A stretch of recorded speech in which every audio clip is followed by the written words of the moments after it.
I was getting ready to hear to cut the music. Can't hear it.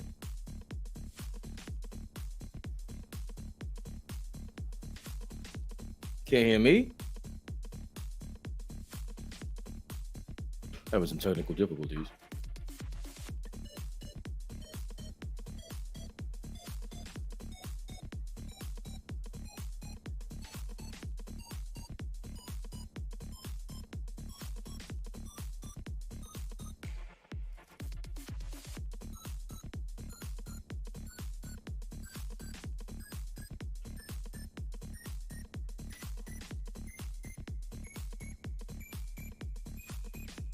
One, two, 1, 2. So it's the camera. The test is going good.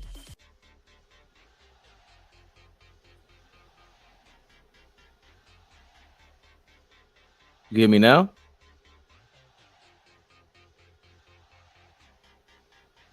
Nah. Can't hear you. Oh, let me stop the music. Yo. I can hear you now. Oh, yeah, I don't know what's going on, man. Shit bugging. You can hear me? Yeah, I can hear you. All right. You rushing, man. You gotta wait till I get in the building. Come on, man. I just play the music. No, I know, but still technical difficulties, man. I don't know what that, man. These phones do what they want, man. It happened yesterday with Boss Man. It kept going in and out. This shit bugging. What's good though, man? We here. The weekend is here. Oh, it's a nice. Outside is nice. It's not hot, but it's nice. Yeah, perfect weather. Yeah, crack the window. You don't need the AC on and none of that. Yeah, this is my weather right here. This one, I'm looking for a place now to move to where it's like this year round. I'm out of here. You going to Cali? Whoa. Nah. Cali? Nah. Never? Cali costs too much. Yeah, Cali's crazy, bro. I ain't got time for that pressure. And New York is already crazy. Yeah, I ain't leaving there. Come on, man. Yeah, but Cali, you need a car. New York, you don't need no car.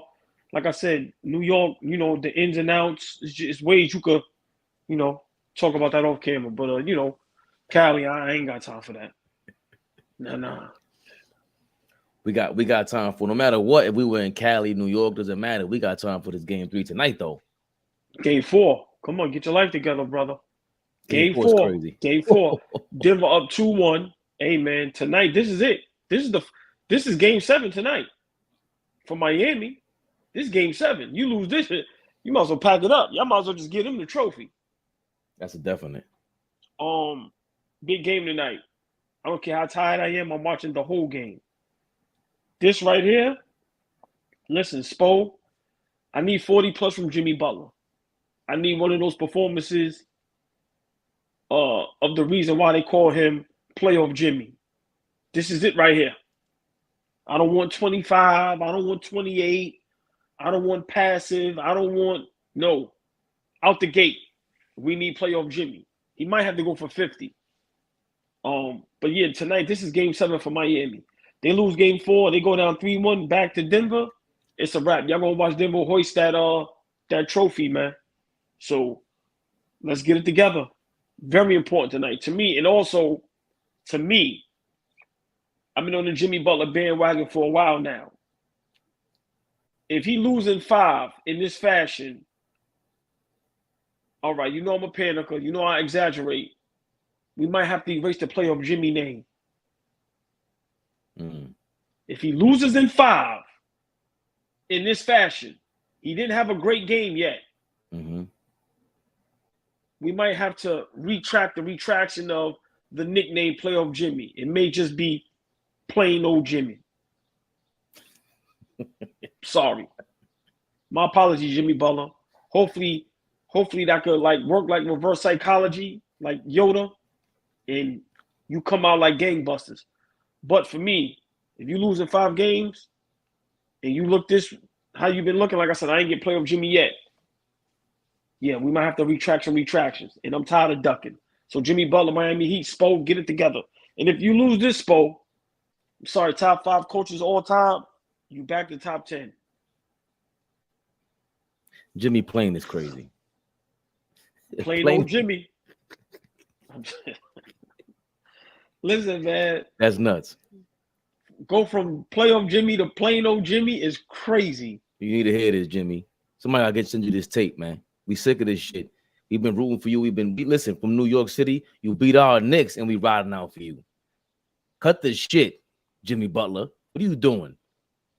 So, seriously, man, we need you to go all out and break your other ankle out there. You ain't This just beat our Knicks for this. What is right. this? This why I'm mad, because now if you're losing 5, now the Joker talk is going to be out of control. Like when I say, and it's already out of control. no, it's already out of imagine. no. It's nowhere near out of control yet.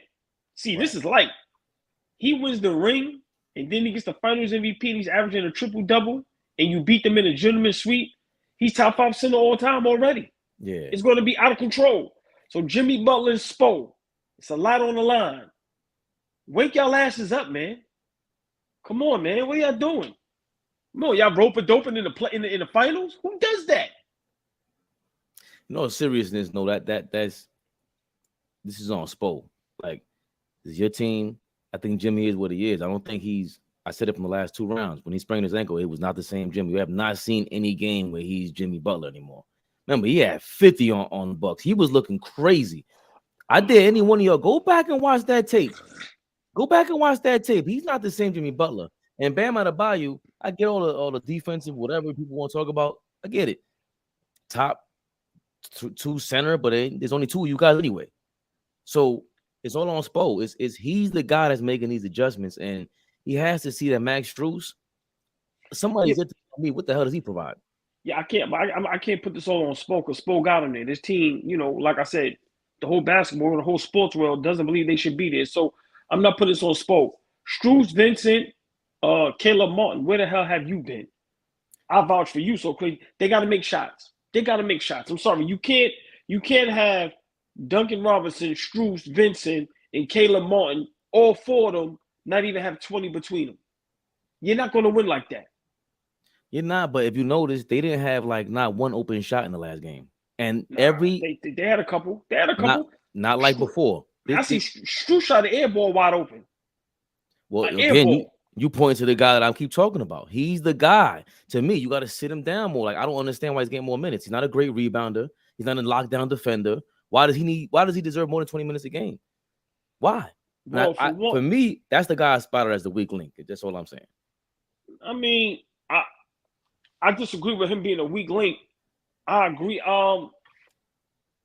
You got to give him. You got to remember, they only going 7 deep, so he got to get some type of minutes. He's a big guard, and he can shoot. Like, he's lights out. So you need shooters on the court. My whole thing is they got to make shots. Kevin Love, like I said, it was some bricks he put up defensively.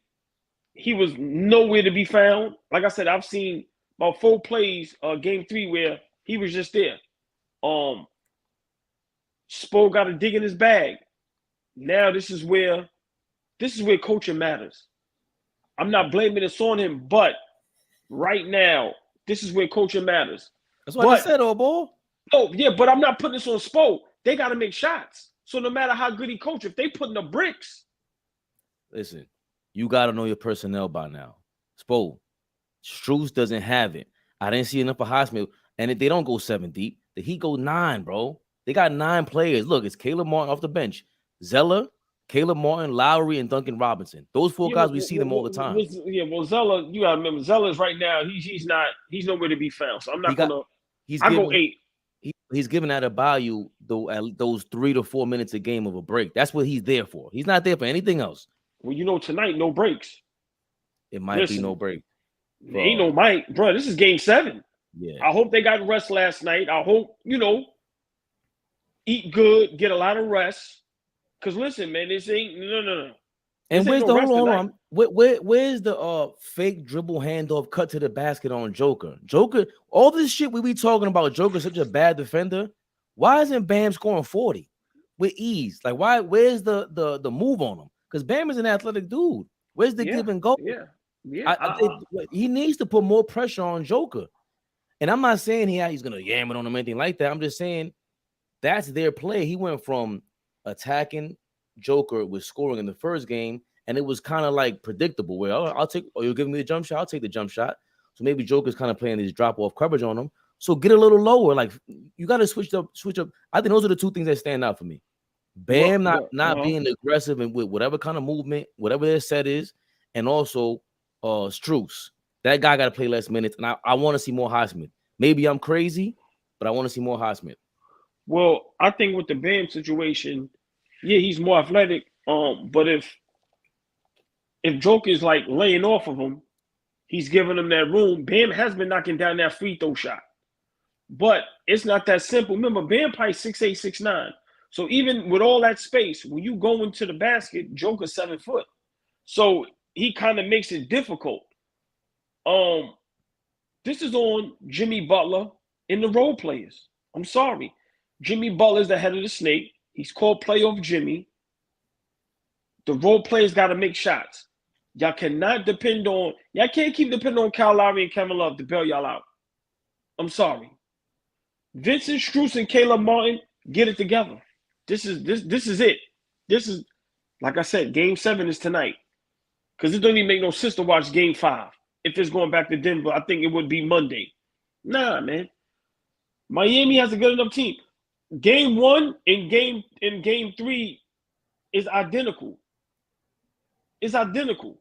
Joker basically had the same numbers. He had more rebounds, but just the style of play. Game 2 is how Miami has to win the series. There's no mixing up. There's no try something new. There's no none of that. They have to play how they played in Game 2. Just don't let them make tough 2-point shots. But you cannot let Joker orchestrate. You cannot let him do this. Listen, man. And also, it's going back to what you said. The Kevin Love thing is tricky because he only had 2 rebounds last game. The only guy in double-digit rebounds for Miami is Adebayo, who has 17, which is crazy. 6 offensive rebounds. So there's a lot. That's too much on him. Right, but he's active. Who else is there to close out? Like, Joker doesn't need anybody else to go. All he needs is those bigger bodies like Aaron Gordon and everybody. But you got to somehow, Kevin Love, if you're going to be out there. Yeah, who's crashing the boards? But even Jimmy, 6'6", 6'7". Listen, they got to crash the boards. You can't get out rebound like that. You just can't. See again, damn. And that's tough because if you crash the boards, Joker and them kicking that ball out in transition, you're done. They're done. If Joker gets the rebound, he's getting the ball out of his hands and he knows what to do next. Listen, I understand, but listen, man, you cannot get out rebound by 25 rebounds. No, you cannot leave Bam out there. That's why I don't put a lot on Bam. Hold on, Jimmy Butler on low energy. See, it just can't happen. It won't happen again. It starts with myself, Jimmy Butler. That's what I'm saying. It starts with him. And big shout out to Joy. She's been saying this for a while. Sometimes he's too laid back and too cool. They're playing possum and, like you said, rope-a-doping and let's fit. No, bro, this is the finals. This is the finals. Bam, what can he give you offensively when defensively he's literally doing everything? And you can't stop Joker. So he got to run around and chase Joker. He got to help on defense. He got to get the rebounds. He got to contest shots. Come on. And so for him to be doing all that and then on the offensive end, he's still giving you double digits, good efficiency. Listen, Jimmy Butler. I'm calling Jimmy Butler. We need 40 plus. We need one of the monster games. No excuses. No excuses. I don't think he's rope-a-doping. I think he's really playing at he doesn't have, again, this is what makes him so exceptional, is that he had these games and he doesn't have the body type to be doing all that. He just doesn't, especially when he's lingering like that. How are you going to deal with Aaron Gordon, these dudes, like Beloved just said? Hold on, real quick. The topic. Fair, and what I just said, fair to say, Butler's final performance has been disappointing. You understand what I'm saying? If he lose in 5 games, for me, it's how you lose. Yeah, everybody know you overmatched. Everybody know you shouldn't be here. But if you're going out on your shield, playoff Jimmy going to turn into plain old Jimmy. All that talks and everything we've been going crazy, that shit got to stop. Right, so what, you want him to put up 30 shots today? He could do that, but then what? You got to do what you got to do. All right, put it like this. I'm not saying put up 30 shots, but you see what Jamal Murray does on that offensive end? Well, listen, man, he going to get his.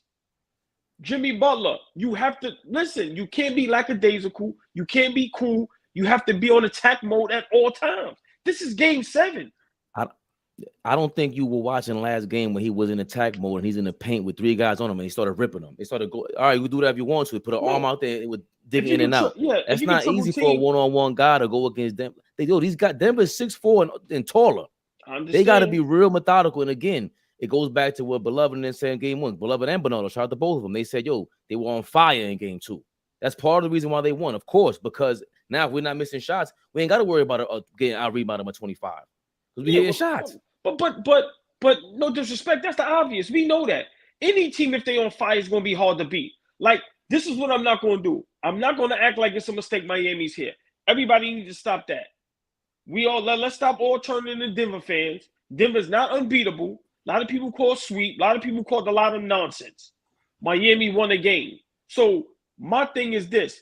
But what up, Dom? Any team that make shots, yeah, they supposed to win. Yeah, Miami has to make shots. But Jimmy Butler has to play better. Simple and plain.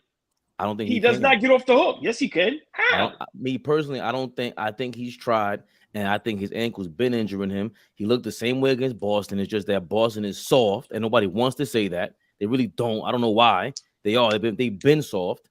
So everybody said maybe Al Horford or something like that. But they're like, he's not the same since round 1, since us. He sprained his ankle. That's why I'm pissed. How the hell you don't attack this guy and his ankle was sprained? That's embarrassing. So Denver, again, they can really take advantage of you because, all right, once we show up, you better bring in your A+++ game. And game 2 was their A++ game. But if they don't have that, I don't see playoff Jimmy showing up. I just don't see that. They got to start doing some of the same things they did in game 2. The Kevin Love thing was a monkey wrench thrown at them. But it's on Spoelstra to recognize what is the right mix right now. What puts the right amount of pressure on Joker to get them off their rhythm again? Because they were using that strategy in the fourth quarter in game 2. Let's double up whoever in the backcourt so they have less time in the half court when Joker gets the ball. But it's hard to do that when that pressure's all on you. I don't see Jimmy Butler getting on fire the way you guys do. I don't think it's that easy. Dom, your thoughts? It's not that easy, but he's gonna have to put up 30 plus to me, like pretty efficiently. He might have to. What other way is there? Well, he has to have it. Right. I'd be shocked if they win and doesn't get 30 on 45+% shooting. Listen, this is game 7 tonight. Good, Dom. He's got to be great. As far as stopping Jokic in the zone and all that stuff, and dude, I don't know. Like, Denver is so hard to stop. Like, I legitimately don't know. But my thing is this. Denver's a great team. I really like Denver. I like watching them. Like I said, Joker, best player in the league. But they can be beat. And I agree with Beloved. But once again, we all know you got to make shots. If Miami makes shots, they're in these games. Like the 2 games they lost, they shot horrendous. Horrendous. Yeah, it's all about the role players making shots for Miami. If they make shots, they're in the game. If they don't, they don't. But that's the thing. We thought they were pretty poor 3-point shooters coming into the playoffs, but they've proven to be batting above their averages, all of them, in the postseason shooting the ball. So I guess we'll just see. As you said, was it 1 they didn't shoot well and 3 they didn't shoot well, but 2 they shot well. Right. Game 1 and 3 was like identical on both ends. The way Denver played and the way Miami played. Game 2, Miami was lights out. But also just the style of ball they played in game 2. You have to try to duplicate that. But let me just say this. We all big on players in the playoffs. They call you playoff Jimmy. You're in the finals. We need a game from playoff Jimmy.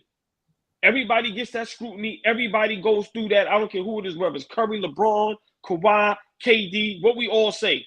You got to get a game. You alone have to take over a game. All the greats did it. We call you playoff Jimmy. You have to be playoff Jimmy tonight. Or, like I said, Dom, he might have to go back to plain old Jimmy. And that's gonna crush my heart, Dom. I'm sorry, man. So he's averaging 20 a game versus the Nuggets. He's averaging what? 20 points. That's it. 20 points per game versus the Nuggets. In this series. I don't even hear the rest, man. Oh my, that's disgusting. Go ahead. I'm sorry. Well, 42% and 36% from 3. But he shoots 36% from 3 all the time. Yeah, that's not crazy. Yeah, it's 6 assists per game, and his rebounding is 4 rebounds a game. And again, it's tough for him to rebound against a team like that. He's averaging 21 points, on 42% shooting. That's got to be better. He's got to average like 30. To me, Bam is doing his part. 23 and 13. I'm trying to listen, man. Against the best player in the league. Last game he didn't play well shooting the ball, but in the first 2 games, exactly. Exactly. You need it's Bam and Jimmy. Those are your two guys. Those are the two guys. Bam is the guy who changed his game from game 1 to game 2 as well. He went from scoring to passing the ball off and everything and became their version of Sabonis and Joker in game 2. But now it's like game 3. You need 21 points. Didn't he still have like 23 points though, or 21 points in game 2? Yeah, he had 21 points. Right, but game 1 he was just shooting lights out and he kept shooting the ball. It was like, all right, you can keep doing that if you want to. But now everybody else is not getting the ball, and they fell behind. And last game he wasn't shooting well either. But he has to pick and choose. Every game's going to be different now. Every game's going to be different. You can't have me going all out for you like that, Spoelstra. You got to get in Bam's at, because I don't like how Jimmy Butler talks about Bam, and Bam brings it every night. Like, he's very nice to him. Maybe because he's not a cat. He's not as soft as cat is. But hold on, Fade, just real quick. Just in these 3 games, what problem do you have with Bam? I don't like it's. For me, he needs to be told what to do. Like, I don't see him getting the ball and reacting to, oh, Joker's doing drop coverage on me. Watch this. There's no reaction to the game. But like, I think he's been a little bit better about that in this series. You don't think? That what? Than other series? He's been wait, but hold on. He's averaging 23 and 13. And like I told you, you got to remember, he's 6'8", 6'9". I'm not making no excuse. But he has to defend the best player in the NBA, the best team in the NBA, and he's by himself. Like, he really don't get no rest. So for him to still be official on the offensive end, like, Fame, you can't. He's doing nothing wrong. We can't say he's not doing anything wrong. That's what I see. And those are you keep putting everything on Jimmy. Jimmy's not physically capable to do any of that. What you're saying right now, he's injured. How? So the series is done. So we're gonna blame everybody else but Jimmy. There's no okay. Then they can't win. They can't win if Jimmy's that injured and he can't play great. Then they cannot win. This team is not good enough to beat Denver like that. Right, Jimmy but I think has to be great. See what Flea's saying. He initiates offense. What is Fabian talking about? I'm talking about. Yeah, he's initiating the offense with the dribble handoff and shit like that. But look at game 1 and game 2. I'm talking about going to the basket, putting pressure on Joker in that way, changing things up, not just relying on whatever Spoelstra said from the sideline. Read and react. I don't see enough of that from you wrong. Okay. Good, Dom. Good. I was gonna say, I don't think he can just drive into the chest of Jokic, because the one thing Jokic is good at is he's strong. He's very strong. He's gonna give him that jumper, that literally that 10-footer he's gonna give him. Yeah. He has to keep the defense honest.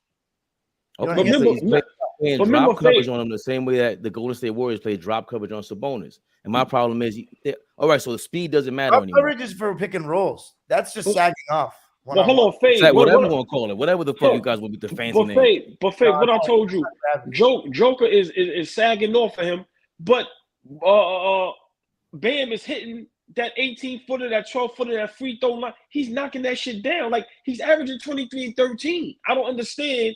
No, Jimmy Butler's only averaging 20. That's not no. Yeah, I agree with all ball. Caleb Martin, Vince Strus, them guys is all underachieving. No. Everybody's underachieving. Everybody's underachieving except Kyle Lowry and Bam. That's not good. You're not going to win like that. They're lucky they don't get swept like that. Jimmy Butler cannot average 20. I don't care what nobody say. I cannot call you playoff Jimmy and you're averaging 20. No. It's unacceptable. And I love you like a brother. I disagree with the Bam thing, and I'm not a Bam guy. Everybody knows that. But I got to give somebody props and give them a little slack if they average a 23-13 and they literally playing against the best player that's been the best player in the NBA probably for the last 3 years. I'm sorry. So in games 1, he shot 25 attempts. He made 52% of them. In game 2, he shot 14 times and they won. Game 3, he shot 21 times. So is he shooting too much? No. So what? Because there's no way he just played this perfect game. He did not do that to me. No, but hold on. He got those. Yes.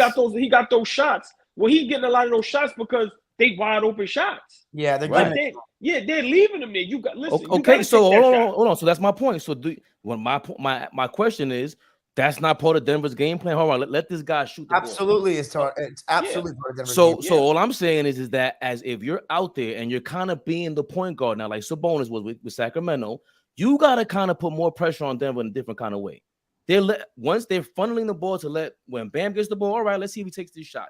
Taking that shot, even better. He's putting up 20 shots. But he's making them fade. No.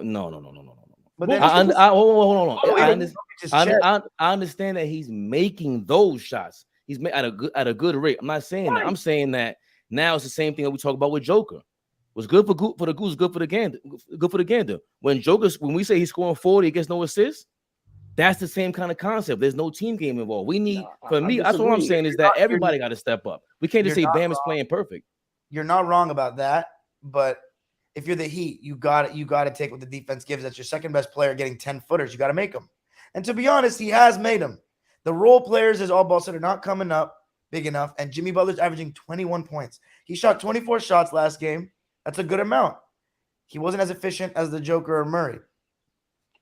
I mean, for the Bam thing, you take what the defense gives you. If you're knocking them down, I have no problem with Bam. I have a problem with he was 7 of 21 last game. Strus, he didn't have a good shooting game last game. His first one out of the 3. You're okay, right. Hold on. Okay, so all I'm saying is that he did not play perfect. No, he shot 33%. Hold on, Fade. You keep saying play perfect. Nobody said he played perfect. Right, but 7 of 21 is way beyond his average. But hold on. But all right, go through everybody else's percentages. Hold on. We've already gone over that. I already said Max Strus is the weak link. No. Hold on.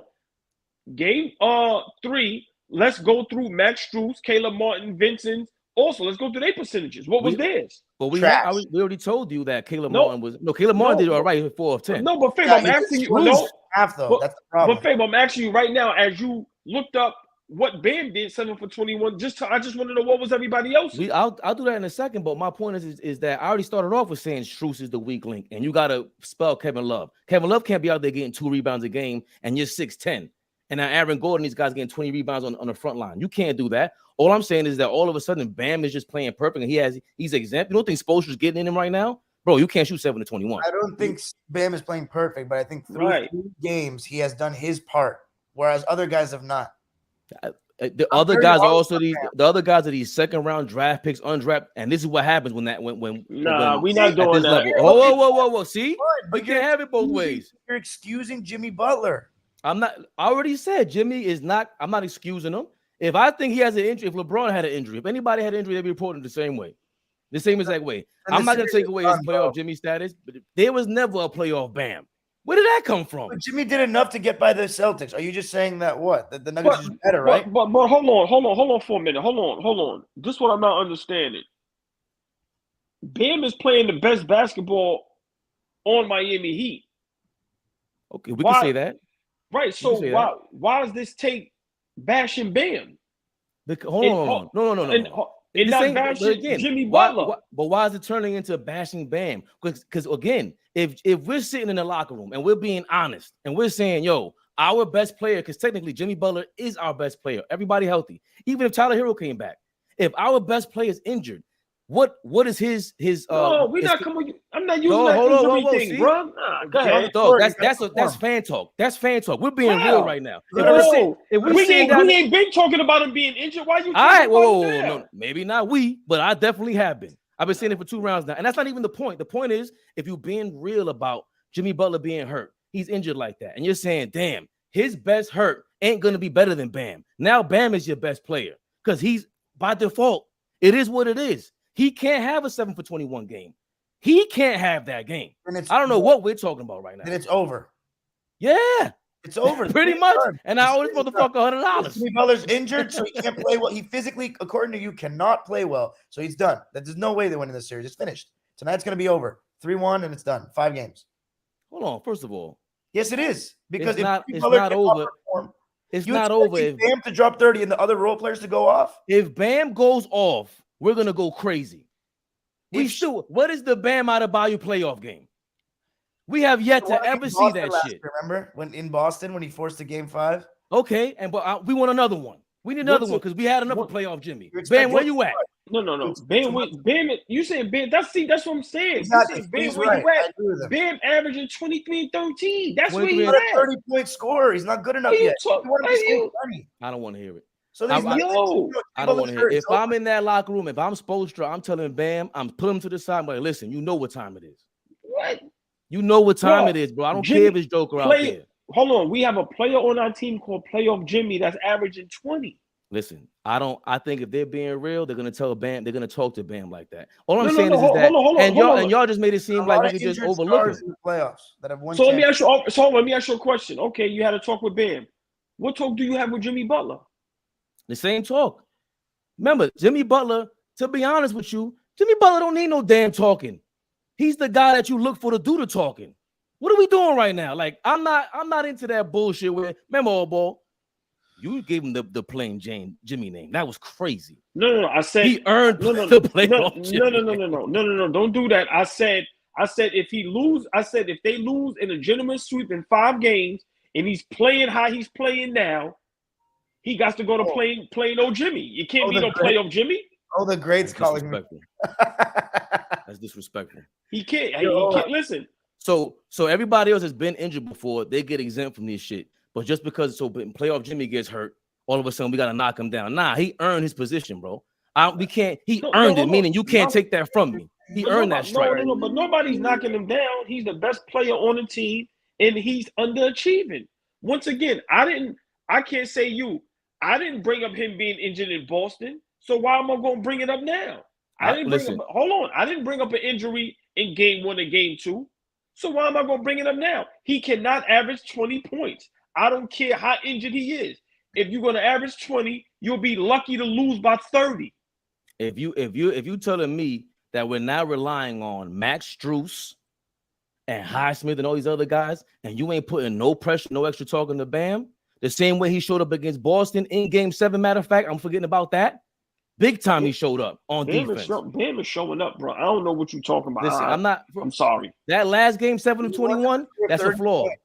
He wants him to score 30 points. I just don't think he can do that. Hold on. All right, 7 of 21. All right, it's not even about 30 points again. But Fabian, what was the other stat? What was the other stats? Did he have any blocks or any rebounds? What was the other stats? Definitely. No, he had 17 rebounds. He was killing. He was rebounding. But again, I'm just talking about on offense. You're not gonna have it all day on offense. It's not gonna happen. For me, if he's gonna be the dribble handoff guy initiating the offense, I think you got to read the whole defense better. In my opinion. Hold on. We all watched the game. Some of the dribble handoffs wasn't working. Denver either jumped the pick, or the guys wasn't knocking down shots. Yeah. So again, that's my point. You are not playing that kind of point guard position. All I'm saying is that there's no way that we can't go across the board and nitpick everybody. Max Strus to me is the obvious. Kevin is the obvious. You got 2 rebounds. Jimmy Butler is the obvious. For days about Jimmy Butler again. Jimmy Butler, you ain't shooting great again. We just pointed out his numbers. I looked up his numbers. 20 average 20 for 40% from the field. His 3-point percentage hasn't changed. We see it. We can respectfully disagree, but and I'm not a Bam guy, but I think these first 3 games, I don't think he deserves to get nitpicked on. I could be wrong, but I'm being honest. He's doing the best he can against the best player in the NBA for the last 3 years, and he's undersized by at least probably 4 inches. Pause. Okay. So I'm being honest, man. I'm looking at Jimmy Butler, and I'm looking at Strus, Khalid Martin, Vincent, Robinson, and I'm not even giving what's the name no flack. There's 2 people to me that don't deserve nitpicking. That's Bam Adebayo and that's Kyle Lowry. Everybody else, they need to they need to get cursed the hell out. But Bam needs to shoot better tonight, I will say. Yes, I agree. Okay. Oh, here we go. Look. Oh, the great. Yo, let's add these guys up here. Come on. No, 45 minutes. Y'all got to wait, man. The hell? We've been doing this. No, not all ball. Throw it up there. We need the great. He's going to defend his take. You know me. It don't matter to me. No, I don't care. It's all love. You know me. Bro, that shit is hilarious. Can we play that clip? What clip? You send it to me? You got it on your phone? I can do the screen. Go to the screen share and go to my Twitter. What clip is he talking about? You guys need to see this clip from All the Great. It's the worst age take he's ever had. Yo, you think my Bam take right now is bad? No, it's terrible. This is when I tell you. Please pull it up. Nah, hold on, horrific. I love it. It's on your Twitter? Yeah, it's on my Twitter. All right, hold on a second. He was so adamant about it too. Hold on. Where do you have it? I posted it yesterday. Go ahead, keep talking. I don't want to. Also, do me a favor, Fabe, if you could send Send Ed Henry the link.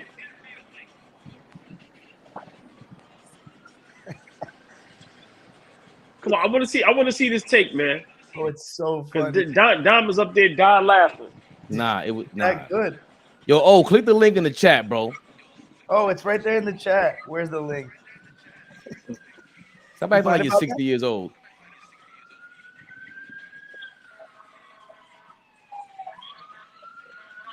What up, beloved? You find it? The New York, What's the New good? York What up? City, What up? Yo. The New York City background. Probably gotta click on media. I mean, I've tweeted that much. Hell yeah. You always tweet. There you go. Well, you got 2 of 2, so the 1 of 1 then, right? 1-on-1 is the funnier part. Yeah, let's see this. I want to hear this. This shit is horrendous. Oh, the great. He chiming in. You hold your horses, oh. Let's see this horrific. And I don't ever want to hear you say shit, oh, because you would say, oh, we over here. What he called me, Dom?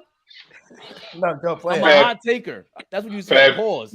You had goddamn Knicks in 5 over the Heat. If Randall was playing, fuck out of here. I had Knicks in 5 against the Cavs. You ain't holler at me then. This take is king of the all worst takes in history. Oh, don't you think that? Smoke that shit up. Don't ever fucking disrespect me. Run the tape. Come on, let's see it. Where's it? Boom. Let's go. And look, he got the shades on. He's not even gonna be there. Like he's gonna get hurt. I just see a heavyweight get knocked out. That'd be so cool. First off, both of those teams are not built for the playoffs. He's talking about Lakers and Nuggets. Why do you Neither. think Denver's? Why are you so? Let me ask you this: Why are you so skeptical on Denver? The reason why I'm so skeptical on Denver is this: Joker to me has always been low key, and very high key dirty. So that's that with him. Number 2, he's a big loaf of bread running up and down the court. He doesn't impress me. Yes, he has great fundamentals. Wow. This, that, and the third, but he does not impress me with his game. He just really doesn't. You can outrun him. How many passes have we seen big men pass like that? Bill I've seen a lot. I've seen a bunch pass like that. I've seen Bill Cartwright pass like that. I've seen the Dream pass like that. I've seen Shaq pass like that. Yo, the nigga said Bill Cartwright. Patrick Ewing sometimes pass like that. I've seen Chuck pass like that. I love it. Pass his ass off like that. I've seen all types of bigs pass. Like I'm not gonna fall in love with dude just because he's big, fat, and he can pass. Like I don't give a shit. Like dude, Joker is not that good. Second, Jamal Murray is okay. But I'm not sure if he is over his injury. I'm really not sure about that. I'm not sure if it's true, but I'm not sure if he goes as hard as he did before the injury. So that he may still have some doubt in his mind. Aaron Gordon, he's just a role player. He's just a high flying role player. That's all he is. He's not much more than that. And Michael Porter Jr., he's not even gonna be there. Like he's gonna get hurt or something's gonna happen. So why do you say that? Because he's never there in big games. He either gets hurt or he's just out on the court, but you forget he's there. Michael Porter is not somebody you remember in big games. He doesn't give that to you. So that's the only thing you said right. Denver. I like Mike Malone as a coach. I think he's a decent coach.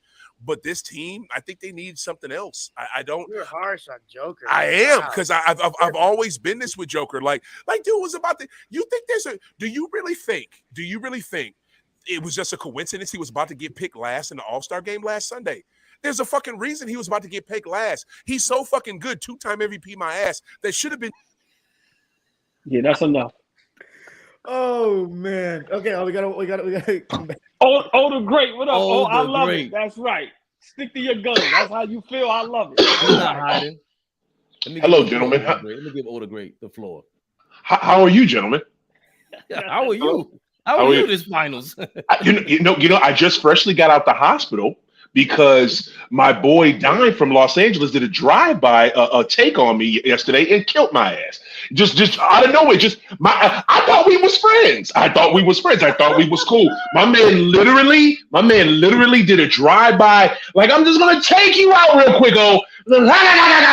Real quick. Just out of nowhere, just like with a freezing cold take. This motherfucker hit me with a take, y'all, from February. Okay, from February. That's number one. Number two, I was scared because I knew that shit was still there, and Dime loves to dip into his content arsenal and bring out freezing cold takes. So I was kind of worried about it, but I thought hopefully he forgot, or maybe me and him could laugh about it, off wax, off Twitter, off whatever the fuck. But no, I just got hit with that drive-by. So yeah, there it is. There it is. My bad. Oh no. You know what actually happened? I didn't watch the episode. It ain't your bad. Fabian, no, I wasn't trying to embarrass you. Fabian told me that that's what. No, if I really wanted to embarrass, I would have quoted the Bill Cartwright thing, but I didn't do that. Yo, that's all-time low. Fabian, you know what happened?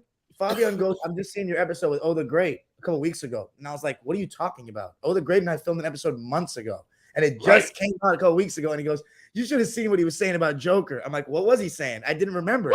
He goes, "Yeah, what you mean you just now?" I don't mean to cut you off, Dime. I'm sorry. No. How did you just now see it? You just posted that like last week. It says, because you know what? Okay. This is the thing. I got two different YouTube channels. The episodes I do on Sundays that I do live, them shits come out on My City, My Music YouTube channel. They come out on there.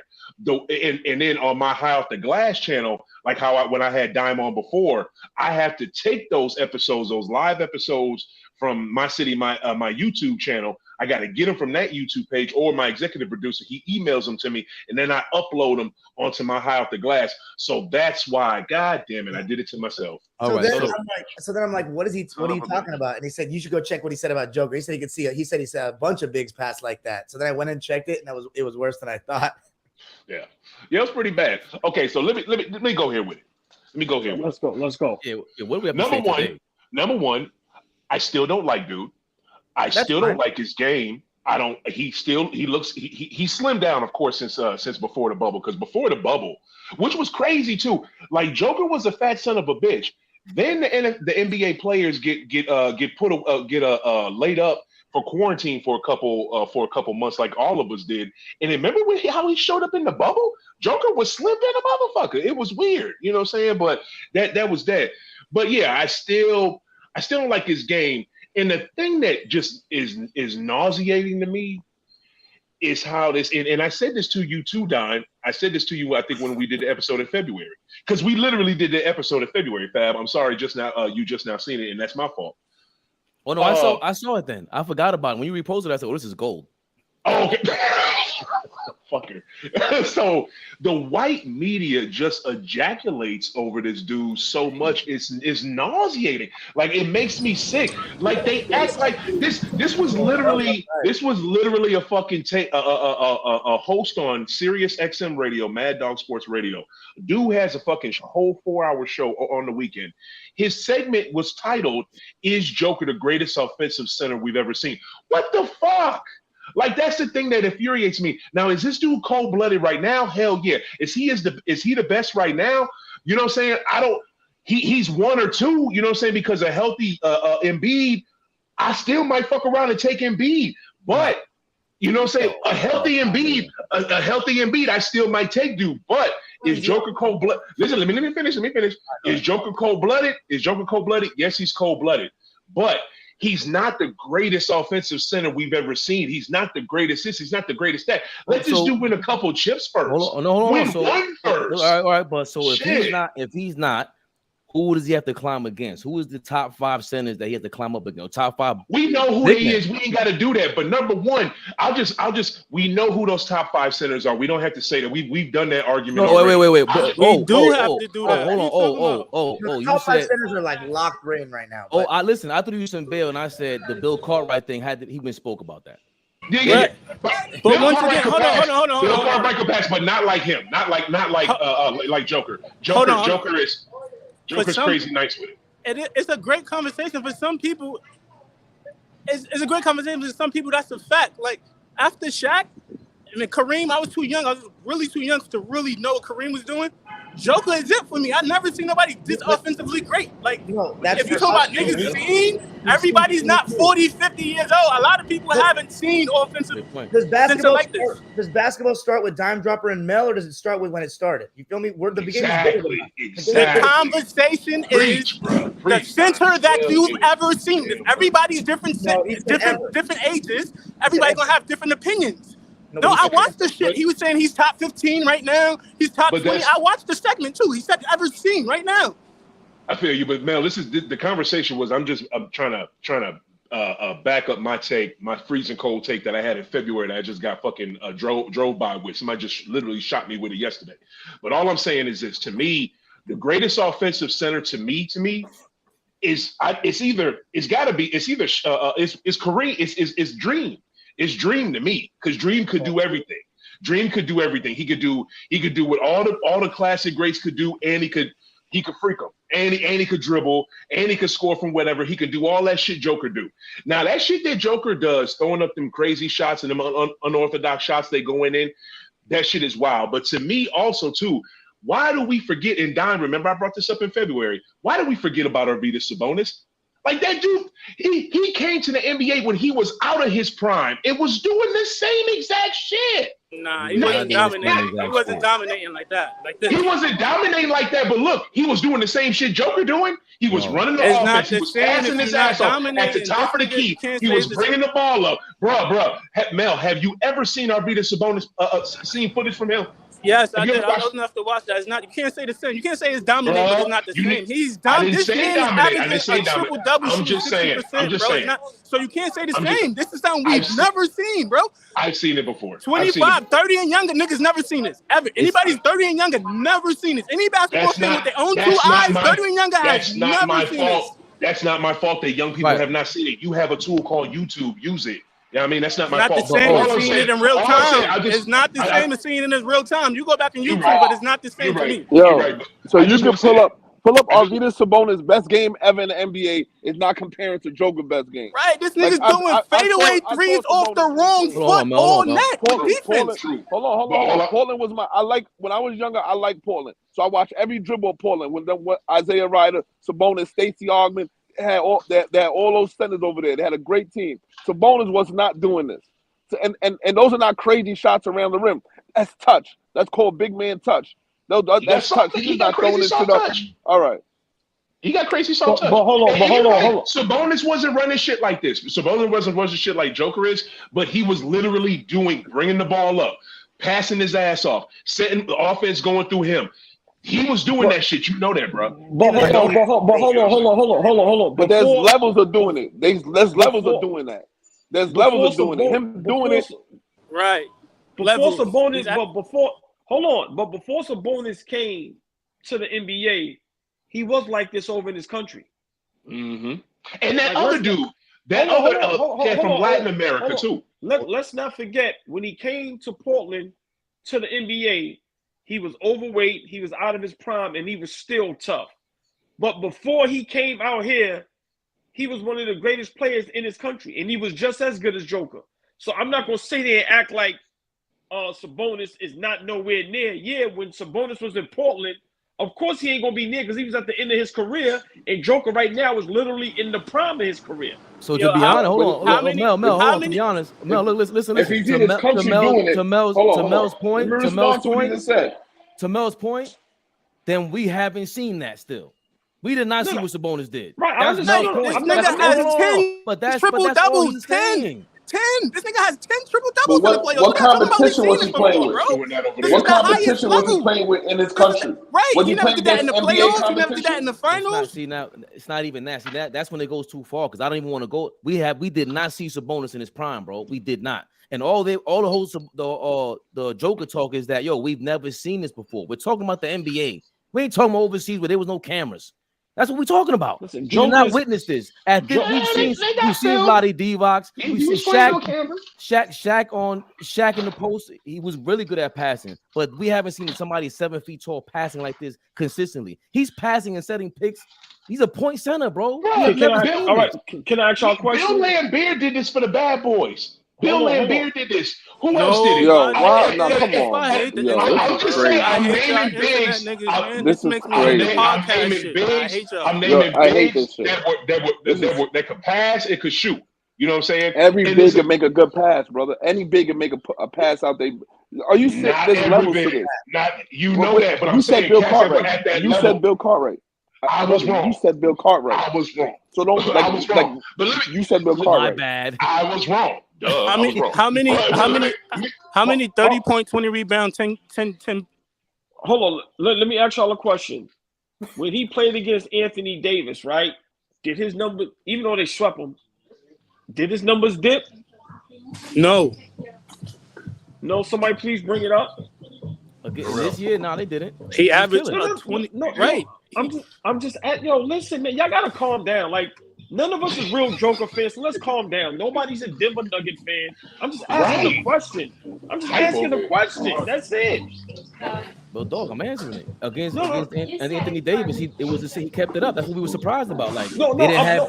I'm asking you, but what was his numbers against His Anthony numbers- Davis in the I got 4 it. games?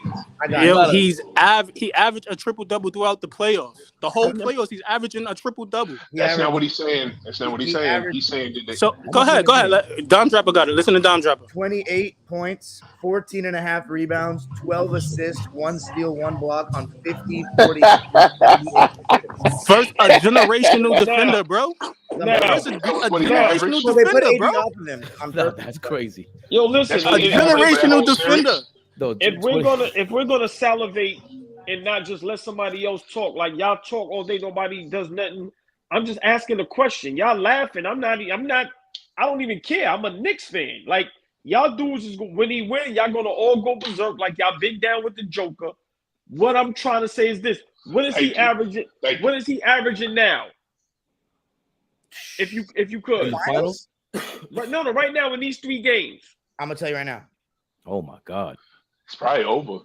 Yeah, because you had the 40, you had the 30. Yeah, That's that 41. what I'm 20 saying. game. Oh my God. Niggas got to appreciate greatness. This is greatness at another 33 level, bro. He's averaging 33, 14, and 9 in this series. Right? Okay. This is greatness Now- at another level, bro. We've now let never me- seen this from Now, anybody. now let me ask y'all a question.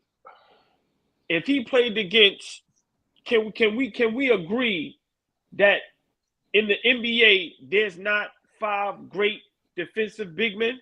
Can we agree to that, or am I bugging? No, you're There right. is. Especially, There is. I think There are there's not. some good rim protectors too, but one-on-one in the post, dudes do not. Does that- Yo, no, you gotta. Does that now? I'm just asking y'all a question. I don't care who answers. I'm just asking a question. Does that matter at all? Matters a little bit, Yes, he Matters a does. lot. but I don't think it matters a Yes lot. and no. It matters a lot, but I still don't think that Yes, one-on-one, definitely many matters. guys in the history of the game could really guard Jokic. I mean, I think Right. I'd rather have a Hakeem or David Robinson or someone than whoever they. No. Hold on, Dom. Hold on. I want y'all to Yo, answer. Listen to what I'm saying. This is Hold on, why hold it on, don't man. matter. Hold on, Go ahead, hold on. my bad, I'm gonna let y'all answer. Listen to what I'm saying. What I'm saying is, I just want us to be honest. Half the time, more than 75% of the time, is somebody 6'8", 6'9" guarding him. What I'm saying is, he's better than a lot of players from back in the days. But at least back then, when you had Shaq, David Robinson, Mutombo, Hakeem, Patrick Ewing, you had what's my guy in Indiana, the big white boy. So what I'm saying is Rick Smith. He's good. So, we may laugh at them dudes, but what I'm saying is those dudes was physical and they played defense. So what I'm saying is, what we're saying with Joker, only reason why I have a little bit of reserve is because, for one, on the other end of the floor, he's not defensively, he doesn't give you anything. That's just my opinion. I can be wrong. He's not as bad as they advertise, though. But he's only playing against maybe 3 to 4 guys that's at his caliber that can guard him a little bit. I'm just asking, do we hold that against him at all, or we just don't even care about that? No, we don't. We don't. All right, if we're gonna do this, right? If we're gonna do that, then y'all clown me for saying Michael Jordan didn't have no competition. It's not Joker's fault he don't got no competition, and he made me a fan because Anthony Davis is an all-time. The series before that, he just changed the whole series on defense alone against one of the greatest teams ever, against the Warriors. Anthony Davis damn near won that series on defense alone. The next series, Joker made that nigga like he didn't exist. This is an all-time great franchise defender, bro. Anthony Davis is a top 5 defender, top 10, maybe 15 defender of all time in the NBA. So yeah, that is the point. Yeah, he not Defender? basing on that. Wait. Anthony Davis? Hold on, wait. Oh no, I thought you said Joker. No, hold on. And he tore him apart.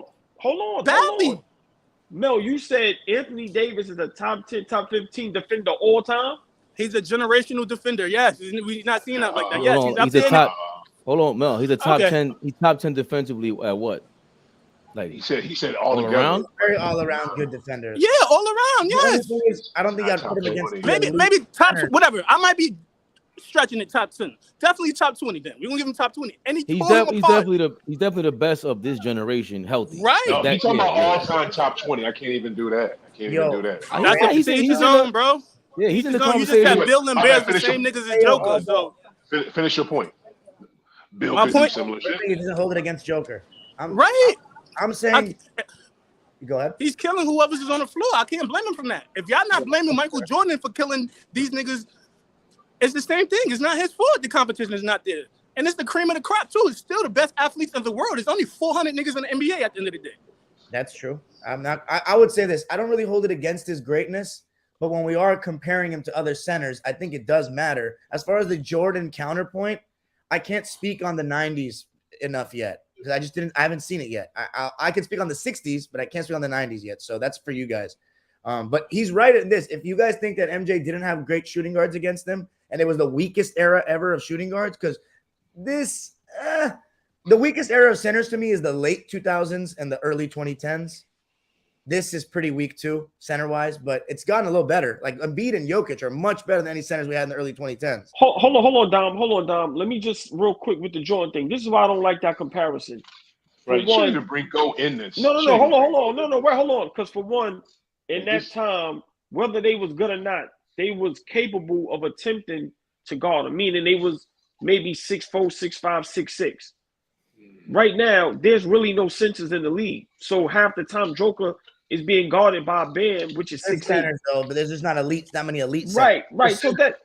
So with the Jordan thing, yeah, you may not think somebody can guard him, but at least he's not going to have a 6'1" guy on him. Joker, half the night, he's going to have, which is, I have no problem with that. I'm just asking a question just to get y'all honest opinions on it. But the Jordan thing, I don't like it because at least he's going to have a guy his size that's going to attempt to guard him. Bam has no chance at all. And most of the league is like that. That's all I'm saying. There's one thing I will say about Jokic, though, like in another argument, is that we've experienced a time period in like the last 15 years where people thought that a center could never lead a team to a championship again in this guard era. But he's going to disprove this, which I love that because he's proven that a big man can still do it.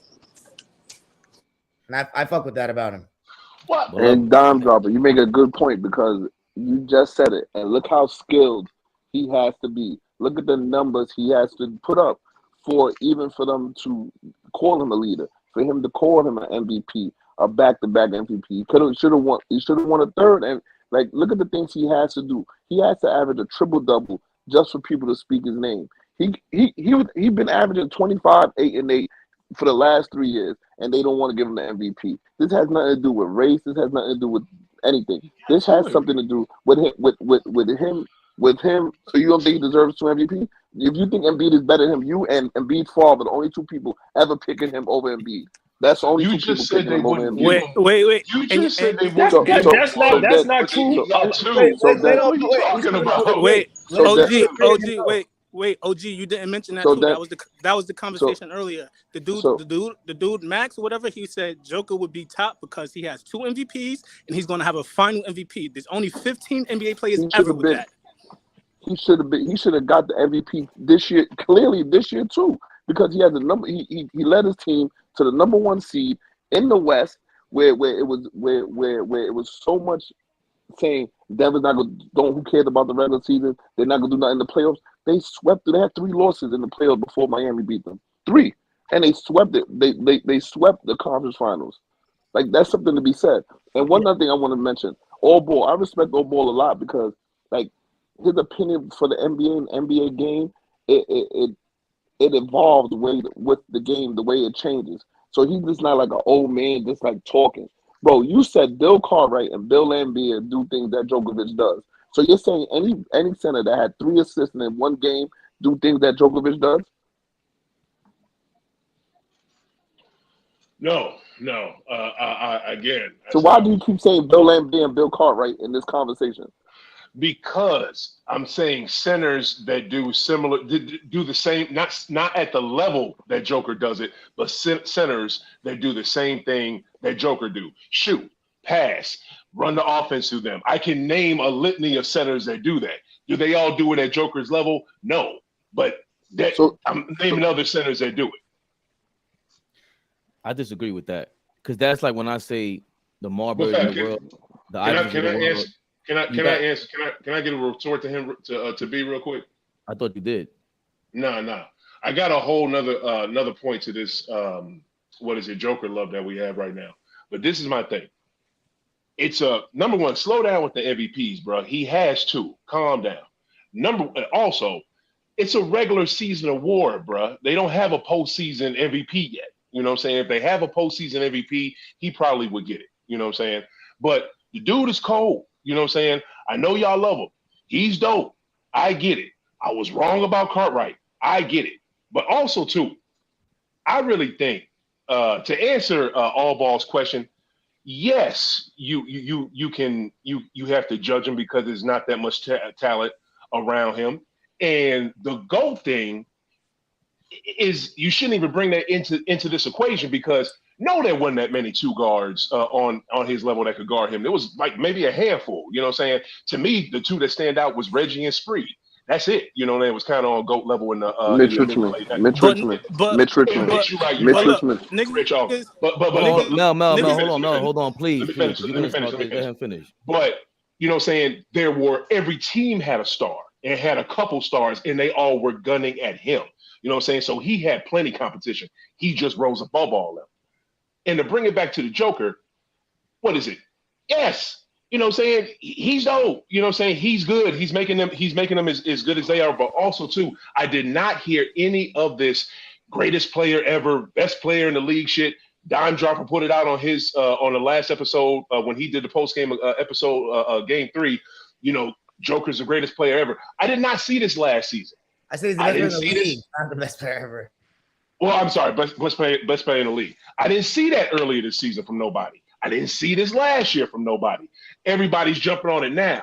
Why are they jumping on it now? Because he has his whole he has his whole team and Jamal Murray. If Jamal Murray is hurt again or something's happened where he's not at the level where he used to play at, the level that he's playing at now, he doesn't get all his love he's getting, bro. For real. Oh, hold on. Now, that's for every great player, bro. What are you talking about? That's no. But hold on. Oh, I'm gonna say this. Jamal Murray, everyday player? No. Hold on. That's for every great player, bro. Some people been saying about Joker. I'm gonna include myself. You could go down my timeline where I was like, he the best player in the league. This is like during the season, but forget that part. This is why I hold reserve. No, hold on. This is why I hold reserve on Joker, and I don't go jumping out the window because my take was if he get 2 rings, he's going to be top 5 greatest center all time because his numbers and what he's doing. But to me, he has to get 2. But they put him on it now. Hold on. Listen, this is what people is failing to understand, and they not saying this. We're not going to forget the lab before this year. His last 3-4 years, he's been swept in the playoffs. He's lost, I maybe think, in 5 games in the playoffs. So let's not forget the last 3-4 years before now. They failed in the playoffs. And he's had an opportunity to do it by himself when Murray was hurt, and he didn't pull through. So that's the only thing I hold against him as far as right now saying he's top anything. Now, yes, he's the greatest player in the league today, my opinion. But when they start going berserk, to me, he got to win 2 rings for me to put him above the 5 for me, which would be Kareem, Shaq, Hakeem Olajuwon, David Robinson, and it was somebody else. Because, like I said, I can't do it with 1 ring. But he got 2 MVPs. David Robinson don't even got 2 MVPs. He got 1. Yeah, neither does Kobe. A load of shit. As I said, Mel, these people. Kobe got played on the second one. We know about these that. people, man. They just like look at Stephen. Does Stephen A get a vote? Because this motherfucker just said Jokic's post game is whatever. Like, these are the people that are voting for MVP. You do not know more about the NBA than me. I deserve an MVP more than you. One day I will have the credentials, but I don't even give a fuck about that regular season bullshit. I don't respect their opinions. I don't know their basketball acumen or anything like that. So regular season MVPs, they don't matter to me at all. Steve Nash has more Jack. Fuck that. So I think the first thing is anytime you have a back-to-back MVP, he's been in the conversation 3 or 4 years, bro. Anytime you have a player like that, whether it's Giannis, Jordan, Kobe, Tim Duncan, all these guys, we always compare them to the best ever. Joker's in the conversation now, whether you like it or not. I don't know what this whole racism shit. That shit should go out the window too. Why are we talking about? You say he's in the hold on. You said he's in the conversation for best ever what? Anything. Anytime we have somebody who wins multiple MVPs, they got all these accolades. We always go, "Is this the greatest thing I ever seen?" That's a natural thing to say. It ain't nothing. It ain't out of order for a kid, anyone below 30. Yo, that's my man. He's the best thing I ever seen in my life. And then what happens? Like Mel was saying from the beginning, you have people. Okay. Hold up. You gotta come on, control yourself. If you say something, all you said was if you said, yo, it's out of order to say something like that. All you gotta do is explain it. You know what I mean? Like the Bill Cartwright thing was out of order, right? But that's why I said you probably had a misstep. You misspoke. And all Mel is saying is, yo, anybody under 30, they could say that. He's dead right. Who else can they talk about being the best big man they ever seen ever at this point? Mel I'm talking about older people saying it. Older sports media folks saying that shit. That's what I know. Well, first of all, all the sports media people were not saying that before. Yes, they are. You also had Kendrick Perkins going on a racist tirade about him. So let's not bigger whatever you want to call it. That was foul. He deserved it. It sounds just like Larry Bird was the only reason why he's nice because he's white. When Rodman said that dumb shit, and he had to check, and he had got checked for it too, right? Right. All I'm saying that's is not what Rodman said, fam. Appreciate the greatness. So what did he say? Isaiah said it. No, he did not say. Isaiah did not say it. No. Dime Dropper, you're showing your age. Time out. Hold on. We're gonna stop all that right now. Nobody. But then why you say Isaiah say that? If you don't know something, why would you just say it? Once I watch the 80s and 90s, I'm gonna give you guys the runaround though. I'm gonna promise you that. Okay, good. But then don't say that. Then don't get mad because you just got caught wrong. You just blurted something out. So apologize to Isaiah because he didn't say that. Okay, there you go. He didn't say it. Rodman said something. Rodman also didn't say that. Everything got misconstrued. And when Isaiah backed what Rodman set up and clarified what Rodman, they took his word also and said that Isaiah said that. Nobody ever said that. And Kendrick Perkins did say the only reason why we're not looking at Embiid for MVP is because he's Djokovic is white and he's black. And now we get and it's clearly the season showed that when Djokovic and Embiid would play, Embiid sat out that game. He sat out the game in Philly. And but that's not all he said. That's not all he said. Yeah, he said the MVP voters are white. That's what he said. Correct. Exactly. So which made no sense. That has nothing to do. It makes no sense at all. Because 99% of the NBA is black. But I don't understand though. I remember Isaiah having the sound. No. Listen, Rodman said something like he's only getting this much attention because he's white. Something like that. He didn't say he's only good because he's white. Then it became a media storm to the point where Larry Bird had to have a press conference about it. He asked him about it. He asked Isaiah about it. And all Isaiah did was really hold his man down. He was trying not to co-sign the shit, but he had to hold his man down as his teammate. They had a gang mentality. I loved it. But either way, the point was that was trickling around with Larry Bird too. And Larry Bird was a 3-time MVP. Like that kind of talk after a while is like, what are we doing? He's in everybody's top 3 minimum. We can't stop with this Joker shit. He's in the top 2 conversation every year the last 3-4 years. This ain't nothing. It's really nothing new for a lot of us. Okay, you right. But I want to say this. Dime, watch Magic and Bird, A Courtship of Rivals. Watch that. I've seen all these documentaries as a kid. I remember trust me, I put in my work, but I still need it because Flea's saying this, right? And I don't blame him. It's not wrong. It's not the same as being there, but I have to do what I can to get an edge on all these motherfuckers, bro. No one's going to know more than me about the history of the game. Nobody on the planet. Nobody. Unless the best there was. I'm not playing about it. Saying. Bro. They break it down. They break it down well in that doc. That's all I was saying. So maybe like just rewatch that part or rewatch that part of that motherfucker. But all I would say is this. I think I say what? I think it's a great production. It is. OG. What's the name? Older great. great. But I was just going to say Let this. me ask you a question. Can I ask you a question? Well, I was just going to say this real quick about what he was saying about the thing about what K Perk. K Perk didn't phrase it right. He didn't phrase it right at all, and he fucked up. You know what I'm saying? But there's some truth in what he was saying. You know what I'm saying? Because, and this is what you were talking about earlier, Mel. Yes, the league is mostly black, of course, but the people who vote on these regular season awards are sports media members, and they are not 90% black. You know what I'm saying? That's not true. They are not us. That's not true. They're not 90% white. I'm not saying they're 90% white, fam. I'm just saying they're not 90% black. You know what I'm saying? And it's majority of them are not people of color. I'm just saying. And feel free, look up whatever you need to look up, bet whatever you want to bet. The majority of them are not people of color. So you need to listen to how Bomani Jones really spoke on what K Perk said, and he broke it down 1,000 times better than I could. But Perk said it wrong, and yeah, there was some racist shit to what Perk had said. But let's be honest. You look at those MVPs. You know what I'm saying? You look at Nash, you look at Dirk, and you look at Joker. I don't know. I can't really go with him on the Dirk one because Dirk deserved that, and I know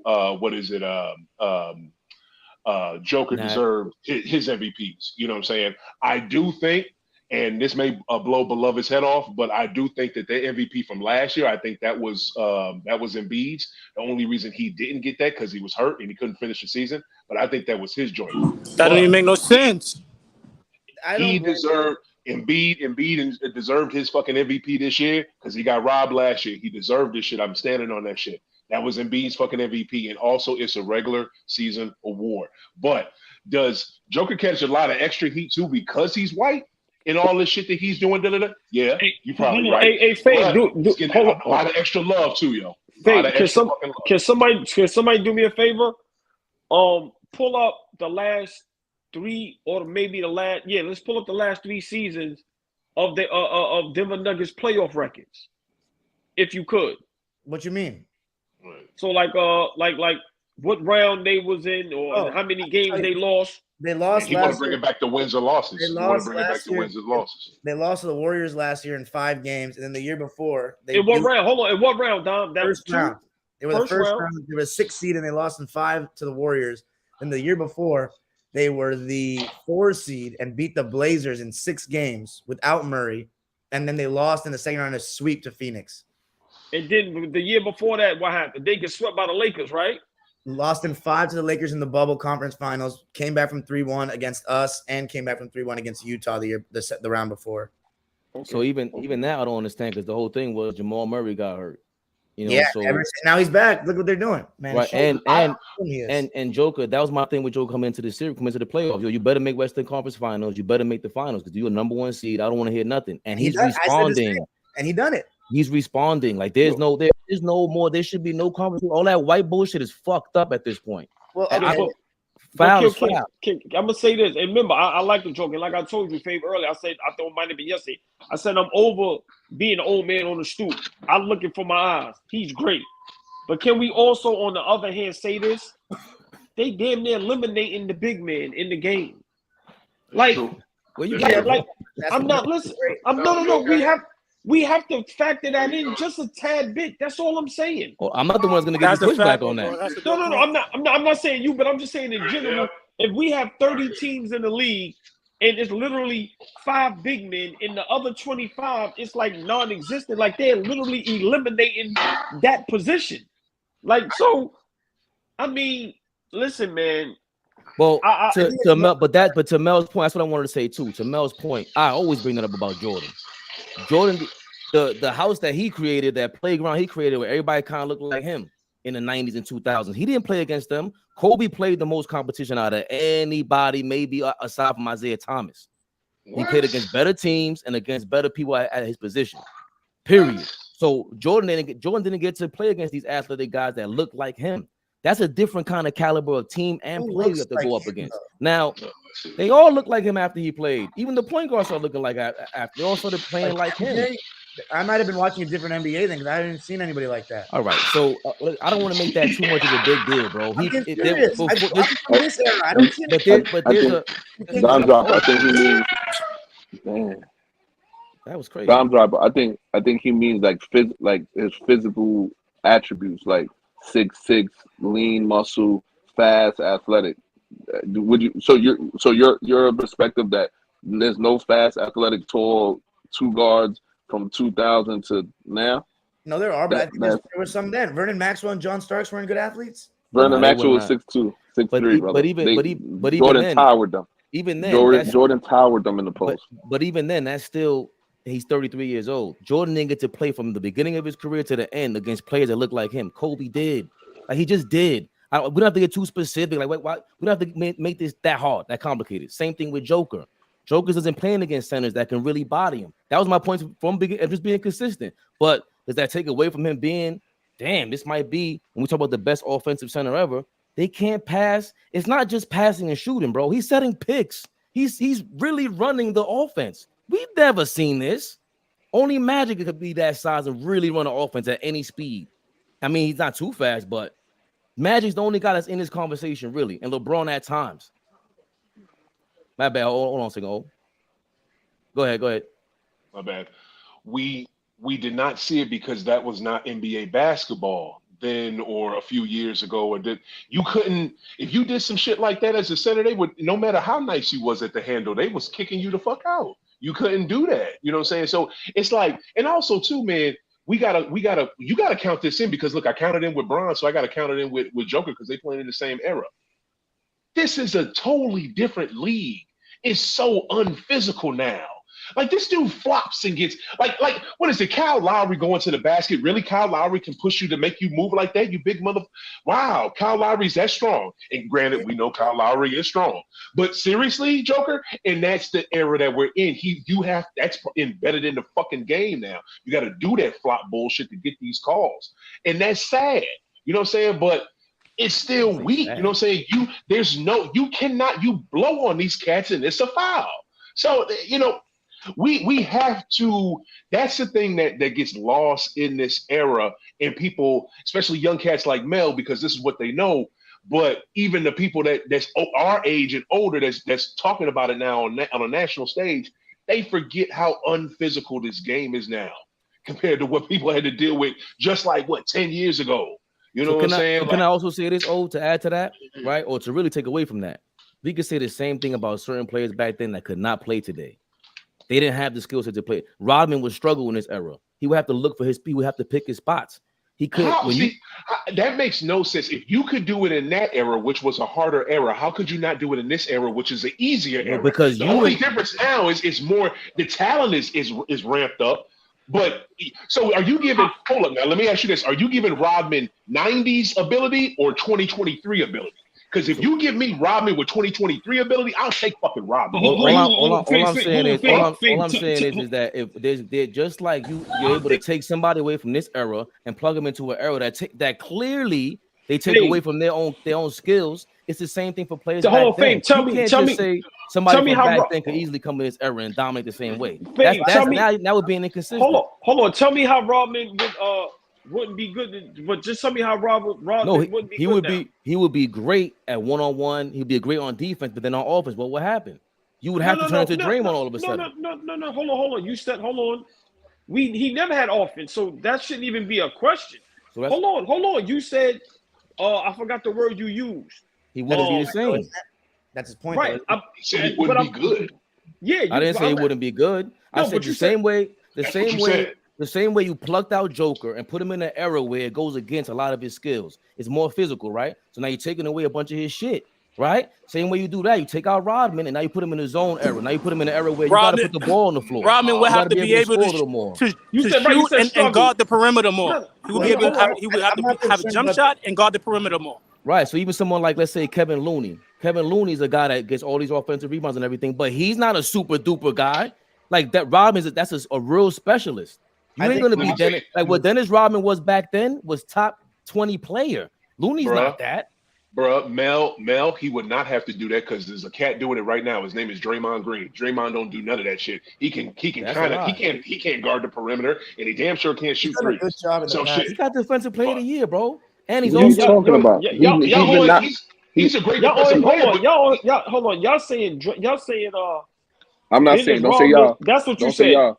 You No, said no, Dennis no. Rodman will. Hold on, no. You said Dennis Rodman will struggle today. No, He's I gonna didn't say that. I never said that. he's gonna I struggle never to said that. be. He's gonna struggle to be Rodman. Like you can't say he's gonna be the same guy Oh, from back boy. then. They're not gonna alter their game or nothing. It's gonna they're Oh, gonna boy, pop I up on the didn't say court and that. still be. Can I Hold respond up, to bro. this? They're gonna just they're gonna pop up in 2023 and play the same kind of game from the 90s and 80s. That doesn't make sense. I That would goes like to against respond to this. the strategizing on a game. Hey, I'm I would gonna like to beloved. respond to this. MJ thing on the big shooting Okay. guards. Fabian. Just wait. Go ahead, beloved. I like to respond to this. Two Drexler things I like. Two things I like to say. Draymond Green is not Dennis Rodman due to the fact that when Draymond came in, he already could knock down that straightaway three, and when it was time for it, he knocked those shots down for Golden State. So he had some type of offensive weapon, and he could knock down the long three. That's number one. Number two is I never said Rodman wouldn't make it now. Rodman will be an anomaly. No one will work as hard. To me, it'll be easier for Rodman because ain't nobody working that hard 48 minutes a game trying to get 30, 40 rebounds. So I think Rodman will definitely make it. If I was a team, I wouldn't care if he couldn't shoot a free throw because I seen a guy that could score 28 and can't hit free throws still survive in the NBA. And Dwight Howard really didn't get a post game until maybe his fourth season. But don't say y'all. I think Rodman will get 30 rebounds with that motor with no offensive talent. People will still keep him in the game. Because that motor and the way the game is called now, he probably get 20 offensive rebounds in the first 10 minutes of the game. Because no one will be able to box him out. I was surprised he went that route. You know what's funny about this? Bernardo and I were actually discussing this exact thing yesterday. He was saying about Rodman, so I want to hear what he says about him today. Yeah, like Rodman's motor is incredible. Sorry, Bernardo. One more thing, real quick. Rodman motor is super incredible, and oh boy, I agree with you. I think Rodman will eat. Like if you have a Rodman right now, somebody had tried to do that game. I think he would be very successful in the NBA. Can I ask you a question? I'm always the one that defends the older players, so I'm gonna give a little devil's advocate. Would you put, because the thing is, the four position in today's NBA, like you only really want one non-shooter on the court in like today's offenses. Exactly. Would you put So Rodman? I will put him. No, I will put him at. I still, all I would ask Rodman to do is this: keep rebounding. And I know Rodman's feet were fast enough to at least give a hedge on the pick and roll. 100%. Rodman's footwork was good enough to hedge on any four right now. He can hedge out on long fours. He can hedge out on KD enough to hold his own. Because that hedge right there is still not gonna give me that 30 rebounds. So you have to let him. But You what if have you to let him. Listen, go ahead? Gary Payton the second was able to be a successful offensive player in this league.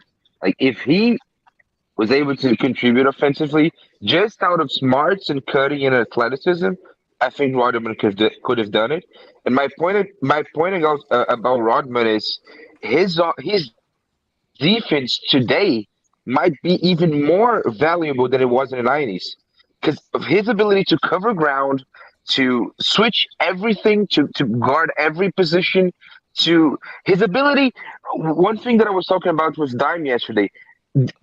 Rodman's athleticism would make his ability to cut passing lanes, cut driving lanes, and then sprint to contest trees in a rates that nobody in the league can do, maybe outside of Draymond.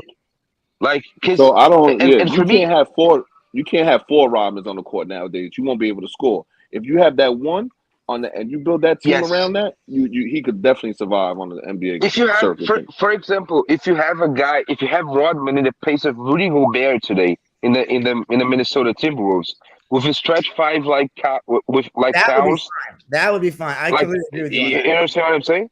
Yeah, and even like if you had Rodman in Adam Gordon's place in the Nuggets today, I think he would make that team better 100%. with a guy that can pass and stretch. So obviously you would have to make adjustments if your team, like you can't play Rodman at the 3 or Rodman at the 4 with I don't know a lumbering center while he can shoot, or like for example Rodman in Golden State would be a fucking menace. What about Rodman on the Clippers His- instead of Marcus Morris? We started Rodman and Zubats. Do you think that's not enough? That we don't have two. We have two non-jump shooters on that. Yeah, so I agree. Like you need either a lot of shooting in the perimeter or a stretch five. You can have if you have one of those two things, Rodman would be a menace. Like I agree Rodman with would be all that. amazing in any team. Hey, let me ask y'all something. I got a question for all y'all.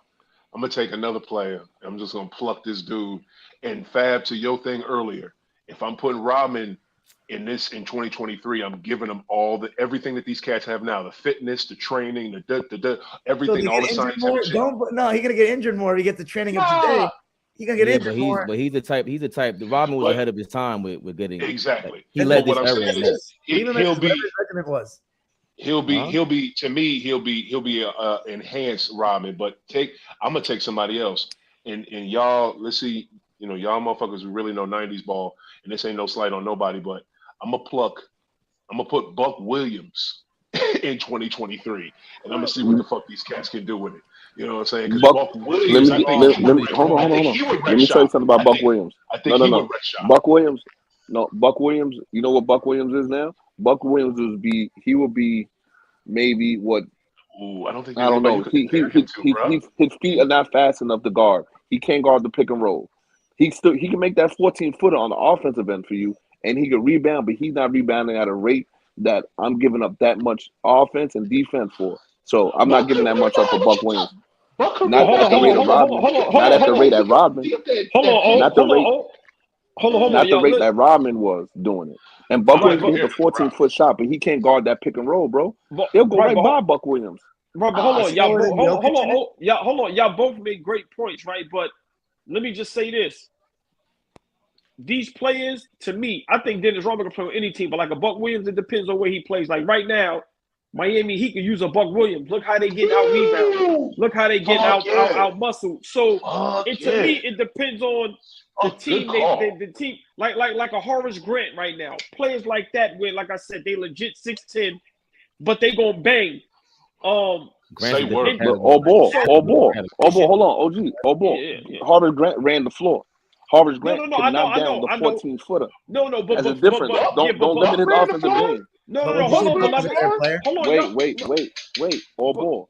Don't diminish Horace Grant's game. He can knock down the 14-footer consistently with the best of them, and he can run the floor.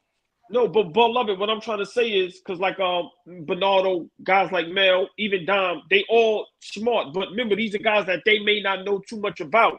So I'm just saying these are guys that off the rip, if you drop their name, some guys may laugh at us. So I'm just saying with the Buck Williams, that was a great point. But to play devil's advocate with Buck Williams, it may depend on what team he's playing on. Because look at a guy like Al Horford. He's small, but he stretches the floor like a mug. And he can knock down that three, and he's great defensively. So I think a lot of players back in the day can play today. It's just that their impact won't maybe be as great. But depending on the team, like right now, a Buck Williams on a Miami where Bam can get a little help down on the block, I think would be great. But I'm gonna just be honest. Joker may run circles around all the mugs. I'm just being real. I like Dennis Rodman to change the complexion. Guard a big man 94 feet, be physical with him. I think he'll give Joker. I don't want to say Joker's unstoppable, but he could change the series guarding Joker like he did Karl Malone. Yes, sure. He would, but I just think that Rodman. All I meant by that was that skill set. They strategize every game for someone like that. They will leave you wide open.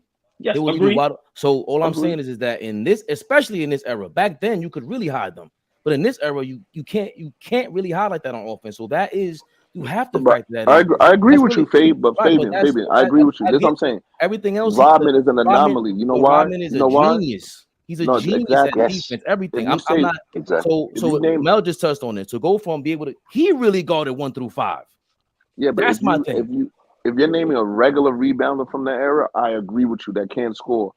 Rodman with them, I'm just factoring motor and speed and size and strength. He may get 30 rebounds in a game.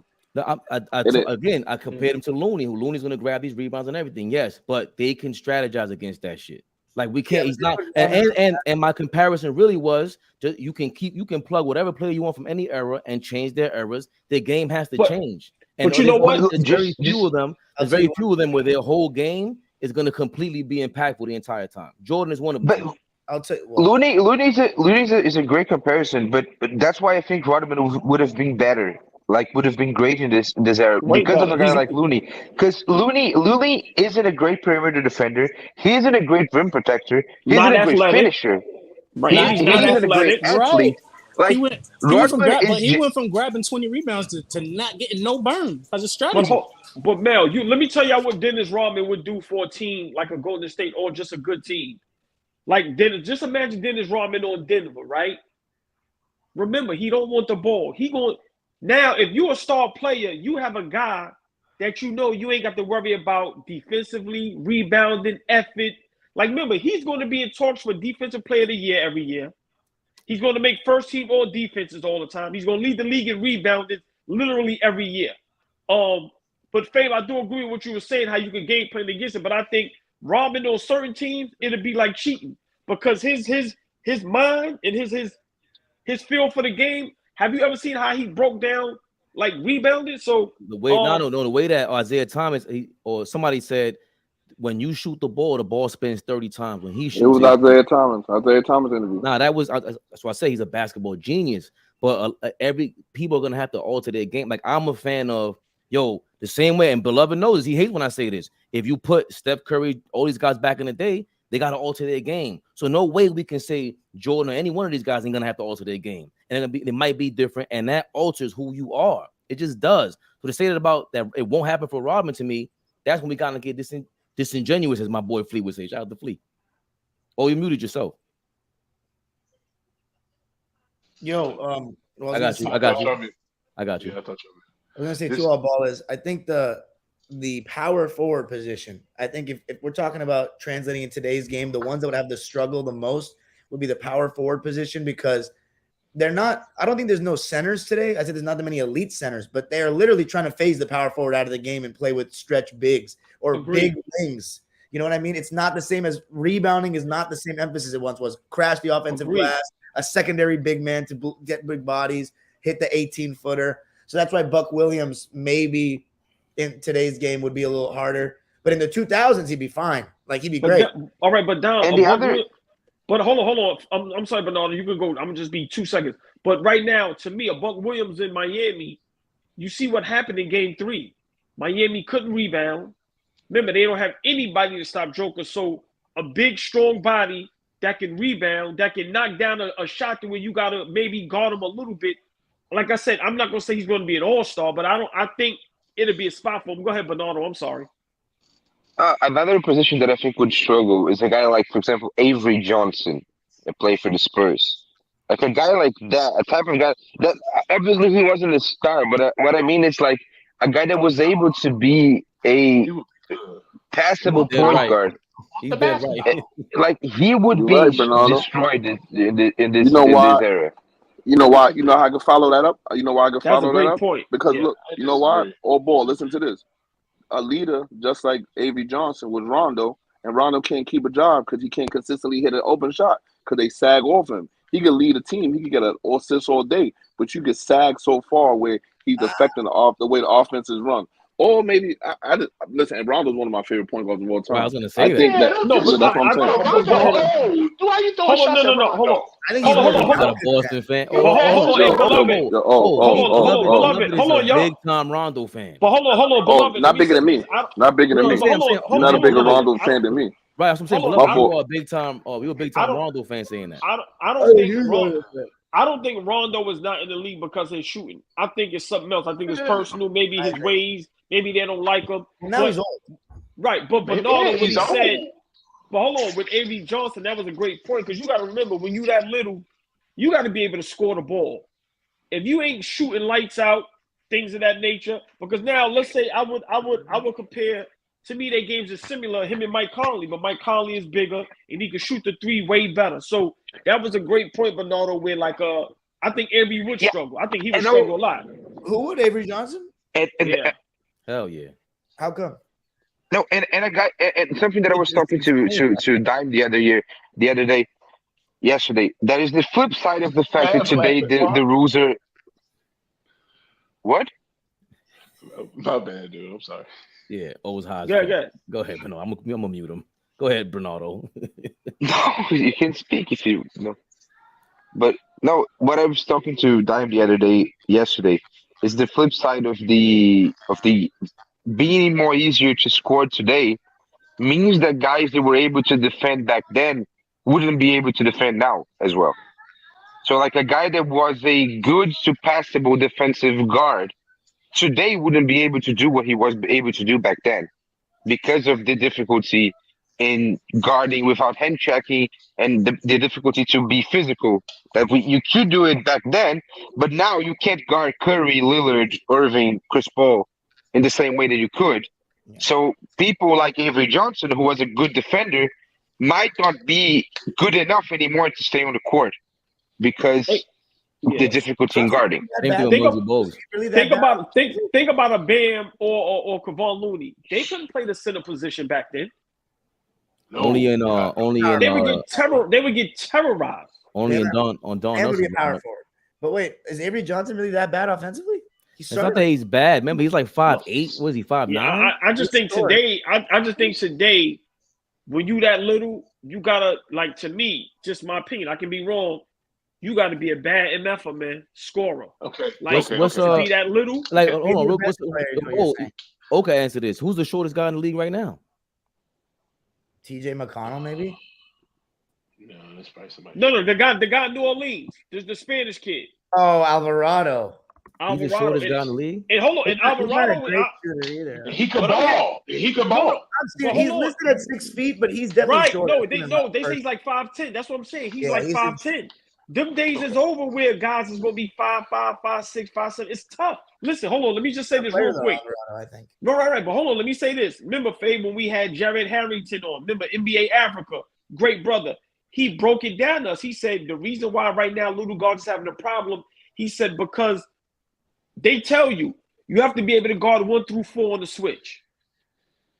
He said so. If they switch Giannis, if you can't hold Giannis for maybe that millisecond before they switch off, teams ain't going to take you. This is why a lot of small guards right now is not being able to get in the league because he said you have to be able to guard 1 through 4, even if it's for a millisecond. So I said, just imagine me at 5'8", switch, and I got to guard Giannis. It's impossible. So you know what they're going to say? Bro, we can't even put you on the team or put you in the game. So it's so just imagine Avery Johnson today. It's going to be tough, especially if you can't knock down a 3. That was a great. Go ahead. That was a great name by Bernard. That was crazy. Okay, I'm not a Spurs fan. I'm not a Avery Johnson fan. I'm not from Texas. None of that.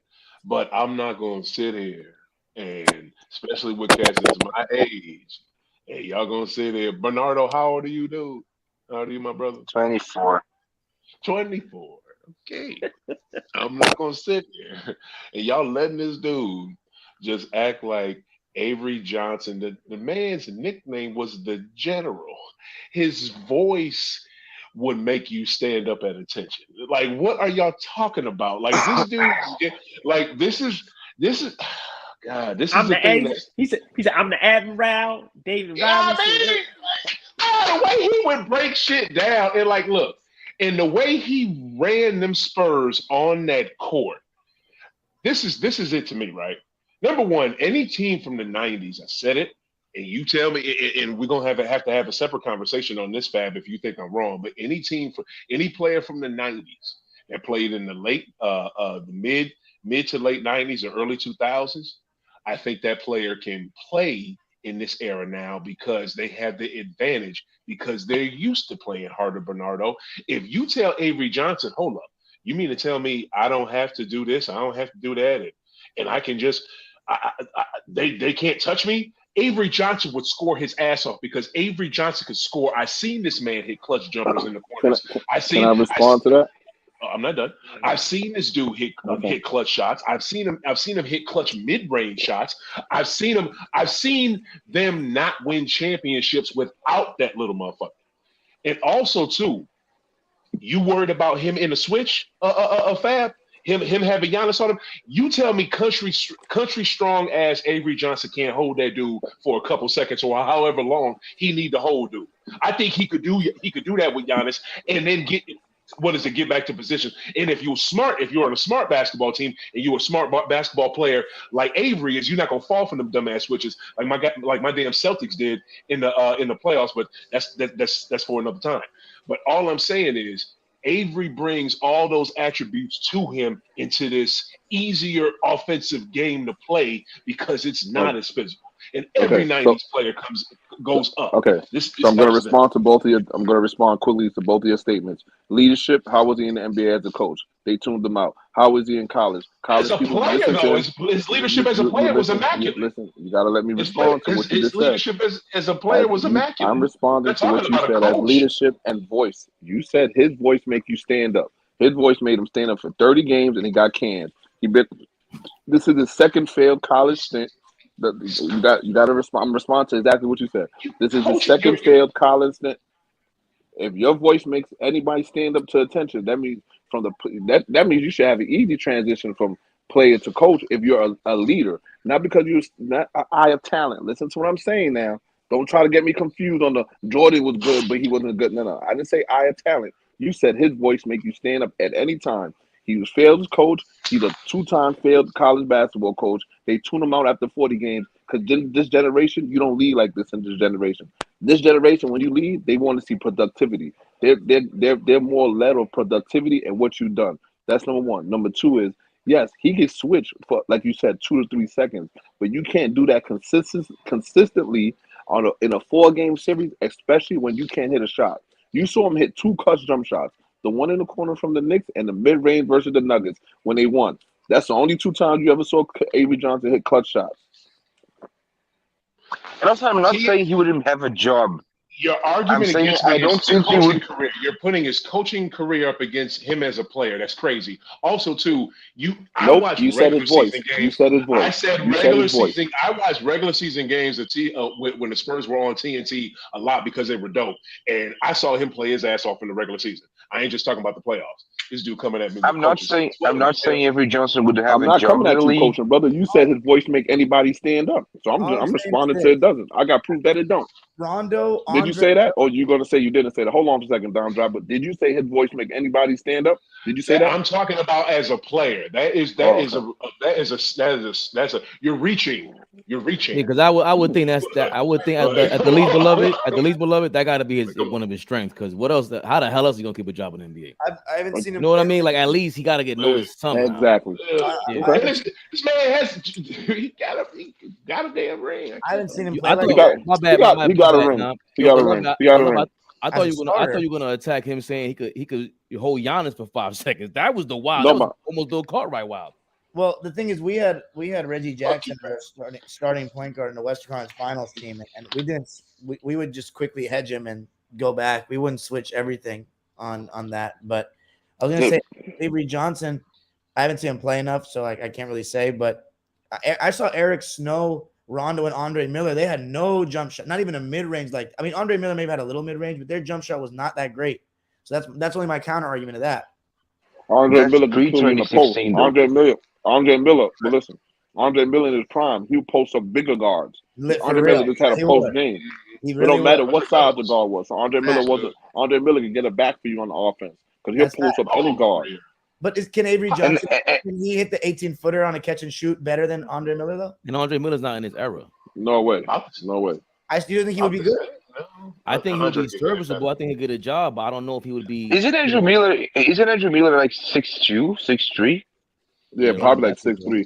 6'3", maybe, but Avery Johnson was Andre Miller, 5'7", Andre Miller and 5'8". Jamal Tinsley are the same player. Andre Miller and Jamal Tinsley are the same exact player. They both can post up. Andre Miller had a better post game, but Jamal Tinsley was a better passer. But Andre Miller in the pick and roll, Andre Miller can run the pick and roll effectively for you.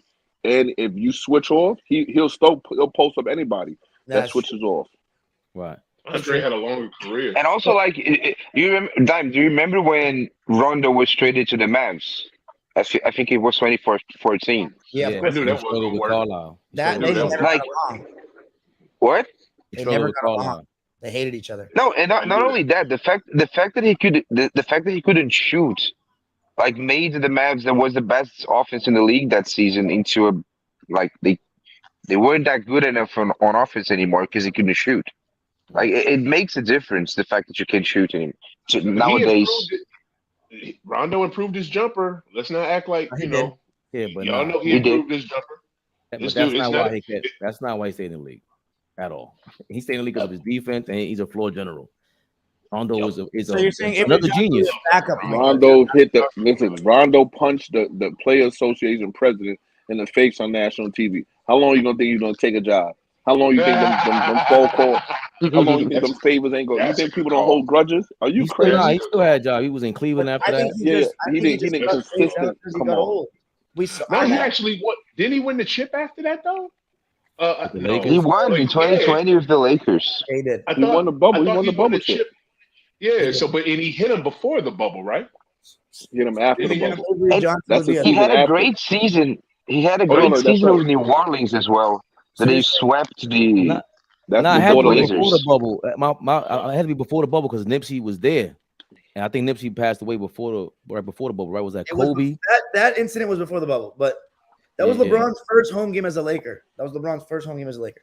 But I was gonna say, so you think he would be a backup point guard now, but in the 2000s he would be fine. Rondo in his You prime or asking me? Rondo right now? Avery Johnson, Rondo's fine. No, Rondo can play anytime Oh. to me. Rondo's a Any beast. era. Because Rondo's Avery also Johnson. taller. I don't think Like, Avery Johnson. Rondo's taller as well. I'm saying Avery Yes. Johnson. I think Avery Johnson doesn't. Does he make the NBA now? I don't Well, know. if TJ So, McConnell's I in don't there, know. I think he's making it. Yeah. TJ, No I think he disrespect. makes the NBA. I don't think he would be able to be a starter in a championship team in today's Okay, league. that's totally fair. That's my point. Totally fair. I wasn't even saying starter in championship. I was saying starter anywhere. I made it a In a thumbnail. contender, like in a contender, I don't That's see it. fair. I made it a thumbnail, so we gotta talk about the Lakers and what we think. Why? Nobody we want to talk hope- about the Fakers, man. Come on, man. because your Talk Boston about that, Celtics don't man. bring no traffic over here. Shannon Sharpe and the You Lakers a bring traffic fucking over lie. here. I You a sold out fucking already. lie. I already You sold a out. fucking They don't. You- I can show you the numbers. What do you think? Should All they right, get some but CP3? hold on. What you mean? Hold on a Let's get second. a Hold on. 5-minute clip Before- about the Lakers and then we move Wait on. a second. No, wait. Yes. Before we Where leave, AB can I go? get everybody? Where AB go? Hold on. Let me get everybody real quick because I got to get out. I want to hear people's prediction. I like to hold people to their word. What's your prediction tonight, Dom Driver? Oh, excuse me. Miami's gonna tie it up. Miami ties it up. Thank you. The Great. What's your prediction tonight? Tight game. Miami in overtime. They win by 3. Okay. Bernardo. I'm picking Denver. I think Denver wins in 5. Okay. Fabian. That was my original thing, Bernardo. But now I gotta go with Bam Adebayo scoring 30 points tonight, and they're gonna win by 4 points. Okay. They I gotta got win at least 3 Jimmy. games in this series. I got a Jimmy Butler 35-point game. Takes it to overtime, but Denver wins. Oh wow. I'll see y'all later. Who you got winning the whole thing? Who you got winning the whole thing, B? Who you got winning the whole Denver. thing? Me? I got Denver in 5. Boo. Know who Dime got. You want to bet that? You want to bet that? I bet. Hold on. I bet. Wait. No. Wait. Oh, you talking about if they tie it? You talking about if they tie it? No. My 100 to your 50. Miami don't win another game. Seriously? 2-1 odds, Miami don't win brother. another game, bro? brother. 2-1 odds. Would you like to bet? Oh, don't be I'm scared. from Harlem. 50. Yeah. Look, You got cash out. I got anything you need, brother. I would hate to don't ever say cash up again on camera. It's I 2022. I lose. I owe you 50. Yeah, and I lose. I owe you 100. Yo, that's a bet that. Bet. Thank you. You gotta bet that. That's a You no-brainer. gotta bet that. It's a I did a no-brainer. 1-to-1 like an asshole. But don't worry, because if I lose that, I'll pay and I get paid again from somebody else on here because they bet Miami's got to win 2 more games. Yo, Somebody listen, on here bet. I Look, he just can't trying to cover his bases. wait when Beloved gotta come on. When Beloved gotta come on here, and be stressed out. Right, Pockets for like real. Rabbit is. Miami getting it tonight, bro. Dead ass. They getting it tonight. Ain't no way they're not getting it. Peace out, bro. Y'all, I'm about to shake too. I gotta take my daughter to go see Spider-Man and stuff. So we about to go do that. Yeah, why take these kids to go see that? So I guess I should go to the movies after this. Do the same thing. I guess we have a new archetype that wouldn't be good in today's game. Is a smaller point guard that can't shoot threes. Well, I was gonna say that I think we keep talking about the centers leaving the game, but I think the point guards have clearly left the game. Like it's the point guards and centers. You're talking about the table setting point guards like Avery Johnson. But that's Hey, Dime, whatever you consider a point guard, they're gone. Chris Paul is he's out of a job. Whatever we consider, Chris Paul, no. And now the NBA people realize that if we have a decent scoring point guard, we put him in the pick and roll and spread the floor, they can get a decent shot every time down. We use their passing ability and the spacing and get a good shot. And you have more players. You have more players on the court who have to do more of the passing and get the game going. So it might be, hopefully, potentially a better league, a more fun league. I don't know about that. Like for example, my Clipper team, we had 1 or 2 shot creators last year and won 42 games. Besides when Paul was out, Reggie and Marcus Morris can't create for anyone but himself. It was basically Reggie Jackson running pick and rolls, and with shooters. But we can still get a decent shot if Reggie's keeping the defense honest. That's the thing about today's game. It's so easy to create good shots. And everyone's confident. That can shoot a little bit and can hit a little runner. Dime, real talk. I think besides, your only backup besides Zubiak, who was your other big? This year was Plumlee. He's a solid backup. Plumlee's pretty good. So you be honest with you, Don. I don't even think the Clips y'all got any flaws. Y'all, it's just injuries, bro. That's all it is. Because if y'all motherfuckers is healthy, y'all motherfuckers was in at least the conference finals, at least, or not NBA. We're gonna have to beat Denver. We're not going to beat Denver with this team. They're too good. What? If y'all healthy, look. Man, look, real talk. If y'all healthy, and this may not be y'all because PG, I think PG might be it. I'm sorry. But what is it? Whatever you're going to say is true. Whatever you're going to say is true. Paul George, you just don't know. I just don't even want to say it. But if Kawhi, my dude, if Kawhi can just be a little bit healthy in that postseason, that dude will take back the mantle as best player in the fucking game. And y'all forget all about that big dude in Denver. Y'all will forget all about him because y'all were not on his dick last year. Y'all were not on his dick earlier this year. It was none of that. I was always on his dick since 2019. In my defense, I'm never on any man's genitalia like that. My only pushback always, you need to find me the last time Kawhi outplayed him in a game when we played them. I'm being dead serious. I'm not going to lie to you. How many times has he even played him? Besides the bubble. Not that he hasn't outplayed him in a long time, in years. Before the bubble, dude. You have to go back to that. I get that, Don, but I think he's accounted for that, right? Because it's the same thing when we watching the series. If it's Jamal Murray and Joker going off, they both had a 30-point triple-double last year. They always go up against us. Right. So if you put someone on there to bother Murray, it changes everything. Because now you got two guys that Paul George and Kawhi tried to bother him in the bubble and got their asses smacked, got destroyed in the bubble by him. Murray pick and roll is unguardable. You can't switch it. That's the problem. You have to play it straight up, and he's so good from everyone on the floor, Murray. That's the hard part. You can't switch. You can't switch, and you can't trap Murray either. Yeah, because of Jokic playmaking ability. So unless you prevent Jokic from getting the ball on the roll, that's the only way. But even then, the other guys prevent defense. And if you have the size, if you have the personnel, you can deal with that switch when they do it. And to me, like you just said, prevent defense, keep the ball out of his fucking hands. And if you just get size, you got to have size against that dude.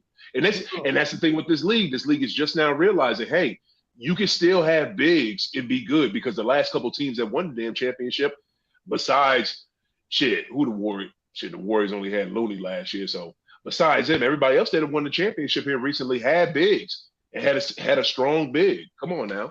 And the Warriors are the perimeter for the rest of the league because they have Curry and Thompson. So people are very the rules don't apply to them. Everybody else had a big. Say it again. Like the Warriors have too much. The Warriors have 2 great shooters, so the rules don't really apply of roster construction. You think Klay Thompson is anywhere near what he was? No, he's not. But teams guard him as if he was. So I don't think they do. That has an effect. They do. Jump on. They do. Thank you. You're always welcome, man. The Thank more you for letting me jump on. I wish I knew y'all was doing this. You know what I'm saying? I would have jumped on earlier. every Monday, Tuesday, Thursday, Friday, 2 p.m. Oh, you know we're doing it. We texted to you, we DM'd it to you. We just earlier. I'd be at work. I'm just off now. That's why I So then, you know what I'm so saying? then rephrase yourself. I wish I know y'all was doing this. No, we do it every. So you can say it with me. Monday, Tuesday, Thursday, Fridays, 2 p.m. Monday, Tuesday. Okay, that's what's up. Damn. 2 p.m. Sound like somebody. You ain't my daddy. The fuck it. Yo, y'all stay up. Older Gray, appreciate you. I was gonna say, yo, shout your thing off the glass. Oh yeah, babe, good looking. Yo, please check me out, y'all, on YouTube or wherever you find people like to listen to your podcasts and your videos and all that stuff. Check out High Off the Glass. What is it on YouTube? High Off the Glass, THA Glass, and you can go to My City, My Music YouTube page, all one word, and you can see my live episodes. I do live episodes every Sunday at My City, My Music at our Overtime Studios here in St. Louis. And what is it? As long as it's not a holiday or I don't have a graduation. Yeah, because like May was crazy. I had all graduations. But thank you, Fab, for having me on. Be safe, and Dime, thank you for drive-by shooting me with an icy cold take. Look what he tried to do. He tried to say, "Oh, Fabian told me you would do that," instead of being a man and saying, "I tweeted that like a man." Dime. Yeah, he said where he got the inspiration from. It was you that's actually. And I still cop to. All right, it was me. So what? Right, you gave him the bullets. Good shit. Good looking, y'all. I appreciate y'all. I pass him the gun. Check it. Oh, hey, all y'all. What is it? OOTHA great on Facebook, on Twitter. High Off the Glass. THA. Glass on IG and Facebook. Oh, yeah, y'all be safe. Dude, you guys are so obsessed with what the Clippers nice meeting you. Not what they actually are. You too. This fantasy of the Clippers, bro, is not reality. You guys are not accepting what we actually are. We're a shitty team with shitty process. You're not shitty. It's just injuries. You're not shitty. Because they're getting paid $50 million, so they don't give a fuck about the fans. You have to go to the movie though. Well, Paul George Leonard? Who is this guy? I don't know anything about him. But the only thing I like is he smokes weed. That's the only thing I know about him. Oh, he smoked it. That's today. Always been like that. He always been like that. Exactly. This ain't nothing new. What Spurs fans know about Tim Duncan? Not a fucking thing. Yes, they and he won 5 chips for them. Tim Duncan embraces leadership. Yeah, but we've been hearing this about Kawhi Leonard. This is part of his thing, his deal. Get him out of here. Yeah, get him out of here. That's what I'm saying. You should never be. You were praising him before. You were hyped up about this before, and all of a sudden, it's get him out of here. You can't say that. Kawhi for Kuminga and Poole. What you saying? Bernardo, you see, I catch all these guys, even the great Dime Dropper, who might be the greatest basketball analyst alive. No. Might be. He might be, right? But even that, he falls to being a human being. He's the baddest. When you have a superstar in their play. Yeah, I said from the beginning. I'm sorry. I would rather dress my team up with a culture. Oh, you always hear me say that, Dime. You always hear me say that. Flea's in the building. What's up, Flea? I know you want to attack somebody, particularly Fabian, but go ahead. You're right, Fabian. He got the 70s. I am legend. Lean going on. Me and Dime earlier. Slap somebody. What's up, Flea? I don't want the face of my franchise. Max Strus, what up, baby? Max Strus? That's how I'm coming today. Yeah, that's how I'm coming today. I knew I would get his ass. I would get his ass with that one. He's Max Strus? Dude. Hey, what up, baby? Bernardo, what up? Dom, what up? What up? What's going on? I knew I was gonna get paid with that one. Dom, I wish Joe Rose was on right now. Rose? Well, he would have threw his phone across the room laughing. Rose? Nah, you just call me Max Strus. That was crazy. That was mad disrespectful. Wow, disrespectful. I'm sorry. I'm sorry. I got it. But he looks like a good looking guy. He got a nice haircut at least. I gotta get off. I gotta go back. I looked at him the other day and I was like, nah. No. Drake's evil twin. We gotta cut that shit out. Max Strus. Fabian, I'm just gonna say this, man. Yes. I just don't want I can no longer I'm an emotional guy. I like people that I actually can tell who they are. I don't like that this guy that literally says when he says 2 sentences with personality. Oh my god, he's so funny. Fuck, I'm so tired of this. Play basketball. What are you referring to right now, Dom? Leave. I will take you to LAX tomorrow. Hey, get the fuck out of here so I can enjoy my team. You sat out in the middle of the game. In the NBA regular season, you sat out in the middle of the game. And we didn't hear anything about it. And our coach doesn't know about it. Get the fuck out of here, bro. I have to pretend like I actually don't. I actually pretend like I have to love this guy on Twitter so I don't get yelled at by all the fans. I can't wait till he leaves and takes his fanboys with him. I can't wait for it. And wins the title with all the Clippers. I don't even hate him. I don't even hate him, but I hate having him on my team because it's not fun. It's not fun. Get him out of here so I can get someone that cares and actually mentions fans. I like to feel important. Paul George at least feels important. You know what I'm saying? He doesn't ever mention the pride in the organization. The guy behind me did, and everyone says he's a dick. Chris Paul. He actually cared. He said, Clipper Nation is for you. Paul George said, we're going to get it right. Kawhi doesn't give a shit. He just wants his $50 million. I don't care anymore because he doesn't care. So I'm just going to make my money and build my platform. So good night, guys. Have a great day. Who is Dom talking about? Kawhi Leonard. I don't want him. Kawhi. I don't want him anymore. He's always You're talking about Kawhi Leonard. Us. He doesn't care about the fans of the organization. He's just he's just getting paid to play basketball, and that's all. He doesn't care about anything else. He doesn't. I don't even know how much he cares about winning anymore. He says he's all about winning, but then he'll sit out in the middle of a game. All right, end rant. I don't want to get too angry today. All right, peace, guys.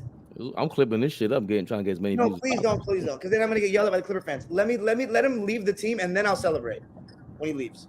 Because then all the fans somebody timestamp this, please. I won't do you like how you did. Oh, nah, I'm not gonna timestamp it. That was just a bad take that he was wrong about. This is just my opinion on having Kawhi on my team. I don't see anything about him having any pride in the organization. And your facts about it. What organization has he had any pride in?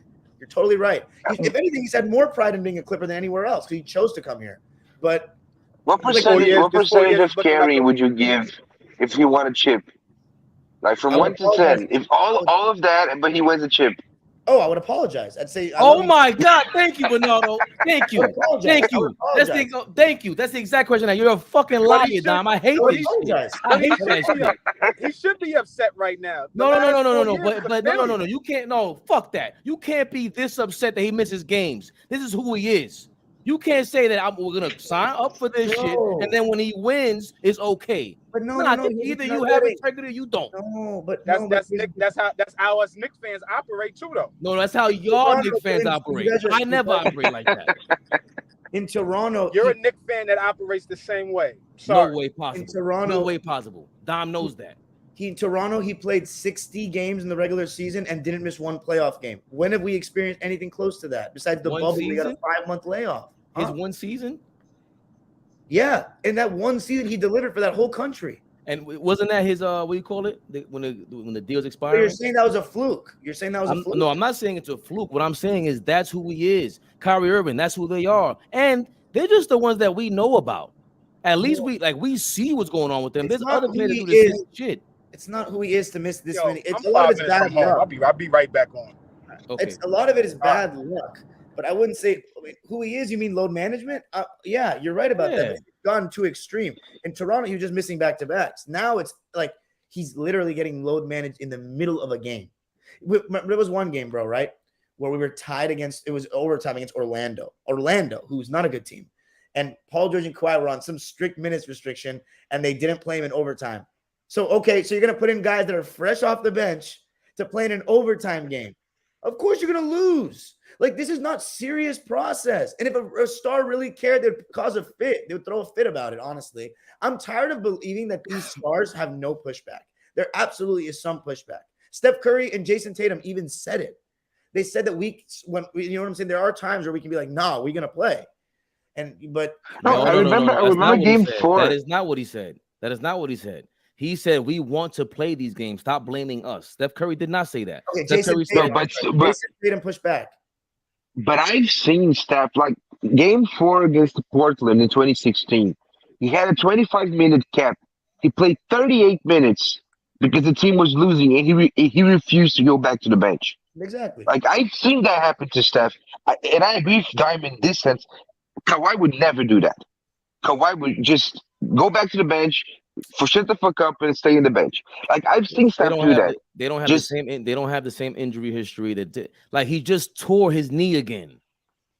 Like we no, can't. that's true. I'm Like not. No. We can't say no. We can't say this is not. This is not Kyrie Irving when he picks and chooses. I'm going to go to my sister's party, whatever it is. No, I tore my knee again. He has a history of injury, and I'm not saying that it's okay, but it's what comes with him. But I'm not after going to all compare him this- to Steph Curry, who's been healthy relatively for the last 10 years. after It's not all fair. But after all the stuff I've said about the regular season and overly cautious, and he still tears his knee up, who's winning there?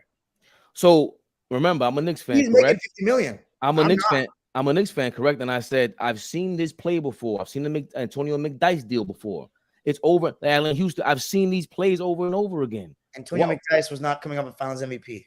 It doesn't matter. That's in the world, arguably. That's fine, but we keep doing that. Larry Johnson. We keep promising these guys who got injured. Okay, then get him out of here because he's too injury prone. Well, you learn the hard way. But what I don't like is that you would celebrate if they won a championship, and I totally disagree with that. I want the right culture around. I'm only a reflection of the team's performance. Nah, We're not good right now. We disappointed. And I disagree with that. I think that the Golden State Warriors, they don't just have performance; they have a culture around them. They have real leadership around them. They have something about them that you can identify with. When your star doesn't play, that's who he. That's just who he is. You're bringing you co-sign that. Like you can't co-sign it when you win. That's front running. No, it's not. but there is a problem with Kawhi being the face of your franchise. Like he's not Timmy, he's not Kobe, he's not Steph, he's not LeBron. He's not a guy that galvanizes people around him and like structures a friend. Like we talk. Me and Fabian were talking about the importance of the franchise to structure a player's career and give him help. But like when your superstar is a guy that he's a calming presence, like he makes shit happen, he structures everything around him. Kawhi is not that. Like I always say that Kawhi obviously was the best player in Toronto, but he was traded into a situation of a team that was already successful, already had a core, and already had a structure without him, and he was like the hired assassin. He was the best player, but he came like from the Spurs to the Toronto Raptors into a situation that was already there. They just needed a better number one. They just needed, and they got him. But technically, don't you think he was trying to repeat something like that with the Clippers? So I don't think that the Clippers had what I'm saying is you can't be mad about this. You can't be mad about this if it was a potential 1 or 2 championships on the line if Paul George and Kawhi Leonard are healthy. Like everyone agrees with that. That's not out of the realm to think, oh, you know what? We might have won a championship 1 or 2 with them in there.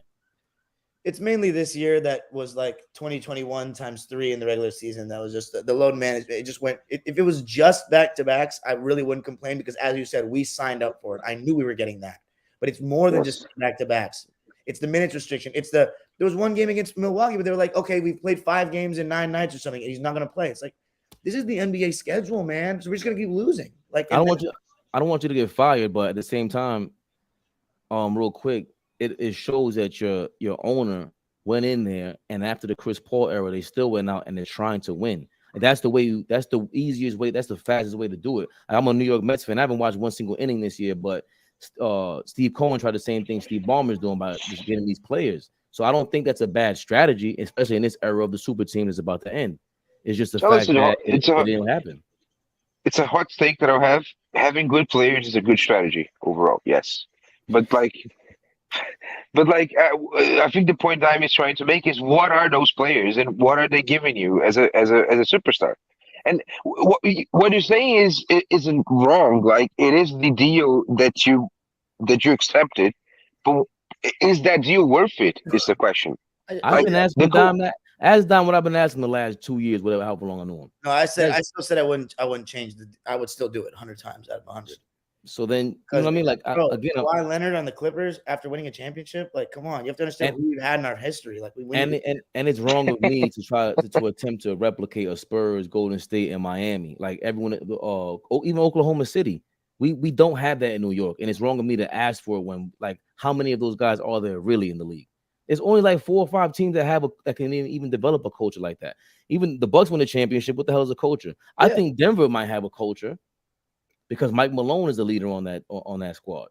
I think Calvin Booth is the general manager. Well, but our culture was we were underdogs. We brought in guys that were potentially, not going to have roles and stuff like Reggie or Batum, and we revived them. We got the most out of them. But that's about it. Oh, and the Raptors as well. The Raptors it's all like the Clipper culture is all about being an underdog. When we have expectations, we never do things the right way. I think that's what it is. Would you include the Raptors in that conversation? I mean, they you can tell that they want to win, but like I don't know, not much there. But I mean, like think about the kind of guys that they're going after. Foreign players. They're just smart picks. These guys that have a great fit. You upgraded from DeMar DeRozan to Kawhi, and it was a seamless championship contending team because it was a clear upgrade, and he fit with the team. Yeah, a perimeter defensively oriented team. And Denver, same thing. Everybody's 6'4" taller. There's an identity with that. The Knicks' identity is what? I don't know.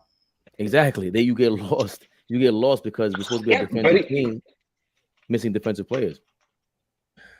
Yeah, the reason why I got triggered is because one, I hate when people say that the Clippers are like, when healthy, could beat the Denver Nuggets. There's just nothing that we've seen. Nothing. I need to see something. And then the second thing is, like, I don't want to disrespect how good Denver is that have actually respected the game. We don't respect the game of the process of what it takes to be a great team. That's why Lawrence Frank, after the season, said we need to take the regular season more seriously. Who was saying that all year, beating a fucking dead horse? Me, on Locked On. I still have yet to. This is the Lakers' new hope. We have to give them 5 minutes at least. What can they get CP3 and DeAndre Ayton and be both. what? Not both, but I gotta go now. I was just gonna say, the reason I got triggered is because in my Locked On comments today, people were saying, why would we want Chris Paul? He pushed Kawhi. I said, bro, you can have many reasons why you don't want Chris Paul. He's too slow, he's unathletic, all that. He pushed Kawhi. Are we Kawhi's bodyguards now? Like, bro, who do I like more? Who did more for our franchise? Who do I have better memories rooting for? It's not even close. Chris Paul. He bled red, white, and blue. His poster's still on my wall for a reason. And Bernardo, I don't even I don't think Chris Paul's all that all time. I think he's a little overrated. But when it comes to like my fandom, CP3 changed the culture. When I talk about culture, he made it so that we were going to make the playoffs every year. And he was going to give his all. When he was healthy, he would play, but he was injured a lot. Like, it's crazy because he was more available than them. That's a great point. So that's why I love Russ. Culture has to so much. Culture has to include winning, because if we ain't winning, that culture is downtrodden. Well, yes, but I would say this: like, if you have a rebuilding effort and you're like competing and like you're on the verge of becoming a good team, like I'd say OKC is starting to develop a nice culture. That's what I said. Press the OKC, Toronto, even Sacramento now. Like, they should be winning to some degree. What I think is having a coach who doesn't guarantee winning, but winning without a coach is really fucking hard. Like you can pinpoint 3-4 teams in the NBA history that have consistently won without a coach, like with just being talented. So yeah, it's a two-way street there. Yeah, but they don't consistently win back-to-backs in three. Like they're not contending every year. Whoever you're talking about. No, that's what I'm saying. Like it's hard to consistently win without a coach or without a structure in an organization and guys that not only know how to win, but like know the process and respect the process that it's required for you to win. And I think that's what Dime is so upset about the Clippers. And I kind of agree with him. Like when you look at the Clippers, you see a very talented team that has no identity. Like you don't see you don't, because like as a Golden State fan for the last 10 years we have great teams and some not so great teams, but we know what the team is every single year. I don't see that with the Clippers. So yeah, I disagree with that because they went from, what did they look like before the Kawhi trade? You had SGA. This was during the Golden State run. The Houston Rockets were making a move. All these star players were going and choosing where they wanted to go. So they wanted to, and Steve Ballmer had to make a move because he just made a great investment in a $1 billion organization. This is a guy again that comes from one of the biggest companies in the world, in Microsoft, and one of the most powerful companies in the world, in Microsoft. So Steve Ballmer, who's not a guy who he didn't come in there and was given equity or had equity of that business. He earned his equity in that company and became a billionaire in that way. He started off as a worker. So that's the kind of brain that's in charge of the Clippers. Now, if that's the case, he's trying to go for how can we win and produce dollars when I just bought the old Forum. I'm trying to create, this is culture. I don't want to be the Lakers. I don't want to be considered anything near them. And the only way you can do that is to show the fans, hey, we're doing everything we can to produce to put a product out there that you can root for. So I disagree with Dime that if you're gonna go all in and co-sign with the Kawhi Leonards of the world and contend for a championship potentially for the next 3 or 4 years, fully healthy, you got to go for that because you're not just believing in the players, you're believing in the owner up top. That's really part of what this deal is. And again, as a Knicks fan, I know what it feels like to always go have the owner lingering around. It's horrible, especially when you're losing. If you're winning, it changes everything. Your coach, your owner is not willing to do what it takes to win in this field. Yeah, the Cowboys the same way, right? Exactly. Jerry Jones followed suit with George Steinbrenner from the Yankees in the 70s. Jerry Jones came in and tried to and did a great thing in the 90s where there was no salary cap in football. So now I could buy the best players around, but now you add the salary cap. You got to get a lot smarter on where you spend. You got to get a lot smarter in who you're drafting. These guys, like they talked about making draft picks. I forgot who said this, but they were saying I might take the 4th best wide receiver in an NFL draft because he's more likely going to go out, do what he has to do to maintain and get 80 yards a game every Sunday. The number 1 wide receiver might go out Saturday night. He's going to give you 200 yards a game, but now the whole offensive line is tired because they went out with him the night before. They're drained. So now the whole team is affected. I don't remember who said it, but I remember it. Yeah. So it's a good coach. It's oh my God, that was an amazing quote though, because I never even thought about that. Because because you see, there's different kinds of leadership, and we always, that's my biggest gripe about Michael Jordan. He changed the way we look at sports, where this individual guy is the be all end all, and it's just totally not true. Yes, he's a big time personality, a big time winner, and everything. Of course, he wasn't content, he wasn't comfortable with any type of losing. We get all that, but at the same time, there was Phil Jackson, there was Scottie Pippen, there was Jerry Krause, who totally get shitted on. Right, and the owner Reinsdorf, were they a little too prickly? Yeah, because they fucked up that dynasty. But at the same time, there were leaders from every corner, so they weren't gonna to bring in Dennis Rodman was a big deal. Hey, can we handle this? They had to talk to all of them and be like, yo, do you think we can handle this guy? And Michael Jordan even was right in the Last Dance. You saw, like, I don't know if we should go out on vacation. We're never gonna get him back. But he went out there and went and scooped up Dennis Rodman when he went on his hiatus. So with the Knicks and with the Clippers, I think you have basketball minds from the top to bottom that care about winning, and they're going to dissect it. Even the fact that they're covering Kawhi Leonard's load management, they're covering that because they don't want to make that a bigger story and distract the rest of the team, because they're gonna have to talk about that all off season, all summer, and it's a tough spot for Ty Lue to be in, because why would you want to deal with that if your best player is saying, I ain't going back in the game. I don't care what you say. You're going against you're taking away the power from the coach at that point. That's crazy. You know what the Clippers need? Avery Johnson. The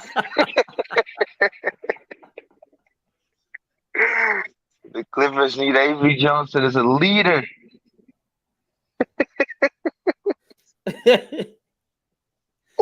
No, but for I get what you're saying, but not only do I get what you're saying, I agree with you. And I think it's funny because at the same time, the Clippers haven't ever been as close to a chip, even though they never get there. The feeling is, if the right pieces are together, if Kawhi stays healthy, they could win a chip. I don't think even in the lopsided years, everybody was seriously thinking that. Maybe 2014, which was their best team. But outside of that, not even in the lopsided years. But when you look at it, first of all, Kawhi has literally only been healthy in 2020 for the playoffs. It's one season and they choked the 3-1 series lead with Kawhi playing horrible. Kawhi and PG playing horrible in Game 7. To the Nuggets, by the way. So like the only memory that a Clippers fan has of of this iteration of the Clippers is they choking away a 3-1 lead in the bubble. So like, and at some point you run it back every year. You do the same thing every year, and you have the same ifs and buts every year. Like every year, the same ifs for the Clippers. Every year, if I would say fulano, which is especially in Portuguese, if X player is healthy, if they could have like gotten one more playmaker. Every year is the same ifs. At some point, you need to seriously look at yourself and think like, Word Turbo. are we doing this correctly? Are we putting our chips in the correct baskets? Like I'm at the gun now. that. It's all good. Yeah. What you have to ask the question: at what point does the abnormality becomes a trend? Like that's the question the Clippers have to ask themselves. But you take that chance with that. Like you just that's and you got to give props to Ty Lue the same way you got to give props to who was I just thinking about? Like Shannon Sharpe with Skip Bayless, him not just like smacking Skip Bayless every time about whatever it is, not making Skip Bayless look bad. That's a part of the job description because you signed up for that. So the same thing with Ty Lue with the Clippers and you signed up with Kawhi. He is going to make the decision to play sometimes. Popovich already warned you. You signed up for that. So it's tough with someone like Ty Lue who does not come off like a punk. He's the one who called out LeBron James in the championship, apparently, and called them out in the middle of the finals and said, yo, we need you to step up. You're always bitching and moaning. And LeBron was looking at his guys. They were like, you said you wanted somebody to confront you, right? Well, he's the guy. So Ty Lue is someone who is like visibly frustrated with the Kawhi situation. And he knows because he signed up for it. But you know why Ty Lue is frustrated? Because Ty Lue has been in those situations that we're talking about of the culture and the superstar that cares and galvanizes everybody. He played with the Lakers in the early 2000s, and then he coached LeBron in the Cavs. Like, he for sure knows what it takes. And I think he knows that the Clippers don't have it. Like, that's the thing. And that's frustrating because there are basketball reasons why I'm not as high on the Clippers as some people are. Like I've talked about this here before. When your two best shot creators, when the two best offensive players are great playmakers, it's tough for you to run a successful offense in the playoffs because your team almost always gets bogged down to one-on-one play. And a one-on-one play is like you need to be really fucking good at it for to be successful in the playoffs. So there are basketball reasons. What? Which Kawhi is. Kawhi is for sure, but I don't think Paul George is as good as he needs to be to carry a team in the playoffs for 4 rounds. So I don't know. And no, go ahead. No, go ahead. Oh, so that's I think there's basketball reasons for it, but at the bottom line is like you need your best guys to play. It's simple as that, and then we can begin to criticize the Clippers basketball wise because we don't really know.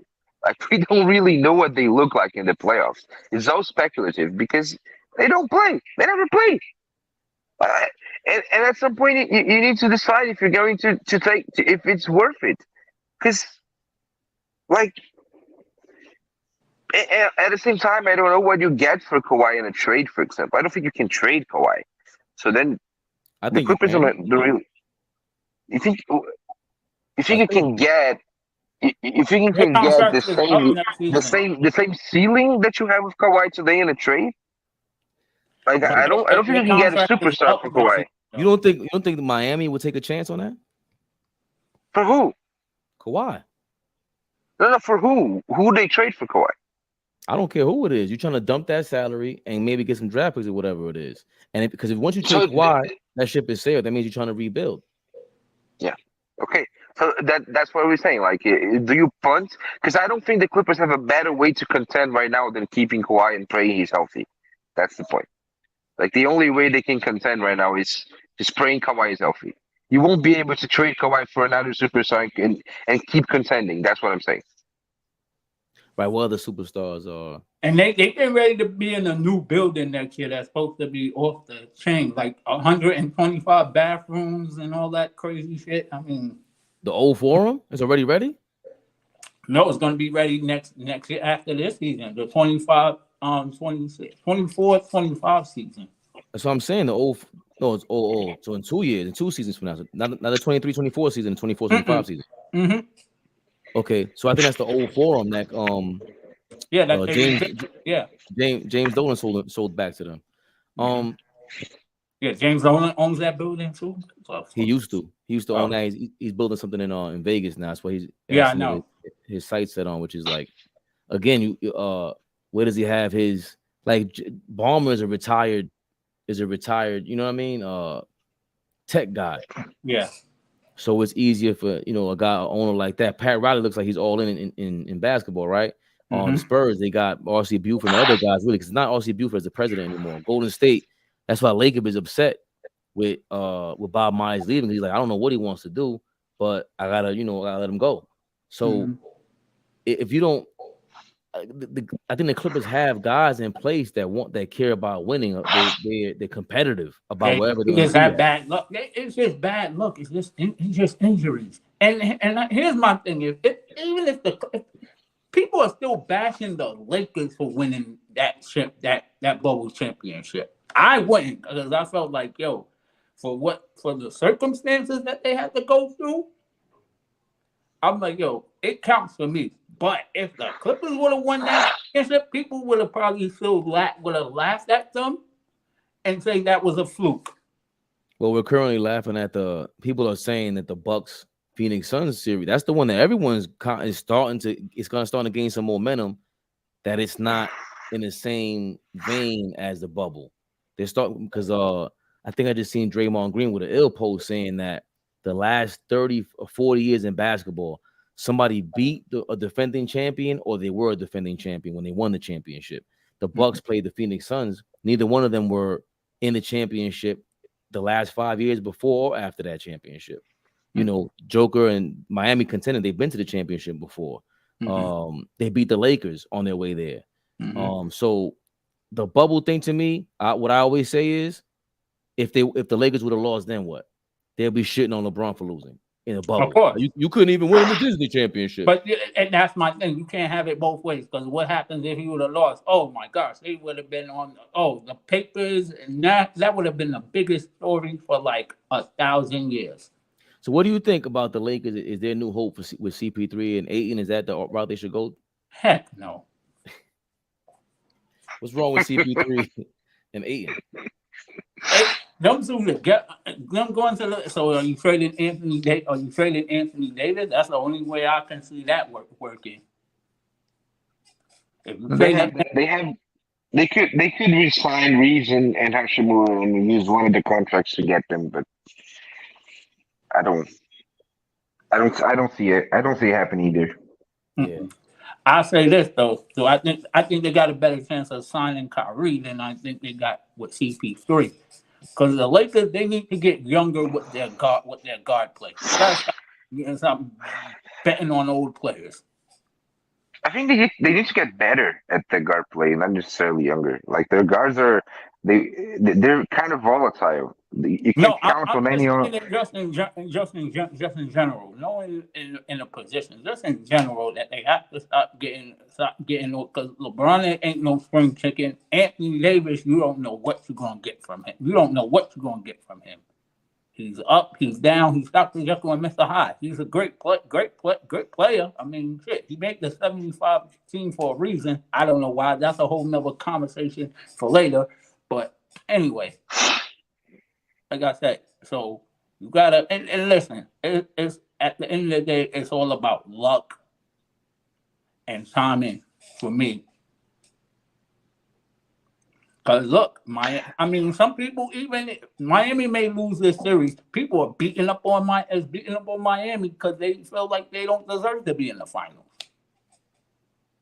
I don't think Miami doesn't deserve to be in the finals. I don't think anybody's saying that. Are they? It's like I don't think deserve is the correct word. Like it's Miami. I I wouldn't think say Miami are deserve. lucky to be in the finals, but I they mean, absolutely you know what deserve I it. mean. Like I didn't mean deserve. That is a harsh word. You are correcting me. But, hey man, my birthday is coming up in a couple of days. I'm hitting a new chapter. So, right. So now I did that with Fabian last night yesterday. What's that? So he had to correct me when you and Faye was having a conversation, kind of having a conversation about and then you were like I'm like, yo bro, you know what I meant. About what though? When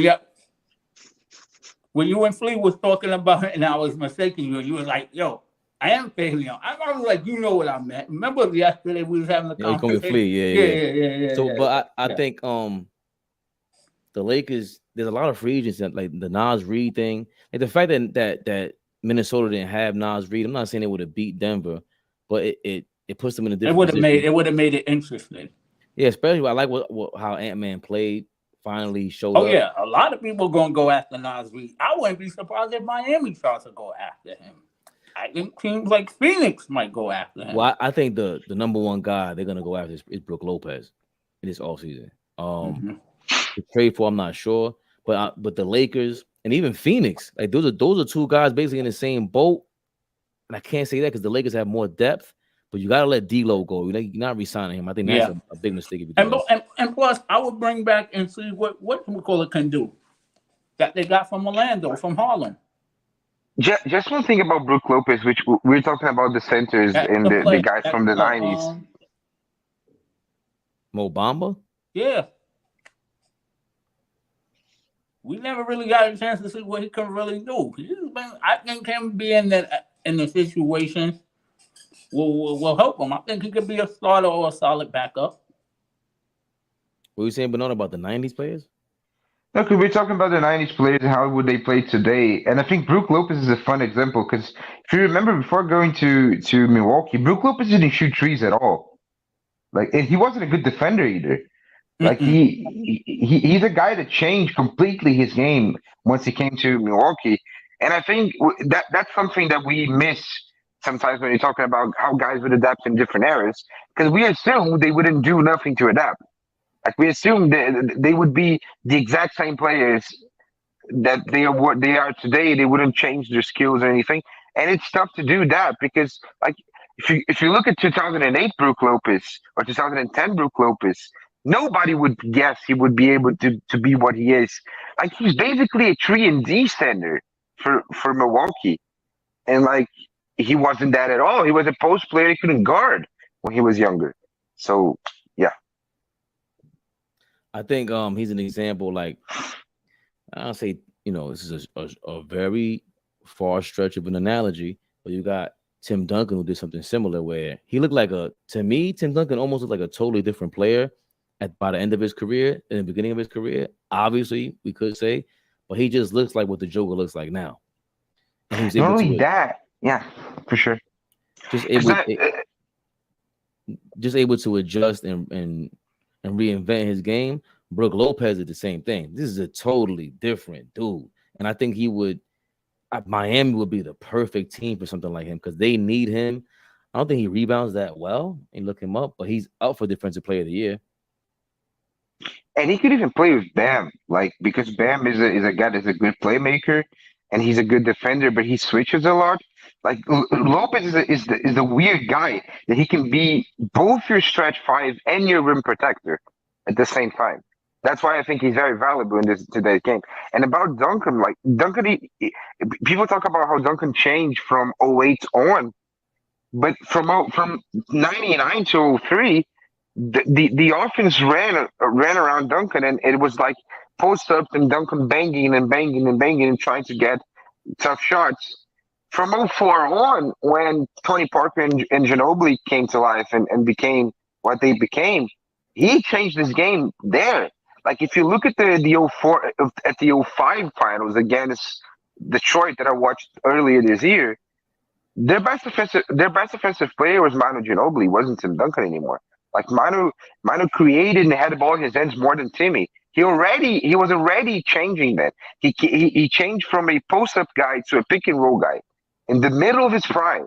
Like, and that's very impressive to do. I gotta show you. I want to put up this highlight. I don't want this to get kicked off YouTube though, because they flagged us before. I'll just delete it from when we from the repost. But Tim Duncan looks like a totally different. Like he looks like the. Yeah. I'm gonna pull it up because people don't believe me.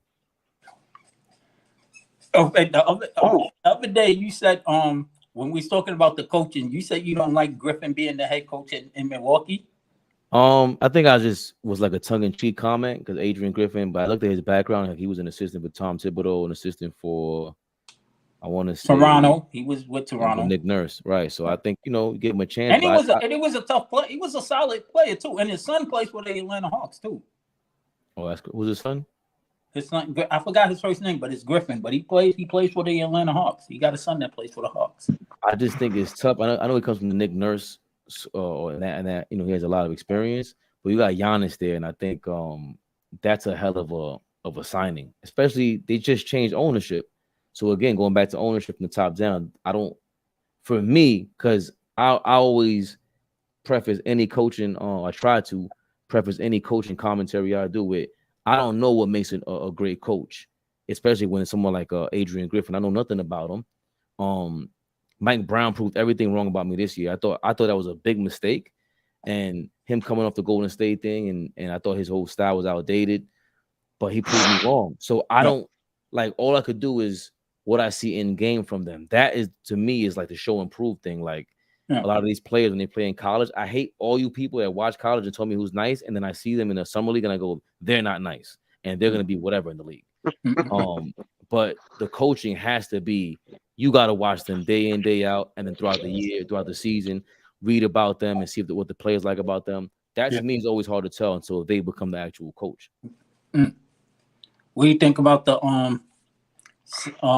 Celtics hiring Sam Cassell as an assistant? I think that's a good move on the Celtics part. I think you've been talking about him the whole time. So finally got another assistant job. Hopefully, I don't know. He can get a head coaching job. We hope one day he can get a head coaching job. I know he was at the Missoula was at West Virginia, so I'm not sure if there's a tie with Sam Cassell with that, but no, he's gonna need some veteran voices in there. I think Sam he's always been a vocal dude, never shy. No, and he can work out the players too. And if they're gonna keep Brown and Tatum, he's definitely gonna be on the court helping them work on their ball handling. That's for sure. That one thing that Sam Cassell for me can help the Celtics a lot is if he can teach Brown and Tatum to be better ball handlers and decision makers, like that would come a long way for the Celtics. I think he can, because look at Maxey, which we call it from depth, like you could see him in the gym working out with these guys. And look what he did with John. Remember when John Wall first came, he was playing 100 miles per hour, just playing and playing. Then when Sam Cassell got on the bench, you saw him. He kind of like just toned his game down a little bit. He kind of like dropped him down to earth for just a little bit. So Sam Cassell had some influence on it. Sam Cassell had, and Bradley Beal too. He also mentioned Bradley Beal. So he has.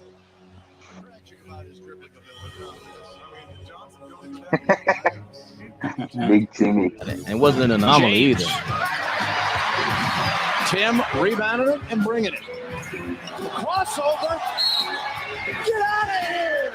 Tim Duncan strolling down the lane.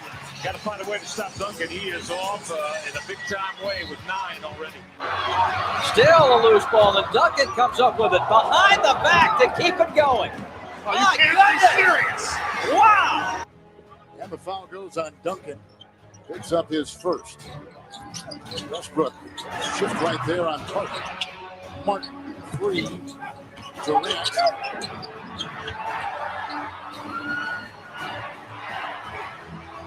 Looked up by Tim Duncan. 4th rebound. And to Kawhi Leonard, the early release, and the 2 at the other end. Ballverlust und Steal und Tim Duncan schließt ab. Duncan was at an unbelievable start. It comes up with a steal here. Duncan, you rarely see this on a fast break and finishes down the other end. So already, several turnovers for the Miami Heat. He's a fast break. You're shaking. That was a slow break right there. New York homeowners, now is the time to switch to solar. How dare they?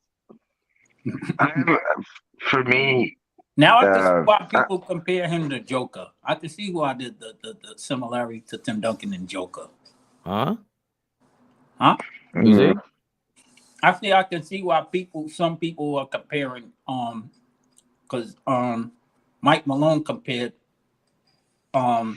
Joker's game to Duncan's game. Did he? That's what I've been saying. I saw a video like 6 months ago. That wasn't a video I saw. That especially later in his career, the way he would pass the ball, dribble handoff, set the pick, then he would, whatever you call that, cut to the basket. Everything was like Joker. It's just this is Tim Duncan, late stage Tim Duncan.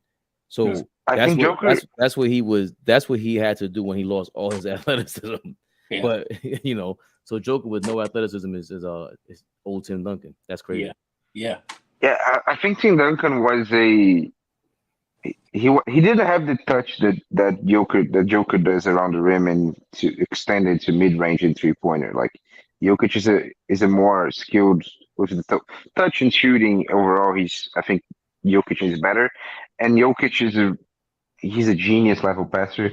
But what Timmy did in that Spurs team is he became the offensive hub out of the elbows, just like Joker is today for Denver. Like his ability to dribble handoff, make decisions, set screens, and roll to the basket. Like it was very special to watch. I love Tim Duncan. Like I think his offense is a little bit overrated outside of his peak prime, but I think he has a legit argument to be the best defensive player of all time, in my opinion. Like it's him, Hakeem, and Russell, depending on how you see the 60s era. Like Duncan is best defensive player ever for me. Duncan is right there with Hakeem and other guys. And he's never been. He never won Defensive Player of the Year. I don't think he was top 3 ever. No, he was top 3 a couple of times, but he never won it, which is crazy to me. I think I got to put Ben Wallace as a gap above him. Dikembe Mutombo, a gap above him. But again, those are defensive specialists. And then, of course, Hakeem Olajuwon. And those are guys that are probably a little more athletic and have a little more strength, ironically. And that would be the overall advantage over Joker is defense, flat out defense. Like that's where it's like, who would you rather have on your team? I always start with defense. And then he brings you the similar amount of offense. That's the gap between Tim Duncan and Joker. So again, when they talk about can Joker be top 10 centers ever, it's like, yeah, we can have that conversation, but if you don't consider Tim Duncan a center, there's no way after watching any of this that Joker is not going to be involved in the conversation against Tim Duncan. Like that to me, that's when it gets a little bit what do you think about that, Bernardo? Yeah, I always say it depends on if you count Timmy or not. If you count Timmy, the conversation changes. But for me, I always have my top 5 centers in Kareem, Russell, Hakeem, Shaq, and Wilt. Those are my top 5. It would be really fucking hard for Jokic to crack that. And then if you want to add Duncan, then the top 6, that's really hard. But for me, I think the conversation overall with Joker reminds me of the conversation with Steph in a sense that I think people underrate his offensive impact. I don't like, in my view, I don't think people quite understand how valuable being maybe the most efficient volume scorer in the league is, and also being such a fucking great playmaker. I think people underrate that combo of how important, how valuable that is. They underrate who? Joker and Steph? Yeah, not necessarily. I don't think they underrate, because what I meant was, like, I don't think people understand. I don't think it's a conversation, let's put it this way. I think Jokic is clearly better than Duncan on offense. That's what I mean to say. Because he's so gifted as a scorer, and Duncan was also. But the playmaking part of Jokic, like, adds so much value to his offense. Like, he is the first center in the history of the league, maybe with the exception of Wilt, that effectively plays point guard on offense. And the value of that, and he plays it very well. So the value of that is kind of crazy. And what I say that it compares to me with Steph is, I don't think people understand the value of having a guy that generates so much layups, like wide open layups for your team. But again, I think that's Like a product of the time too. Like he's gonna get a lot of that in the 90s and in the 2000s. Don't get me wrong. And the 2000s will be interesting because he would be playing against more power forward, the more KG, Rasheed Wallace, Tim Duncan, the McDyess of the world. Like Joker will be up against them instead of the centers, so they could probably maybe guard him better than the centers that we think about one-on-one from the 90s. But that's not the way you guard Joker. You see him with the Lakers. But the problem, but that's the problem with Jokic and with Curry. You're not guarding them one-on-one. I disagree with that. I think they're not just one-on-one players. That's what I'm saying. No, they're not just one-on-one players. 1,000%. But what I'm saying is that he's still gonna get his versus the Rasheed Wallace of the world and Tim Duncan because they got it on each other, and they were so different. And then Joker will be different against them. It's just that I don't see him being a gap better over those guys. And so forget centers for a second. Kevin Garnett, Tim Duncan. Am I forgetting somebody? Maybe Chris Webber. Early Chris Webber and early Rasheed. Yeah, like if you have Joker on that Sacramento Kings team from 20 years ago, and you take off Chris Webber and put somebody else, that's gonna be sick. Because he's Vlade Divac's times 10. That's the thing. Like Jokic, what I meant to say, you're not guarding him one-on-one is when you have Jokic in your team. Your best, like imagine Jokic running a dribble handoffs with Tony Parker and Manu Ginobili. Like that would be sick because Jokic can shoot in a way that Duncan can't. Jokic has the ability to take from the perimeter to the paint and dance the way he does and then flip little hook shots over smaller defenders. It's maybe even better than Duncan is. He's a better passer than Duncan. So like the combination of how I was talking about this with a friend, but like the Jamal Murray Jokic combination is so amazing because how do you guard that? Like, how do you guard a center he's a knockdown shooter, he's your best passer, and he can take you one-on-one to the rim and hit any 12-footer that you can imagine. Like how the hell? Because you can't guard, you can't trap, you can double Murray, you can switch, like you can't do anything with that. And I think that's why I think if you put a one-on-one game, Hakeem versus Jokic, I think Hakeem eviscerates him because he would be able to guard Jokic in a post-up pretty well because Hakeem is a monster, and Jokic wouldn't be able to touch Hakeem. But in a team game, as the agent of a team and as the primary playmaker of a team, like we think about Jokic as if he was Hakeem, Kareem, and Shaq and David Robinson, but he isn't. He's the primary agent of a team. He's the primary playmaker, and that makes a huge difference for me. That's what makes Joker. No, but then I think with Joker, that's why the Murray being healthy is important because Hakeem won when all his guys were healthy. Tim Duncan was winning when most of these guys were healthy. Same thing with Shaq. But I think the Ben Wallace, that Detroit Pistons lineup versus, I guess, the Kings, I want to see how they did. I want to look back and see how they did against those Kings in that era. Because Rasheed, he went to the Pistons in 2004. But in the middle of the season, and he played one game with the Hawks, and then the next day he got traded to the Pistons. That was I'm not a big. I hated watching the Spurs and Pistons in the finals because it was just boring. But think about. I loved it. I watched all the games this year. It was so fun. So imagine having Ben Wallace or Rasheed checking Joker anywhere on that court because these are guys.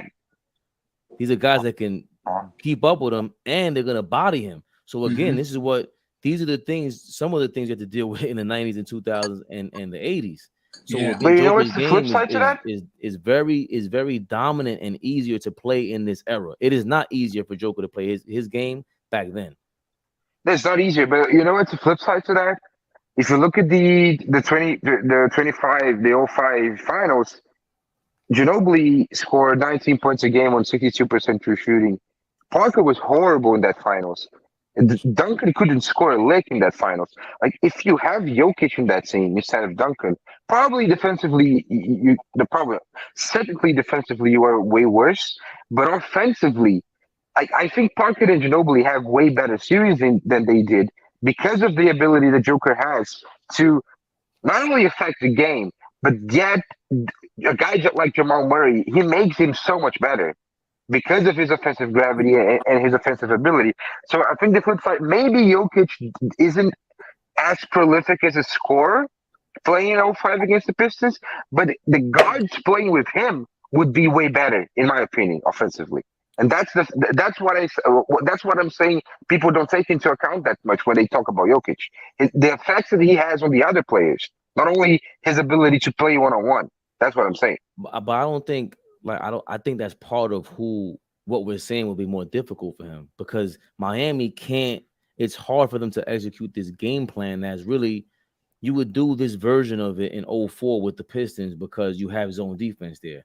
In the 90s and the 80s, you can't do what Miami's doing today. Nah, it's you have to allowed. guard up, straight up. You have to guard up and do these late double teams. But the Sonics, the 80s Pistons, they're gonna bend the rules, and the referees are gonna allow them to bend the rules a little bit, and they're gonna because they have the personnel for it and the pressure on the refs like that to try to attempt that.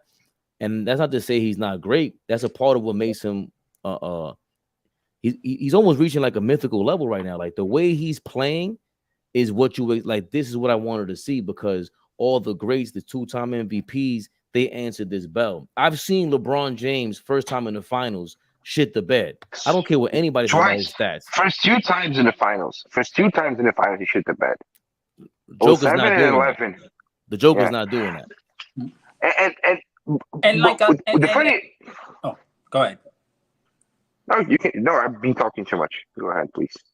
No, go ahead, nah, but I was gonna say it's like for yes, I love the the 90s ball and the 2000 ball because they cared and it was more physical. It wasn't as friendly, but they benefiting from the rules on how they play. That's all it is. He's benefiting from Joker's benefiting from the rules he's playing in.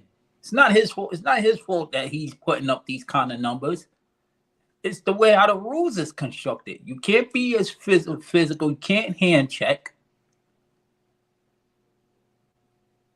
So that's just my opinion because a lot of people kind of like go like what Joker's doing is unbelievable. Because if that's the case, if we're making a big deal like okay, because what Joker's doing, averaging triple double as a big man in the center, then we would be saying then what would we say about Russell Westbrook as far as him averaging a triple double for the past 4 seasons? But there's a difference because Jokic is actually efficient doing so. Jokic is a big man doing it, and he's actually efficient doing it. So it's a bit different. But no, I'm just saying that people are just making it a big deal. Oh yeah, because he's scoring a triple double. I don't care. I don't really care about that. No, I think when you see a scorer sometimes, right? Like a lot of times we overrate certain scoring. Like with Iverson, I love Allen Iverson, but then when you look at his average and you go 40%, okay, that was great, but you have to do it with volume. The fact that Joker's doing all these things, that the numbers and the eye test match up to greatness. That's when you see like a great player. It's totally efficient. Like he's shooting 60-70% from the field. That is insane. That's not easy to do.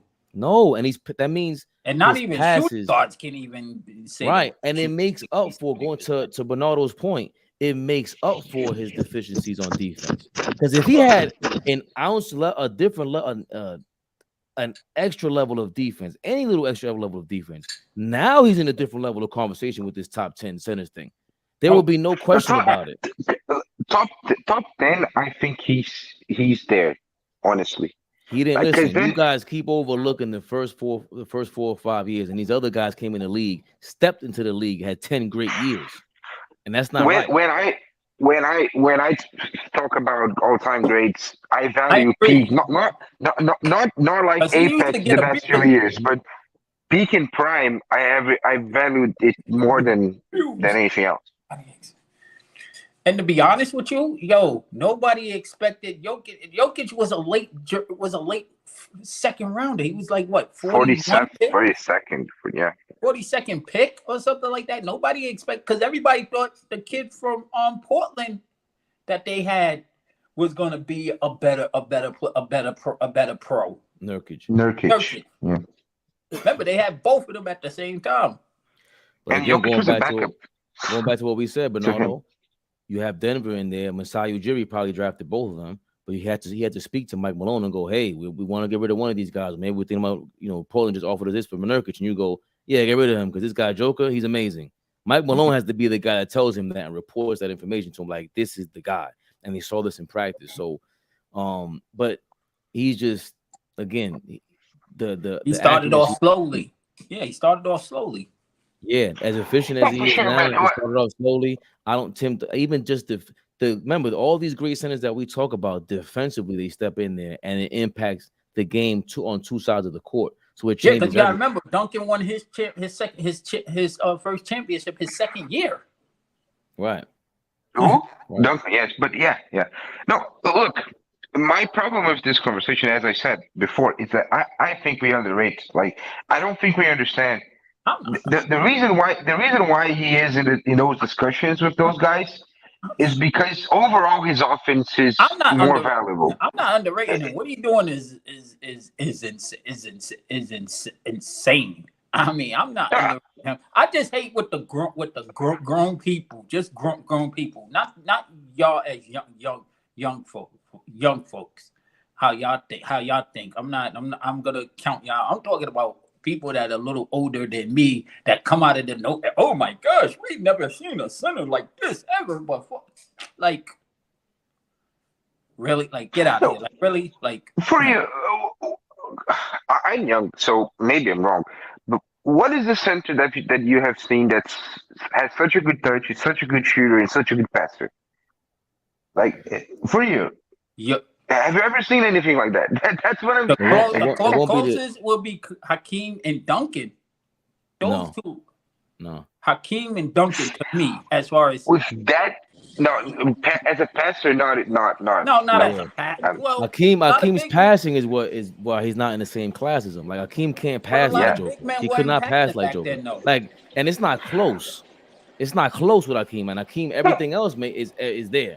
But his passing, big men are not passing today. Like it's just Jokic. We're not talking about passing back in our era. Right. Not every day today. Like the only other guy that averages more than 5 assists is Sabonis. Like big men are not averaging 10 assists today every other week. Like it's Jokic. That's what I'm saying. I've been like I said a few minutes ago, they're benefiting from the rules. We done had this conversation. But what does the rule have to do with? Hold on. I have a question. What does the rules have to do with passing? Tell me. I'm not saying you're wrong. No, I'm not saying as far as passing. I was just saying just overall what Joker's doing, being people saying he's an offensive machine. I'm just saying that he's better from the rules because you can't be as physical as back then. I'm not judging of his passing. I'm not putting in his passing ability. I'm not putting passing in that ability. I was just saying overall. That's all. That's all it was. Beloved, can I ask you a question? As you were, can y'all hear me? Yeah, you sound good. Yes. My fault. Cause I didn't hear Turbo's answer to what I asked. That's why. Oh damn. Yeah, I was in the black spot. Yeah, but so my question was, Turbo and Bernardo. You could ask me anything within the boundaries of our friendship. If you need me to borrow money, you have no problem asking me. Don't be so proud. If you need help, you can lean on me, Bernardo, if you need any help. And I also will lean on you, Bernardo. Don't worry about that. That So you don't ever Brazilian have bridge. to. He can't wait to Yeah. go to Rio, Bernardo. This guy's very. But go He ahead, always yo, show Turbo. all the corners in Rio. I haven't seen it. What were you saying? Like the rule? I I wasn't understand when talking people about say Pat, the not rules. his pass, huh? Go ahead, I'm listening. Not his pat.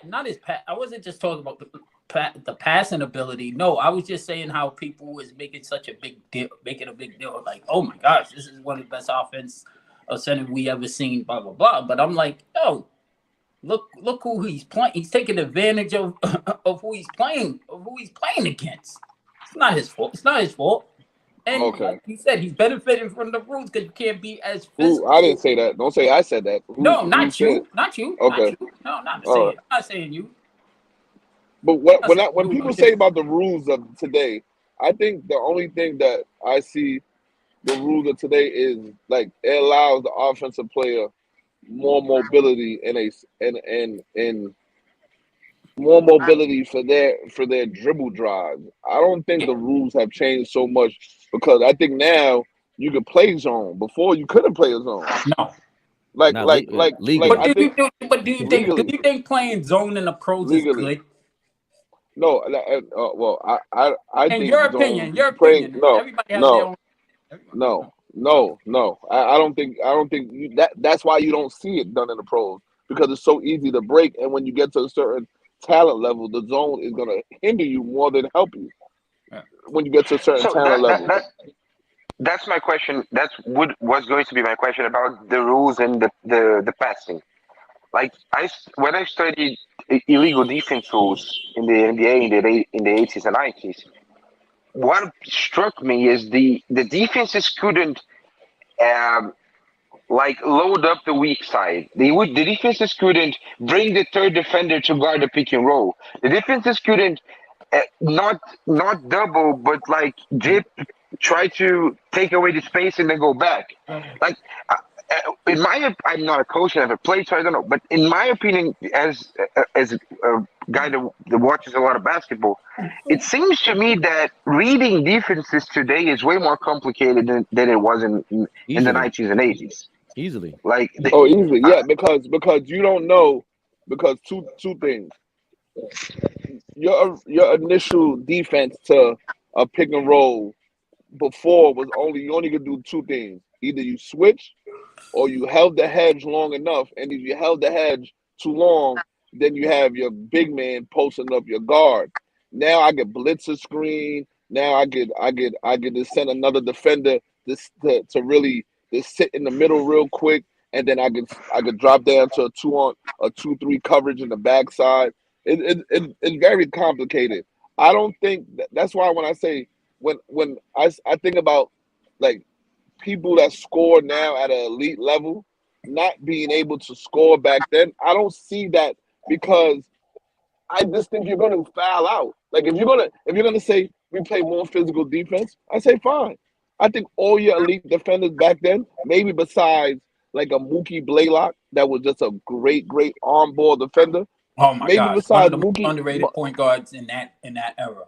Maybe I don't think he was underrated. I think he got just due. But remember, he led the league in steals, and that's one of the few guards that led the league in steals while Mike was there at his prime. So you got to give him credit for that. And he had Mutombo behind him.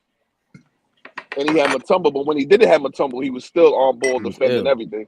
Yeah, but people forget when he was with the Nets, he was a dog. He was lockup. He was lockup. Like him and Derek Harper were like one of the best on ball defenders ever. But I think that not those players. I mean players that just leaned on you and fouled you. I think those players will be fouled out in the first half, no matter what era, what rules you had. Because it's not like back then they weren't calling fouls. Back then you would just allow more leniency to clothesline somebody and not be suspended for 10 games. See, to me, that was the difference in the rules. It wasn't like they wasn't calling fouls. They were called fouls, but you won't play, like you'll be kicked out that same game and you won't play 10 more games nowadays.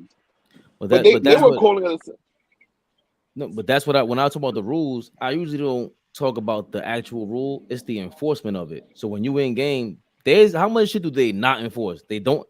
All these traveling rules, they're there. They just don't enforce them. They don't call that shit. So in the 80s, and you know what? To your point, beloved, the other thing nobody talks about, nobody wants to say this, but I think the defenses in the 80s, early 80s was all overrated. Who the fuck was really because defending? because all you can do is load up and just hit people. But what I'm saying is, because I was checking this yesterday, talking with Dime. From 1982 to 1995, offense was better than it was until 2020.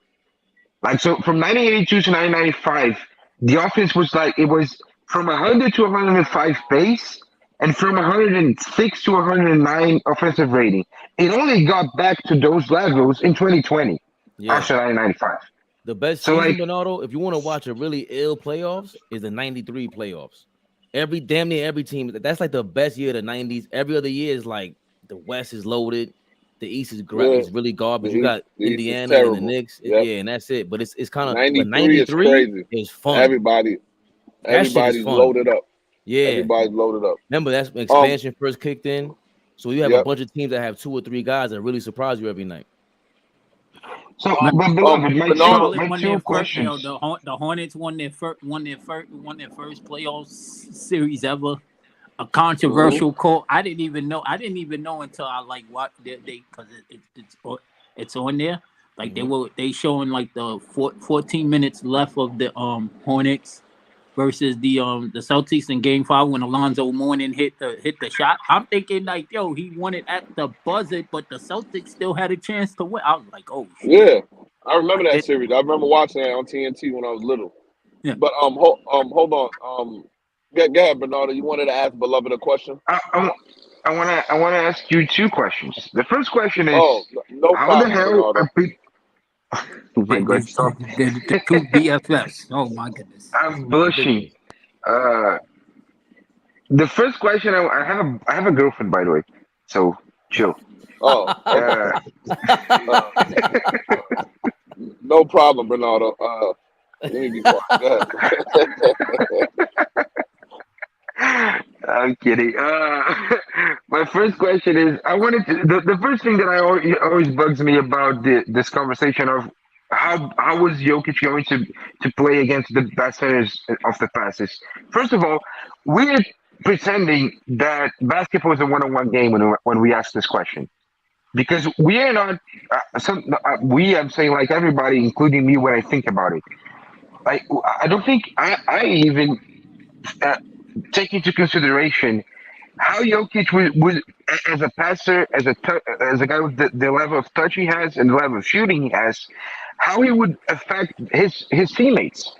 Like I was talking to Fabian, like imagine Jokic running a handoff or a pick and roll with a guy with a guard that had some scoring ability, some passing ability, and some speed. Like in any era, it would be a nightmare to guard, considering who Jokic is. So that's the first thing. If you think that Jokic would suffer as much, not one-on-one postmate, just as a post player, but overall as a guy impacting the game offensively, how much you think he would suffer?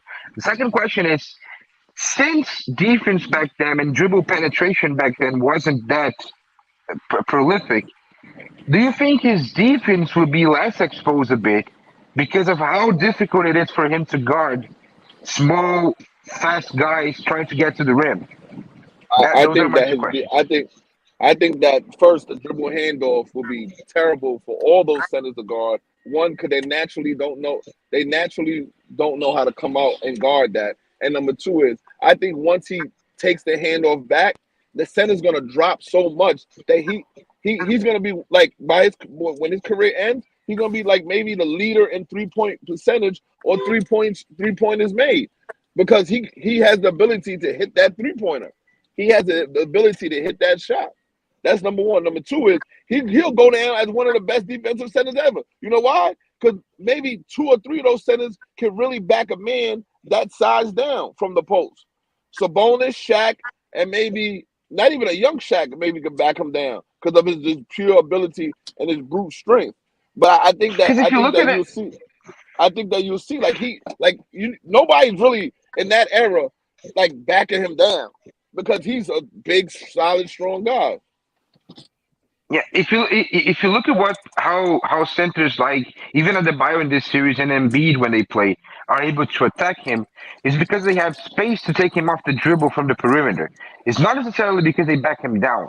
So that's the thing that I was thinking about. Like he would be way less exposed to dribble penetration and perimeter play in the 90s and 80s than he is today. So maybe his defense is less exposed then than it is today. That's what I was thinking. So overall, I think he might have been just as good back then, but he wouldn't be clear cut the best center in the league because of the talent at the center position back then. So that's. No, what's up, sir? You said what up? I'm saying nothing. Yeah. No. I'm talking to my son. I'm going to the barbershop. Okay.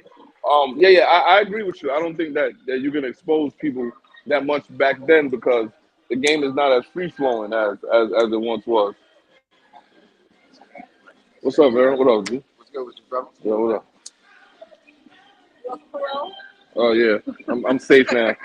I'm not doing nothing in them streets. You said what up? Real quick before I get Fave, you watching the game or you? What are we doing tonight? Are we gonna be watching the game or? Yeah, probably gonna jump on. Yeah. All right, and another thing, two more things, like, real quick, and also, I would just want to recap Turbo, Fave, and Bernardo. Some of the things we've heard in the last 2 nights. You rather have Kyle Lowry's career than Manu Ginobili. Did Chris anybody Paul, say that? and Charles Barkley. Yes, Mel said all those 3. So That's what you rather have Beloved yes, took yes. he took Melvin's playground medals away from him after he said that. Mel said that he'd rather be. Mel said, hold on, Bernardo. Mel said he'd rather be Lowry over Chris Paul, Charles Barkley, he compared Ginobili to Kyle Lowry because they both are winners and they both have rings. That's one thing we heard. And also today I heard Turbo. Listen to this. I don't know if you were on for this.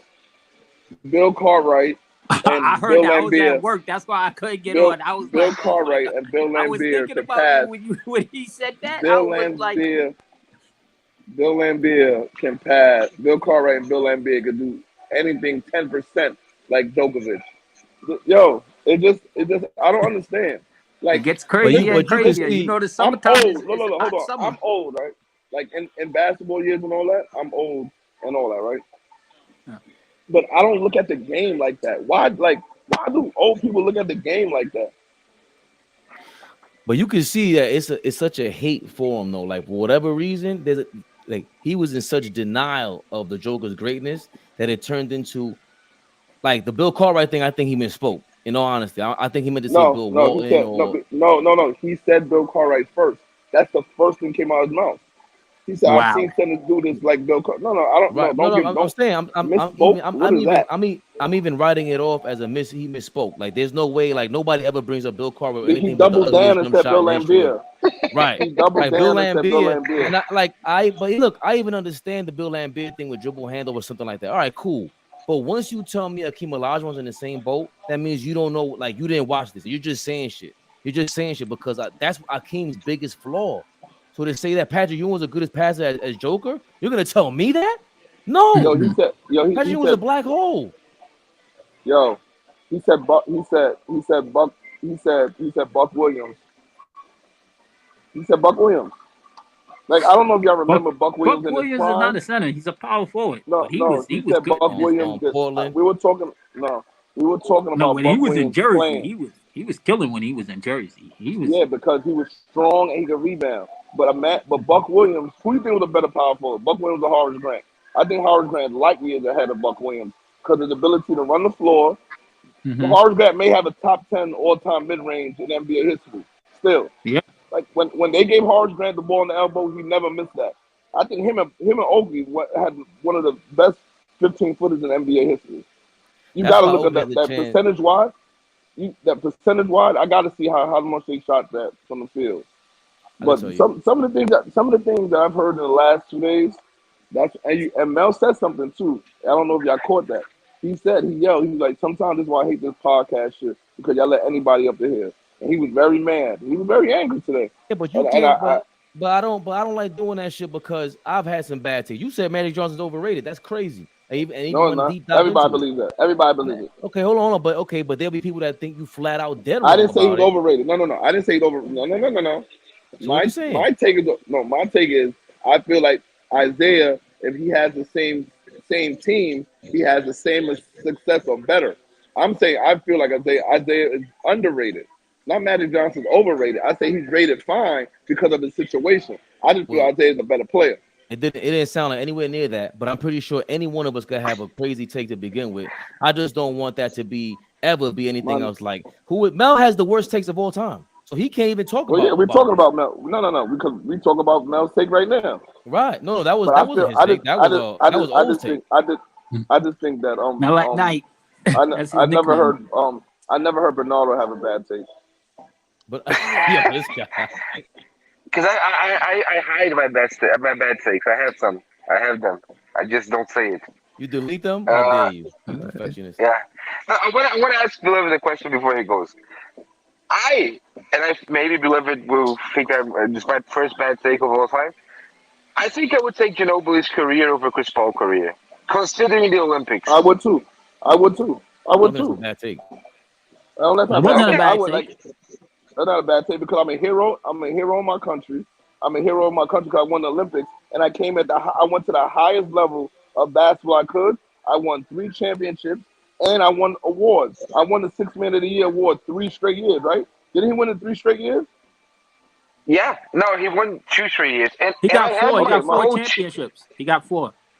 4 championships. And I have my coach. Yeah, because he won in 03. He was a rookie in 03.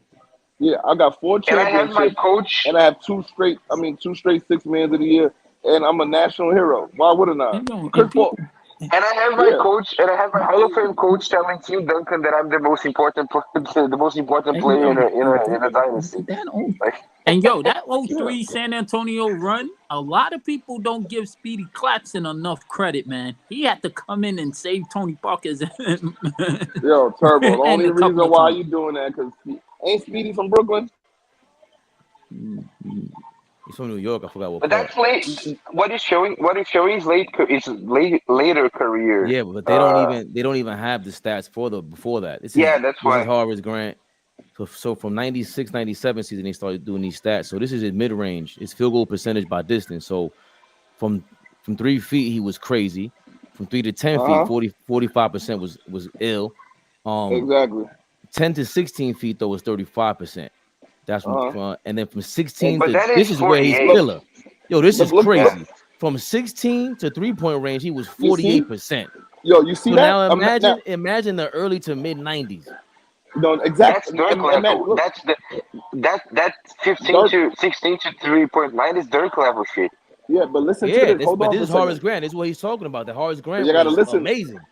And this is Michael's outlet. So every time you come to double Mike, he got that outlet to give it to. So you gotta put that in account. Nobody, you're not doubling somebody, and you can double somebody. Horace Grant gonna knock it down, and he has the ability to guard pick and rolls, and he ran the floor. He wasn't no stick. That's why I was saying I'd rather take the first 3-peat Bulls than the second 3-peat Bulls because Horace Grant is young, Scottie Pippen is young, Michael Jordan is young. That perimeter defense is elite. So especially for the 90s, I'm saying, in any given period, it changes, but they have a better chance of winning in this era. Again, going back to Robin, I don't really want to hear this, but Horace Grant in this era with those two, with Pippen and Jordan, I think they could give the Golden State Warriors a better shot than. Show me that same. Hold on. Show me that same stat for Luke Longley. I was gonna go to Charles Oakley next. No. Well, go to Oakley, but I want to see long. Give me Longley stats with in the 3-peat Bulls. I want to see because he shot the light. Let me tell you something about Horace. If he could shoot 45 to 48% from 16 to 3-point line, he could be a 40% 3-point shooter in this league. Yeah, go ahead. Of course. Absolutely. But that's what I was saying, going back to when people say everybody from that era was garbage. No, there's certain players back then that would fit in this era, and they would fit really well. Absolutely. He'd be a stretch 5. Samir, 10 seconds. Just cut it off. Remember, we're not giving him a line. So this is Oakley. What did it say about Luke Long? Hold on, I got Oakley from 96, 97 on. Look, 16, 35 to 3-point percentage, 48%. From 3 to 10 feet, he's 58.5%. So Oakley was money too, and this is again in the mid-90s. He started falling off after the 98, 99 season. But who you said, Luke Longley? Yeah, Luke Longley. Oh my gosh! Hold on, I hope I don't make you dizzy, guys. But yo, Bernardo, you see those percentages of players' ability to hit the mid-range? So those players get play in these era. Now I don't think Oakley does much because I think you get killed defensively with him trying to guard a pick and roll. But he would have to lose can weight. hit the shot. Yeah, he can hit the shot. He would have to adjust. He would have to adjust his whole approach. Give me Luke Longley real quick before I go, because I gotta go real quick. We're looking at it right now. I'm trying to find the shooting. Game high shooting. Okay, this is Luke Longley. 51%. That's even higher. Look at that. So give me all the percentages. I can't see. Right here.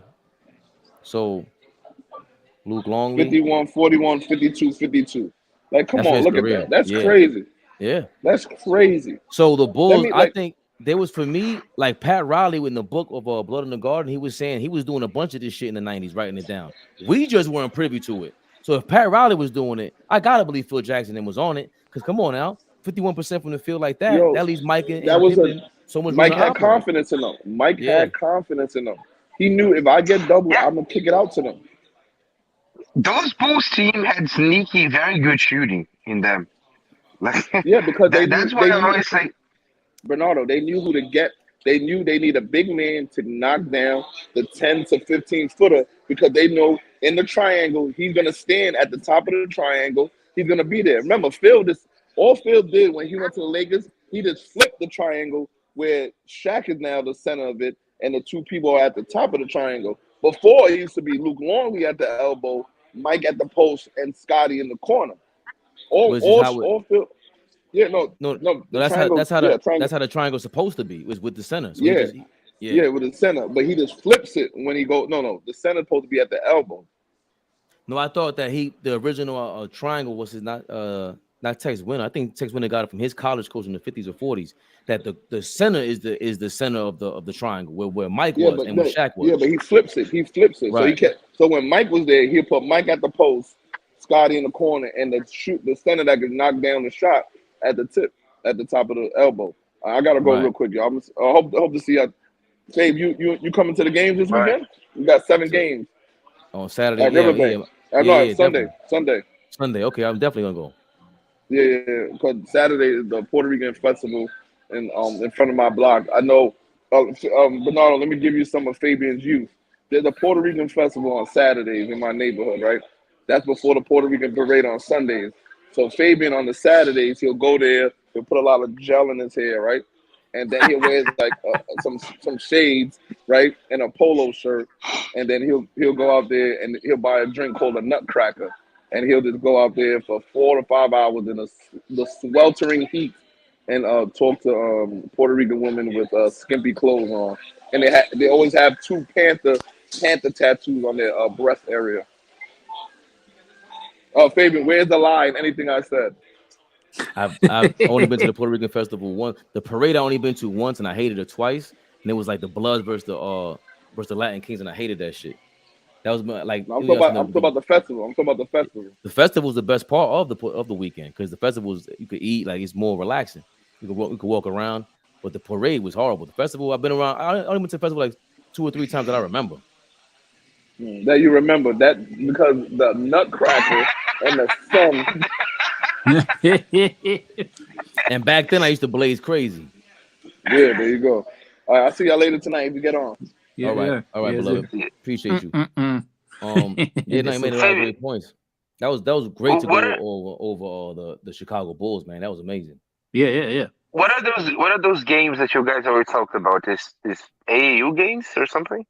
Yeah, he coaches for an AAU team. So nice. Yeah, they got a bunch of tournaments where Boss Man that comes on here, he actually works in that area where they're gonna host the games. It's on the west side of Harlem, 135th in Riverbank. So he has 7 tournaments, which is crazy. That's a lot of like what they do. That's why when I talk to them, it's like you show them a lot of respect because they're still in the game. But it always shows me that I don't care who you are, I don't care what kind of basketball you play. When you sit right here with a microphone in front of you, we all got the same point of view. You on a fucking couch, motherfucker. And we got the same opinions. We go crazy. Exactly. What's the likelihood that Mel was talking about me when he's saying that everybody crazy people come into the life? No, he ain't talking about you at all. He respects you. If you notice, he respects you and Dime Dropper the most. Mel don't argue with you and Dime Dropper ever. I like Mel, but just like Mel is a nutcase. Mel's a nutcase. The craziest, the craziest. But that's why we like him. The craziest people on this live consistently gotta be Rage Man, Mel. Beloved, he teeters on there from time to time, but it's Rage Man and Mel. They just disrupt the order. But you know why I like Mel? Because although he has crazy opinions, he doesn't like lie about facts. Like when you show him a fact, he accepts the fact. It doesn't change his opinion, but he accepts the facts. It does. No, Like, he has changed his opinion because he was talking shit about the 60s, and then we showed him. We weren't on that live when we went to Don. Oh yeah, so we talked about Sam Jones and those guys. Yeah, Mel is full of shit. And then this is when you catch Mel. He was talking shit about Jeff Hornacek, and then we pulled up a video of Jeff Hornacek. He was like, "Oh, he was all right." Like, you think we just talking about some idiots? Like, that's the part that we get. Like, don't get me wrong. Like, Jeff Hornacek would be dope in his era. I think he would be. Again, when they tried talking that bullshit, I said, "You can't tell me Caleb Martin's in the finals starting one game, and Jeff Hornacek couldn't play in this era." What are you talking about? Caleb Martin and Gabe Vincent. Like, you're telling me those guys are so much more talented than people in the 90s? Like, come on now. Like, I don't think Danny Ainge is as good as Jeff Hornacek. I think Jeff Hornacek got what you and Beloved who else always talks about it? That two dribble move. He got that one dribble or coming off around a pick. Like, there's different offenses you can have. Now, I get it. This generation, everyone's just basically a copycat league, and then what is it? A 1-4 defense, and then a 1-4 offense, and they're all just a bunch of pick and rolls. That's if you stand stagnant with LeBron from the last couple of years or whatever. But Jeff Hornacek could spread the floor for you. He's gonna be a knockdown shooter. You know what? Let's look up Jeff Hornacek. And he could be a secondary playmaker as well. Like, he was a pretty good passer. He was a pretty good ball handler as well. He was a smart player, and he was tough. That's the one thing that like. Him and Stockton were just dirty players. They weren't just tough. They were dirty players. Him and Stockton. Like that. That's the fact. Like, I'm gonna use my place of speech as a white guy. The fact that people don't call John Stockton dirty is racist. Is racism. Like, if he was a black guy and he did the shit he did, he would be known as dirty for sure. Well, like, Stockton was dirty. But look at CP3. He's dirty. We don't really call him. The media doesn't call him dirty. Who gets called dirty? Let's start there. Dwayne Wade is dirty, and they don't talk about that. D Wade is one of the dirtiest players of all time. Draymond is called dirty. Okay, now, are you going to argue that, Bernardo? No, Draymond is a maniac. Like, we love him as Warriors fans, at least some of them. But like, Draymond I would hate him if I was any other. The way he talks to the refs is crazy. Like, but that's the refs' fault because they've let him do it for years now. No. But again, Bernardo, this is what I keep telling you guys. Where politics kicks in and we don't talk the unspoken rules. Draymond Green is a superstar on a super popular team. You cannot just send that guy to the locker room whenever you feel like it. If the referee no way. If the referees were to kick him out of more games, they're gonna get called to the office. What I'm saying is, if the refs wanted to, they could tell him like, "Hey, if you do that shit, you're going to the locker room," and he wouldn't do it. No, that's the thing. That's their fault because they're P-words. I gotta find the video where he's on ESPN and they're interviewing him, and it goes, how do you talk to the refs and don't get thrown out? He goes, to be honest with you, I don't know. That's what I'm saying. Like they don't do it. They don't do it because they don't have the guts. That's what that and like look, because Draymond wasn't like that in 2015. He became like that after he started winning. After he started Like being garbage. After he turned trash, it was even worse. No, and that's the thing. Like Draymond for the last few years, the only way Draymond is a crazy player because Draymond is either trash or one of the best players in the court. Like there's no Yeah. middle ground. Either he is the most impactful defensive player in the league, or he's absolute trash. Like, Not and even that's defense, crazy to me. even offensively when he's aggressive. And He's again, yeah. speaking of dribble handoffs, and then he pump fakes it like when he decides to go. He Okay, fakes keeping the ball. he fakes the handoff and then goes dunk into the rim. Yeah, for sure. Like Draymond is a because I think that's the thing that people in the Warriors surroundings say. Like Draymond needs to be psyched to play well these days because he isn't as good physically. So he needs to be a maniac to be able to do the shit that he needs to do. So now imagine part of that is the reason why he's popular. Part of that is the reason why he has cachet in that organization. If this is who Draymond is on camera, we saw him punch his teammate on camera because they let that out, right? How do you think he is off camera? No mics, Bernardo. He's a sicko. That guy must be insane. He has to be. So if you're sitting there and this guy just in the organization, he's very close to Bob Myers. We talked about this before, right? And Bob Myers and just Steve Kerr as well. I'd say he's closer to Bob Myers. I would put money on that. There's a game where he's yelling, going crazy. I don't know who he's talking to in the crowd, but all of a sudden, it's the Bob Clippers Myers game. What you say happened twice. Happened this year against the Kings, where he got thrown out and he was yelling at the crowd and Bob Myers. But the other one is the Clippers game in 19 with the KD situation that Bob Myers came down and talked to him. No, it was another one from this year or last year where he's just talking, yelling to his teammates, and all of a sudden he looks and Bob Myers comes over and he's like 6 rows up and he talks to him and Draymond goes, all right, and gives him a dap and he walks off. Like he listened to him. And I'm like, who the hell is that guy? And I saw it was Bob Myers. Okay, that shows me there aren't many people who we see in that stadium who ever calms down Draymond. No teammate, nobody. Steve Kerr maybe sometimes, but Steve Kerr benches him and he goes sit down and if Steph wanted to, he like when Steph does it, Draymond listens. And Andre I've too. never seen like those are because that's not Steph. Like Steph, but Draymond has talked about like Steph being a calming presence in the locker room and checking him sometimes. Him and Andre, those are the two players that so do now it. Remember why Bob Myers is why they have that relationship. Bob Myers drafted him, correct? Yes. Okay. Yes. Bob Myers would play for the UCLA Bruins in 1995 when they won on a game-winning shot by Tyus Edney. He made his bones in the agent for that corporation he worked for. He made the vice president. So now he was a top eight. He became a top agent, became a vice president, not just a top agent. He became the vice president of there. So he understands being a player. He understands winning in college. He understands being a role player. Then he sees Draymond and he goes, I drafted you in the second round. If it wasn't for me, who knows where you would have gone. That's number one. Number two, I know how to speak to you because I was in your role before. I know what it takes to be the guy that's not in the front, right? So they're growing closer because of that. That empowered Draymond to the point where I knew he had a lot of power was when they chose him over Kevin Durant. When they said, we're going to keep you over Kevin Durant, I knew like, oh shit, this guy has way more sway than I ever thought. There's no way I would have traded Draymond Green that day if it meant keeping Kevin Durant. But that's the thing about that team is it's not just Draymond. Like Steph, Clay, Andre, and Steve Kerr, those guys, they want to stay together. Like they want to play, they want to ride this out, and they did back then because they believed they didn't need Kevin Durant. Like if you ask them after in 16, they were like shocked and they lost and they won at KD. But during those years, 17 and 18 specifically, whenever Kevin Durant missed time, the team was awesome. And so they kind of believed like, I think we can do this. Like I'm not sure that we need him.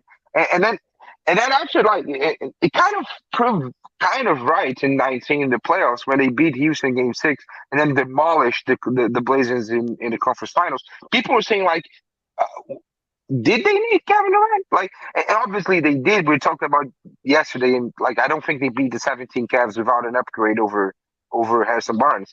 But like, that's saying one thing. I would never say they wouldn't be able to win a chip without Durant in 17, 18, 19.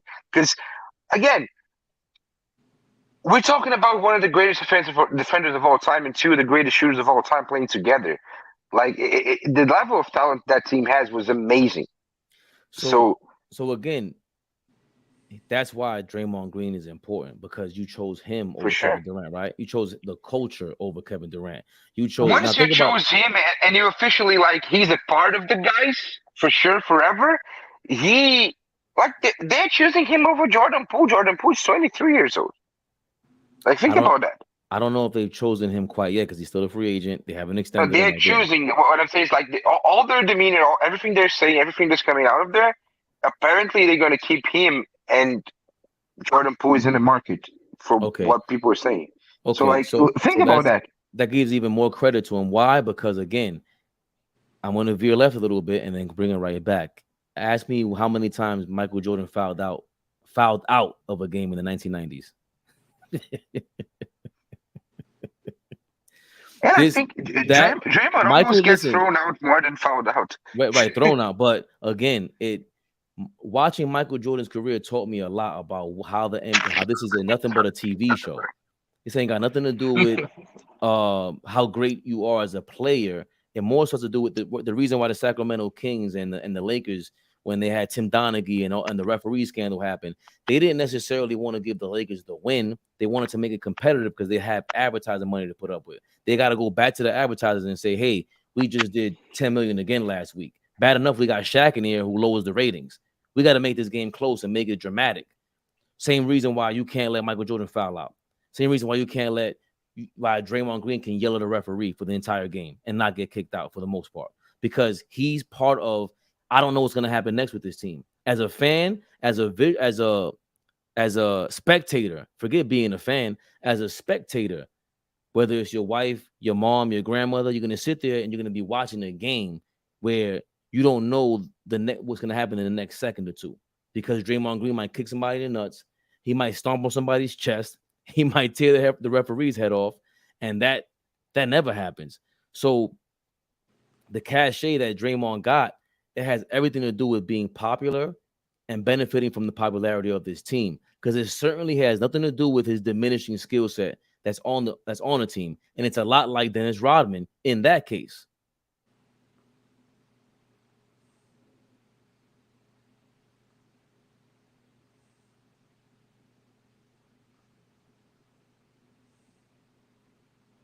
Bernardo, you muted yourself.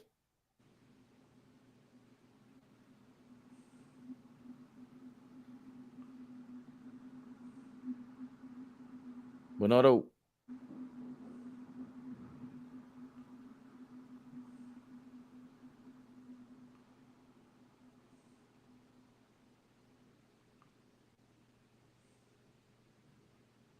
Bernardo.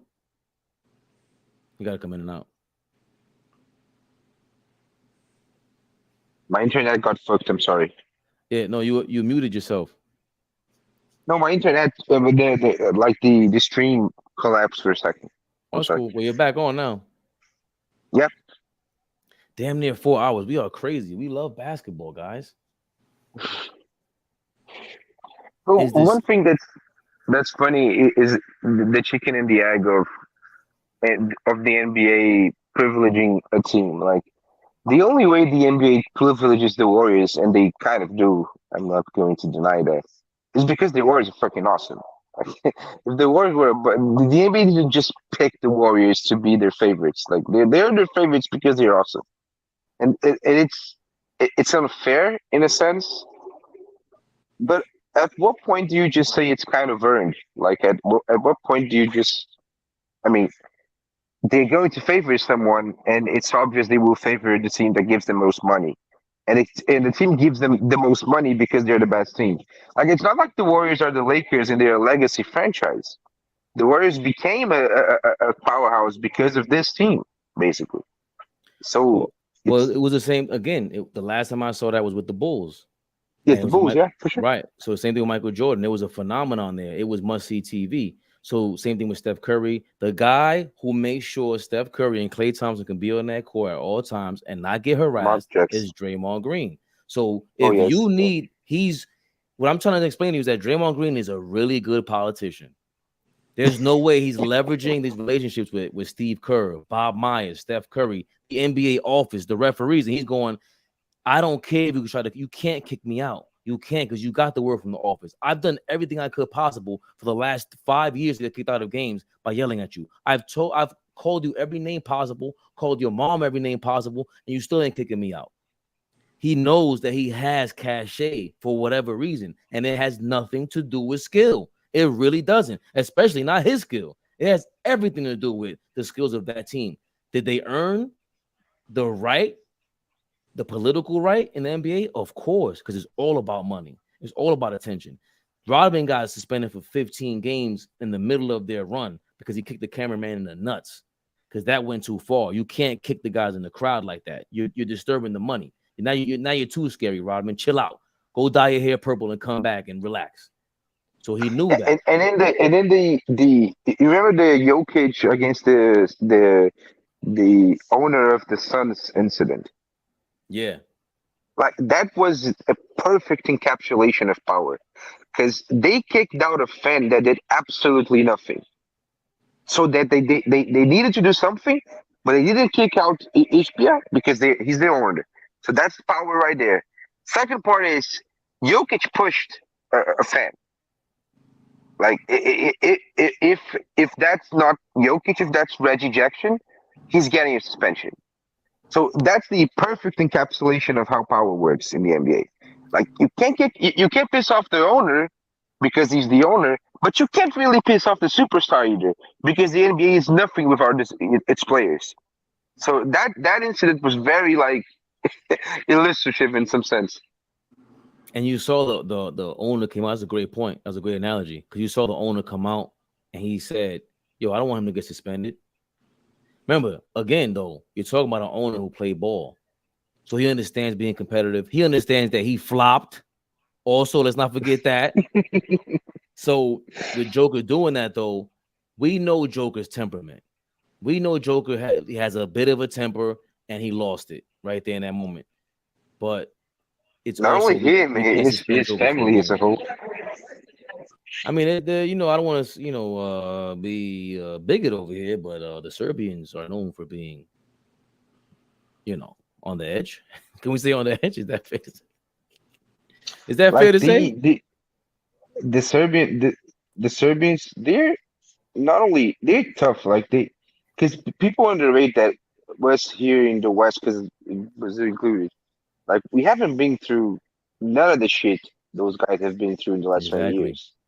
Like those guys have literally, like the guy Beloved always say the name Djokovic instead of Jokic. That dude actively trained in places where he could only train for like 3 hours in the day because in the night bombs dropped nearby. Who's Djokovic? Djokovic is the best tennis player in the world. Right now? Yeah, he has been for the last 15 years. 12 years. Who am I thinking of? Just a second. Just Djokovic. Who am I thinking of? The best tennis players is the athletic one that's kind of like Pete Sampras. I forgot all my tennis players now. But there's another one that's let me see, best. He just went to the Roland Garros final, which is the one that didn't want to go to Australia. No, he couldn't go to Australia because he didn't take the vaccine. It was quite a Kyrie Irving scenario. Yeah. Bo wants to know. He's asking, are we still on? Like, yes, we are. We're earning our fucking hours watched. You think he's the best tennis player in the last 12 years? Yeah, Nadal. What's the other guy? Nadal, another guy. No, there's a big three. Nadal, Federer, and Djokovic.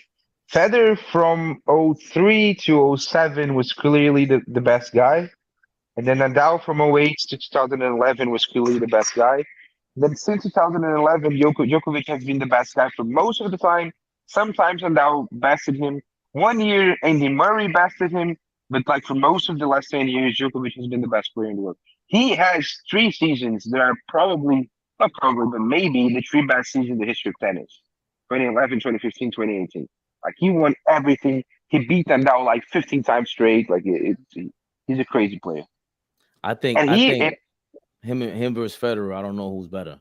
Federer was amazing. And the Federer and Nadal matchups from 08, 09, those matchups were like the best tennis I've ever seen in my life. And I don't watch tennis like that, but I don't recall them being that great. Yeah, look up the 2012 Australian Open final between Nadal and Djokovic. That for me is the best tennis player, the best tennis match I've ever seen. Better That than and Nadal Federer at their peak? No, yeah, 08, they had like 3 straight or 4 straight Wimbledon matchups that were crazy stuff. Like all 5 sets, yeah. That's the argument. That's the argument against like Serena, like the '80s tennis players. There's a bunch of them with Sampras, late Agassi. I forgot the white guy's name. And Serena, the argument against Serena, because Serena, she didn't face. We never know if Serena was just way too good, or if she didn't face great competition. Like she was got the Roy fantastic. Jones thing going. She got the Roy Jones thing going where it's like they try to promote the other girl, I forgot her name, the Russian chick. She was okay. Yeah, Sharapova. Yeah, no, Sharapova didn't stand a chance against Serena. Never did. Right, and she was okay. And then her first championship, the U.S. Open, she smoked homegirl. That was I don't know if she smoked her, but she smoked the best player at that time, Martina Hingis. Yes, and she also beat like her sister multiple times. Yeah, her sister was the best player in the world as well. Yeah, her sister was the competition because she got Martina Hingis up out of there. Martina Hingis was the dominant tennis player at that time, and she said, "You know what? Watch this. 18 years old, and usually with tennis, that's what happens, right? The teenage girls and teenage boys, they're usually in their prime because the older you get, you're done in tennis."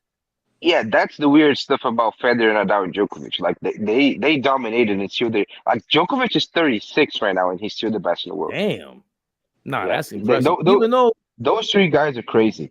Even though Agassi he revived his career later. No, but they were like Agassi and Sampras were until like 30, 29, 30. Nobody. Federer won a Grand Slam at 37. Like that's fucking insane. Nah, that was crazy. So you know what that tells me? Yeah. You don't want to hear this. Drugs are good. Drugs are good? What the hell? Let me tell you something. Tennis and soccer are the most gambled sports in the world. And they have the craziest. And they don't talk about hockey enough. But you know what country is really big in hockey? It's Russia, Canada, Finland, and Russia is all you gotta say. Countries. Russia is all you gotta say. I don't even want to talk about what goes on over there. I don't know nothing, Bernardo. But I will say soccer is big time on being rigged with gambling and stuff like that. And tennis is too. Tennis had a major scandal, like I want to say 12 years ago. But there's no way with all this FanDuel stuff. You know what I'm saying? There's no way that something didn't happen. All boys laughing with us right now. But so I think to bring it back to we're talking about Jokic being tough, like those guys from the Balkans. And I was listening to you can't call him beloved anymore. You gotta call him beloved. You cannot call him beloved. Beloved is his new name. Beloved. Okay, so no beloved, just beloved. Because we call him beloved in New York, but you gotta say beloved. Our friendship is special, so I need to call him something else to differentiate. All right. Beloved. Yes, beloved. So we're talking like those Balkans guys, and I was seeing some people talking about this on Twitter the other day. Like, it's gonna be fun when people in America figure out that Europeans don't really consider Balkan guys white. It's gonna be a fun dynamic to talk about. Listen, Bernardo, we usually reserve this for 6 in the morning, 4 in the morning. We take our conspiracy talk. You ain't gotta tell me that. I always say, and all boys listening now, he don't want to hear me say this. The real white man ain't no damn Europeans. It's the Asian white man.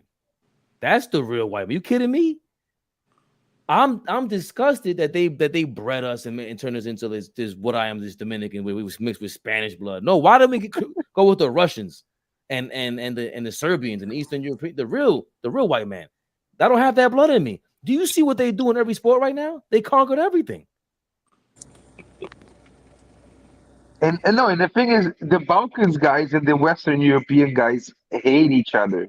Like they absolutely fucking hate each other. You see the way Putin talks about Western Europe. He don't come on, man. Listen, Bernardo, Yeah, I don't know they it hate all. each other. I don't know it all because he's really white. He's a real he's like, yo, he's like, yo, do you see our people?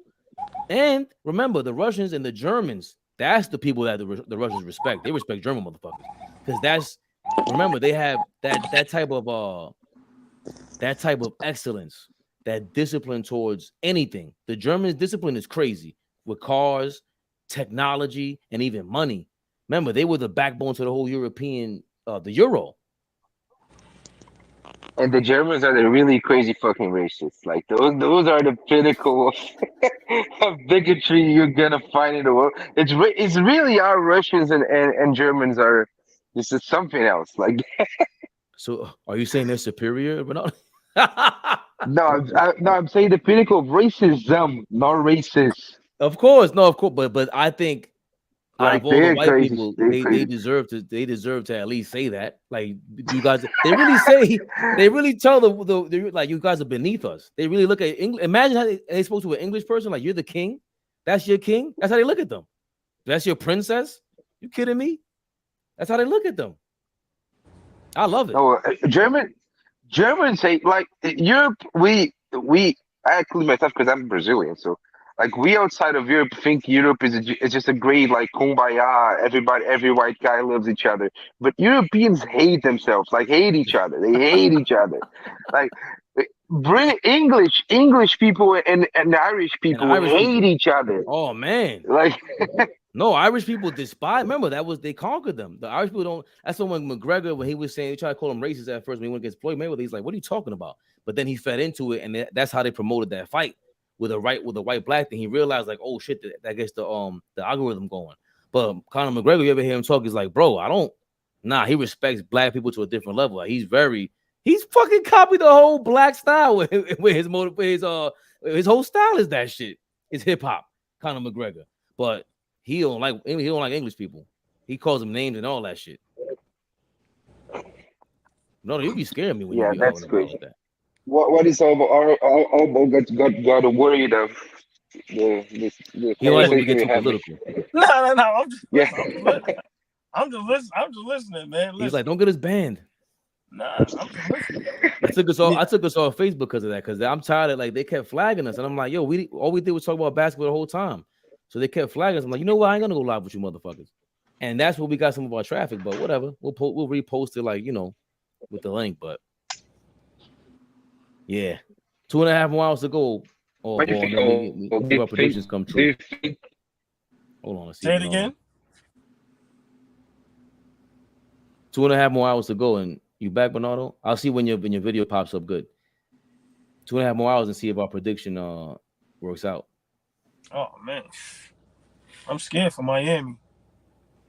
Yeah, I'm scared. I don't want to write them off like I did after game. Oh shit! After game 1. Did I check this out? Yeah. Who thinks winning tonight, Hobo? I mean, to be honest, I want Miami to win. But it looks like you see, man. It looks like Denver found a niche, man. But I'm gonna go down with the ship. I still think it's gonna go game 7. I think Miami, put like this, Bernardo. I think Miami should win. Now, are they gonna win? I don't know, man. I don't know because, like I said, they don't stick to the game plan, and them guys got to make shots. Them guys don't make shots. It's a blowout. If Miami loses today, it's over in 5. This is game 7 for Miami. So let me ask you a question. What do you think, outside of just making 3-point shots, what do you think needs to happen to Miami for Miami to win this game tonight? Like, what's the turning point for you in your head? Joker can't have a 30-plus point triple-double. Miami got to control the boards. Like, you can't get beat 25-plus. So, controlling the boards and not allowing Joker to get 35, 15, and 14.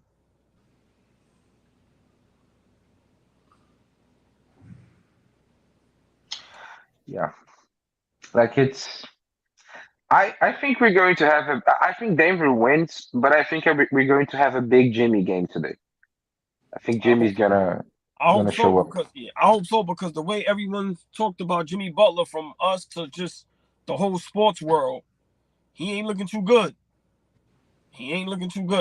So if he losing this series averaging 20 in 5 games, that's not good. The playoff Jimmy thing might be dead if that happens. I'm being honest.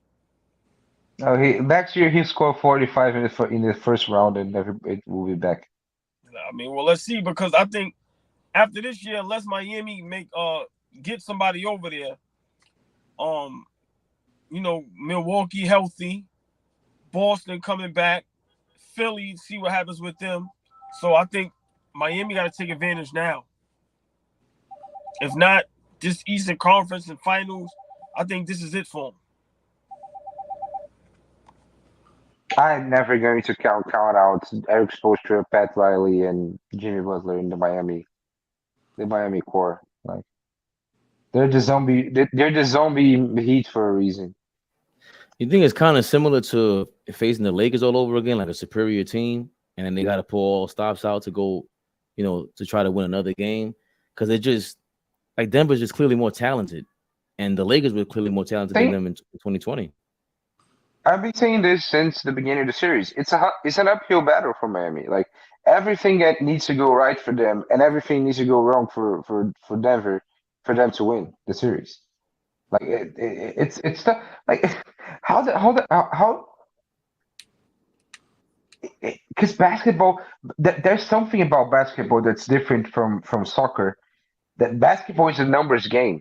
Like there's a lot of possessions in a game, and there's a lot of possessions in a series. You need to actually be better than the other team to win. Like in soccer, it's not uncommon for a worse team to defeat and eliminate, because it's like you need one goal. If you get one goal, maybe the game is over. Like basketball is that. Basketball, you need to actually play better. And when you're less talented, playing better is really fucking hard. So 1,000%. 1,000%. I think there's you gotta agree with what you're saying.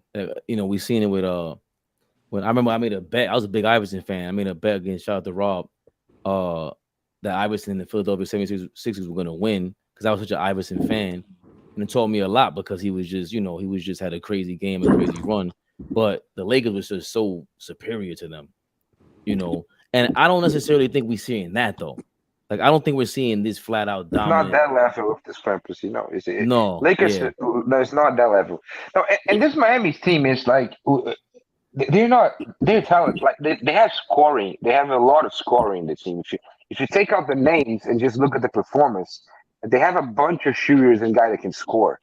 So it's not a bum team. It's a good team, but I mean, if you have the most talented and you have the best player, it's really hard to lose. And great coaching. For sure. Well, both of y'all making great points. It's just like I said, it's just one gigantic mismatch, and it's Joker. Like, that's literally a gigantic mismatch. But once again, Joker is smart enough to not play the same game he played in game 2. So that's why I was saying in game 3, Spo didn't make no adjustments. Like, he didn't play the Hines kid enough. And like Fabian was saying, like with Strus and them dudes, man, if you ain't hot, get up out of here. Kevin Love play. Like, so listen, man, Miami got to play a perfect game, but they're capable of doing it. We've been watching it all playoffs. So they just got to put the ball in the basket, man. The thing Go ahead. No, the thing about Miami is we're talking. Me and Fabian were talking earlier about when the exception becomes the trend. Like Miami has made it happen in this playoffs. Like the exception of, oh, you need to hit every shot to win. Like yeah, that's unlikely, but Miami has done it like 7 times this playoffs. Right. So, like, Oh, see, that's a great point, bro. Because Boston, there's a combination of things that went wrong. Like I think they're soft mentally. They're mentally weak. That played into it. That showed up. And the first year coach, that plays into it. So maybe as a team, they weren't as what we thought they were, clearly, because they lost 3 straight initially, right? And again, with the Bucks, somebody got injured. Their best player got injured. With the Knicks, our best player was actually hurt, and nobody wants to talk about that. I don't want to make an excuse. They both know. I mean, if we're gonna bring, remember you brought that up. If we're gonna bring it about Jimmy, we gotta just be fair. Remember, Brunson and Randall was hurt, and Randall had surgery. Yeah, no, I mean, so, but like I said, I'm not gonna use that. But Boston, it definitely helped Miami that game 7 because Tatum got hurt immediately. So to me, that helped. I still was picking Miami because, like you said, Faith, I don't think they are mentally that tough. But like I said, I think this series here, it's tough because, like I said, man, Miami just got to make shots. Like I said, when Denver making their shots and Miami not, it's a whole total different ball game. And got to shout out Steve Kerr. Hey man, we can say what we want about Joker, but every time Miami make a run, it's one player that knocks down 2-3 big shots and put them right back, and that's Jamal Murray. Sorry, like he's the X factor. He's the X factor. And you've been saying that, and you've been saying it was after game 1 or game 2. I thought you've been saying like, all right, if one of them killers, all right, you could live with that.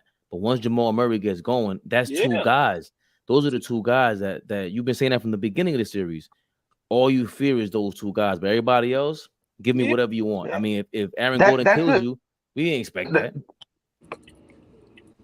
That's the thing the Warriors fan always said in their dynasty. Like, if Klay Thompson plays well, the Warriors never lose. I don't think I've ever seen the Warriors lose a game where Klay Thompson played well. Because if you have 2 guys doing that shit, it's like it's impossible. How can you do it? Like, it's hard.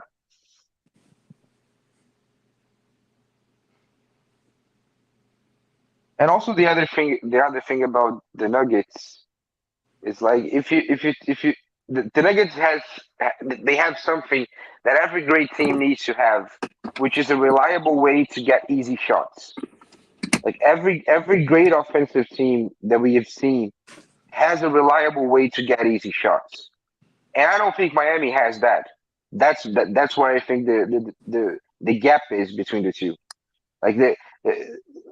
Like 10, 12 times a game, Denver will get a wide open layup or an easy push shot from Jokic from 7 feet out. Miami doesn't have that, but everything is hard for Miami. So yeah. Yeah, that's But yo, hey, real quick, I'm sorry to cut y'all off. I was watching something. So you see the Bob Myers with the Golden State. Y'all see what Curry came out and said, right? No.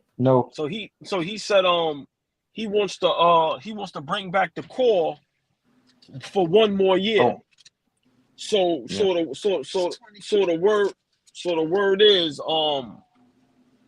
word is from Calacara and a couple of dudes, they were saying maybe Bob Myers, like the big thing right now is Klay Thompson. They don't want to pay Klay Thompson. And they Klay has 1 more year of contract. Yeah, of course. But if it's 1 more year, they don't need to play him. No, you have to listen. You have to pay Klay Thompson. I don't care what who are you getting over there that's gonna fit better with Stephen Curry? No. I agree that they have to. I would pay Klay Thompson as well. What I'm saying is they don't need to extend him to keep the core together because he has 1 more year in the contract. Oh, right, so right, if Steph's saying like we need 1 more, Klay Thompson isn't an issue. Draymond is the issue actually. No. Just Listen do what I'm trying 1 to tell more you. year. No, they saying it's not Draymond. They saying it's Klay Thompson. They say maybe Bob Myers, don't, as they thinking about the future, they don't want to pay Klay Thompson. Because they're gonna listen, you listen, I'm not getting rid of Klay Thompson. I'm sorry. I think you need a backcourt like that to win today. If you don't have a dominant big man. And as we know, it's only maybe 3 to 4 of those. Joker, Anthony Davis, Embiid, and Cat by default because he's the only, but I think if they get rid of Klay Thompson, I think Steph Curry leaves. How? People talk about Clay's playoff performance that wasn't good, but Clay through the last 42 games of the season scored 25 a game on 43% 3-point shooting. Yep. Like Clay this season was better than last season for Clay, for example. Draymond is the problem, Bernardo, like y'all been saying it. Draymond is the problem. That organization is scared of Draymond Green, man. Draymond Green is the problem. You have to get rid of him. I'm sorry. He doesn't have it anymore. What he does isn't as important as it used to be. I'm sorry. I'm like, I ain't trying to be funny. Who's the enforcer on Denver? You think they care? Bro, we play good basketball. We're going to beat you with great basketball. Steph Curry don't need no bodyguard. Joker might be the enforcer. the wild Serbian. We just talked about it all, boy. The real white man. He ain't playing them kind of games with you. They don't want the Joker brothers in the stands. What we talking? Those are the enforcers. He got 2 brothers. They in the crowd. They said, "Yo, for sure." They didn't even show it. They said they didn't show it. That they said what they said. Mark Jackson and Jeff Van Gundy was saying, "Yo, the Jokic brothers are going at it with the Miami crowd right now," and they never showed it. Oh, well, not that. I seen another one where it's going at a crowd. It might have been I seen them cursing out Jack Nicholson. That's what it was. When they swept the Knicks. Yo, and Jack Nicholson looks like he's out of his mind. So I think he was just drunk or something. Because what are you doing talking to them dudes like that? What's up, Turbo? I think the NBA next year, not this season coming up, but after, it's going to be a lot. Like, you think it's going to be some moves now.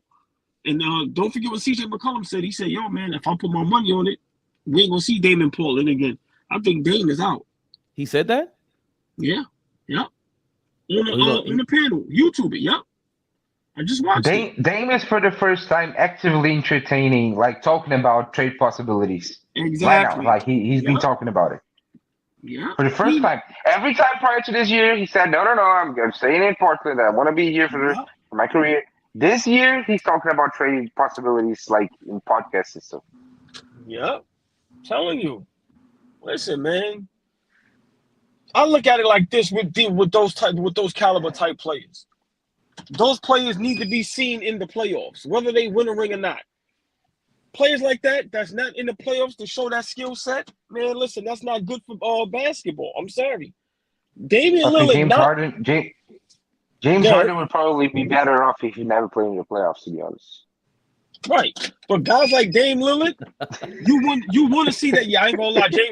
James Harden need to fake an injury the second game before the season is over.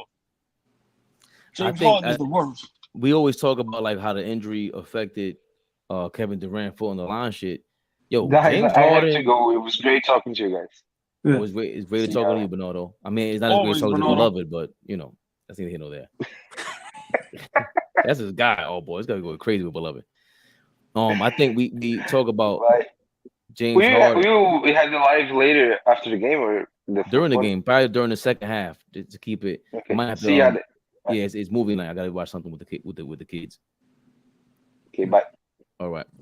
I think we always talk about James Harden on the Nets and how his injury and Kyrie's injury affected Kevin Durant foot on the line, but him having that much help on the Nets, James Harden, I remember him beating the Phoenix Suns single-handedly when Kyrie Irving and Kevin Durant didn't play a game in Phoenix. Like, it was amazing what he was doing back then. Before the injury, he was still playing ill. So that torn hamstring, I know, he's still going to be playoff Jimmy, like pandemic Jim.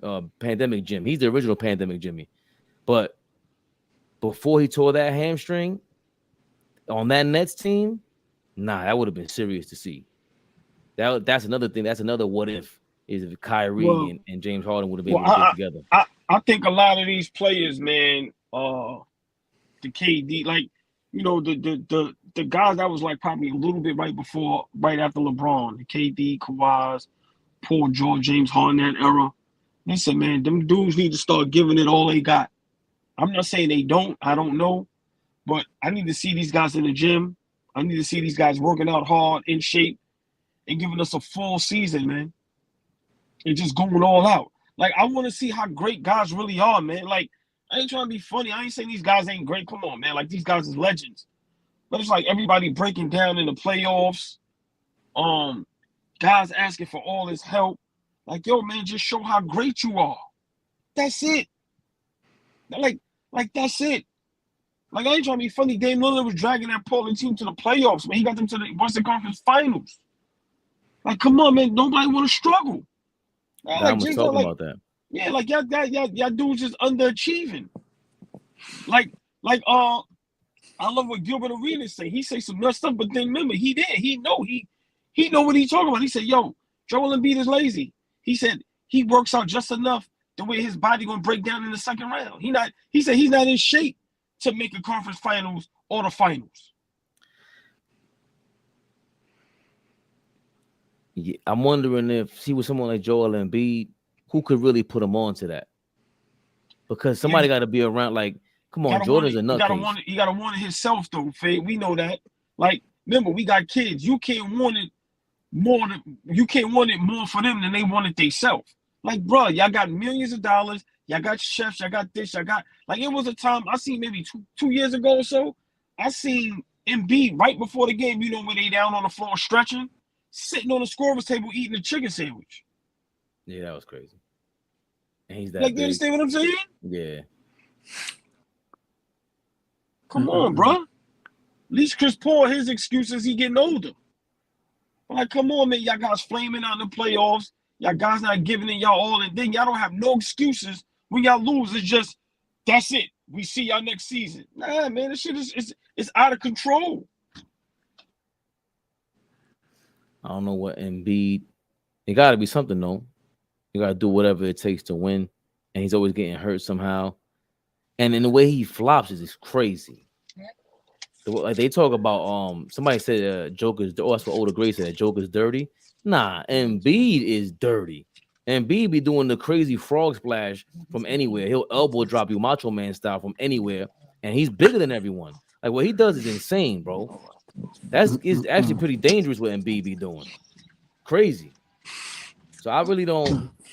Not that I don't respect Embiid. I think I respect his wrestling tactics. But he's a lot like Draymond with that bullshit. Like, oh, now I seen somebody. I seen a reel, like somebody put up a highlight of the dirty stuff he be doing. I said, yo, dangerous. That's why we were saying top dirty players of all time. Bernardo just asked. I said because he was saying how come Stockton is not known as the dirtiest player. I said because he was low. Like you really didn't see his dirt. Embiid and Draymond and these guys, it's advertised. They don't hide it. They will leg drop you in the middle of a game.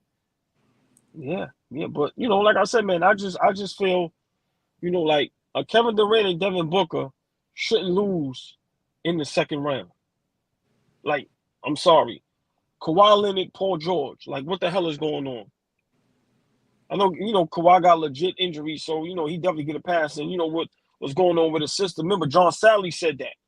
Like, when Stephen A made that rant, and he was like, yo, man, think about it. He got a legit injury and his sister's going to jail. So, he get a pass for now. But like I said, man, I just want these guys to just, man, listen. Jordan gave you 82 games, bro. Like, man. Them dudes was drinking beer. Them dudes playing golf. Like, man. That's why it be hard. Like now, like, if Harden really go to, like, I want him to go to Phoenix so it could be a disaster. That's how I felt about LeBron going to Dallas. But that's what I'm saying. How would, like, that's how bad the NBA is, even if it's a lie. Look how people think. Like, why is that even a possibility?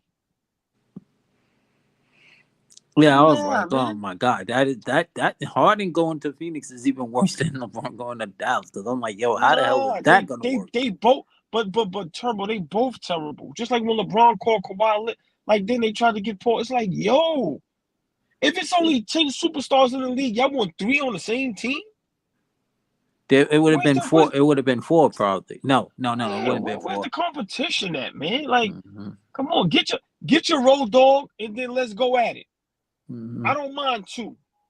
Well, also, I think that's why I like the fact that they're going to lose the way that they do, Devin Booker and Kevin Durant, because it's going to go. All right, the experiment is over, guys. LeBron's the only way that could jump from team to team and do this because he's a machine. Right. Everybody else, everybody shouldn't have this power. There's a reason why we have general managers and fucking presidents, bro. Like, what are we doing? Fact. Good point. So Good so point. let's just glad it failed. Now let's get everybody back in their positions before the next Like, superstar comes around does what LeBron did. Real talk. Like think about it. Think about the league. It's 30 teams and at least let's say 20, because you can't have all 30. I know to be real good, but let's say you got 23, 24. That like, cause you could name the duos. You got Clay and Steph. You got LeBron and AD. You got Kawhi, Paul George. Who else? You got Zion and Brandon Ingram. You got De'Aaron Fox and Sabonis. You got KD and your man Booker. You got Kyrie and Luka. You got Jamal Murray and Joker. So all these teams got that. You got Brunson and you got Randall. We go. You got Trae Young and whoever else. You got Kawhi and Middleton. I'm sorry, go ahead, Faye. No, you got Akima and Mariah Mills. Nah. Come on, you understand? Real talk. You got you got your man in Philly, Harden and Joel Embiid. You got Tatum and Brown. Like, you get what I'm saying, Turbo? Like, yo, you got Jamal. I mean, young boy and John Moran and whoever want to be the second guy. And the young kid that won Defensive Player of the Year. Oh, Jaren Jackson. Yeah, Jaren Jackson. Right. You got Jimmy Butler and Bam. Yeah. Like, come on, nah, man. Let the GMs do the job and build around the 2 superstars. And now everybody, we gonna see who the greatest. But come on, man. Nah, niggas is looking going. I mean, just play your heart out. That's why Miami is where they at. And you know it's gonna be real hypocritical when guys like, I can't say D Wade as much, but I think LeBron wants to own a team, if I'm not mistaken, right? So imagine him 5 years from now, he owns a team and he's gonna be bitching and moaning about player empowerment. I see it happening already. He's gonna have to hilarious. Yeah, imagine a player of his caliber saying like, "No, we don't have enough on this team. Our general manager suck," or speaking out against them. It's ridiculous. It's just it takes away from how it should be. Like, something about it felt like it was great at first because you went there. I still thought it was a chance to have greatness in the league, and the Spurs proved you can beat them and everything. But it got too far. Like once Kevin Durant made that move, it was over. It was like, all right, this is the end of the beginning of the end, because what are we really watching? It's not competitive. It's gonna be 2 or 3 teams, literally. At least every other season, it feels like it's 4 or 5. Like for me, due to the injuries, these playoffs. Remember, me and Trevor, we all was saying that like this might be the best first round in NBA history, but all the injuries. So I think everybody has. You got the 2 superstars, or you got the 1 superstar with a button superstar, all-star. Hey, man, and let the GMs do their job. You know what I mean? Y'all got to do your jobs behind the scenes, talking to players and this and that. Like I said, if a super team is built, as long as ain't nobody out front just crying and complaining, it's none of my business how it's built. But if a player's going, yo, man, nah. So, they messing the game up, man. And we not the only ones that feel like that. It's players that say that. It's former players and current players that say that. Like, yo, the game is the game, and the reference, just everything is horrific, man. It's horrific. It's horrific. The referees look crazy. Same refs from 30 years ago, man. Niggas need new refs, man. Like, come on, man. You need new younger. Look, Mike Tyson just did something. He was talking to Joe Budden, right? And Mike Tyson showed a referee. The same ref. Mike said that's the same ref that seen my first fight. He was reffing all my other fights. So Joe Budden said something to the effect like, "Oh, so he was looking out." You understand what I'm trying to say? Like, come on, man. People always got something invested. Get some new refs, man. Let these old guys either retire or school these dudes. But nah, man. Nah. I don't like it. That's why I think it's important for Miami to win. I really do. Even though it's looking like them are going to win, for me, it's bigger than basketball. I think it's very important for Miami to win. I think Miami winning gives the youth a more realistic idea of what basketball should be like. Because everybody trying to imitate Golden State and every kid trying to shoot threes like Clay and Steph, it's just it's terrible. It's terrible. It's terrible. Like, come on, man. We go to these AAU games. It's nothing but fast breaks and threes. Yeah, you see how crazy. Like 22 years happened. Everybody wanted to be a dunker. Nobody wanted to be a shooter. Yeah. Everybody wanted to try to dunk. That's all everybody wanted to do. Now it's like, wow. Now everybody want to shoot. It's like crazy. AAU basketball is literally turnovers, 3-point shots, and fast breaks. That's it. It ain't no setting picks. It ain't a great rebounder. Ain't nobody a knockdown shooter. Shit it's terrible, man. It's terrible. And also, I think what nobody talks about, not just the pros, but just the business of basketball fucking sucks. It just sucks in general. Why do you say that? Huh? Why do you say that? Because what all Bull said. Because you look at it and with the AAU, you got grown people benefiting off the kids. It's just as worse. The one thing that I wanted Beloved and these guys to talk more about was when they were saying that the kids were getting left back on purpose and they had ringers in there. I'm like, oh yeah. Oh man, listen. Hey Fade, remember, I know somebody that coach, and but I also know a dude who can, and they like that shit reclass. That's what they call it, Turbo reclass. Right? Yeah. Hey Fade, don't get misconstrued. All the kids is doing it. So you got 17-year-olds playing against 15, 16-year-olds. I don't want to name no names. Yeah. Yep. And you wanna know what else? Gilbert Arena just said something, which I kind of knew, but like I said, he said some crazy stuff, but you got to think about it. He was like, yo. He said, why you think a lot of these kids ain't that good? He said, they fooling these GMs and these NBA guys. That's why they get in the league, and then you'll hear about them after 2-3 years. He said, yo, they show you a video of them dunking, and they head is like at the rim. He like, nigga, they bringing the rim, they bringing the basket down. That's crazy. He like, yo, he said, think about it. You'll see videos, YouTube guys. He said also when they doing these one-on-one workouts with pads and cones, he like, yo, bro, if you 18, 19, I want to see what you're going to do against a LeBron, a KD. Like, you got to play basketball with people. But he was like, all these kids, when they got the highlights and they showing their head above the rim, and he like, man, they bringing that shit down. I said, yo, man, that's what I say. It's remember what I always say, Fake. Social media used correctly, you could get rich. Telling you can get rich, man. You just got to know how you see. And there's another thing. If a kid is good, if he's really good, they're only going to show what he can do. They don't show his flaws. They never show his flaws. You never going to see the whole game, Turbo. You only going to see highlights. Yeah. I've been to like 2-3 games. I was not impressed. And that's no knock on nobody. I wish everybody make it. I'm never a hater. But no. I was not. You got to call it out. It is. Listen, we're all smart. We're all smart over here. We know our basketball. But at the end of the day, we have strengths and flaws ourselves. Yeah, but I tell people, I seen Tough at 14, 15, 16. I seen Momo. I seen Trump. I seen Kimber. I seen him at 15. Yeah. I seen what's my guy, Koi Fish, Jiggy Jaw. Like I seen, these niggas was playing against grown men. Like Boog and Jamal Tinsley came to Ruck at 19, 20 years old, playing against Predator Terminator. At the time, these niggas is 30 years old, been playing ball their whole life. A lot of these older niggas couldn't make NBA teams probably because they couldn't shoot, but physically, everything else was there. And you got teenagers busting their ass. None of these teenagers would go to Rucker. All right, put it like this. Just imagine a Booker or Jamal Tinsley before they went to the NBA. They playing against Marbury and them, against Fat Joe and them, a whole team of NBA players, and they busting their ass. What high school kid is doing that right now?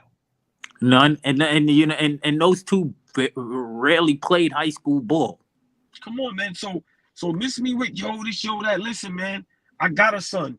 They don't get it. They think because they tall and they athletic, that's it. Bruh. Come on, man. That's why the overseas dudes is killing us. Because our kids ain't working out how it's supposed to be done. They just going off of sheer talent and athleticism.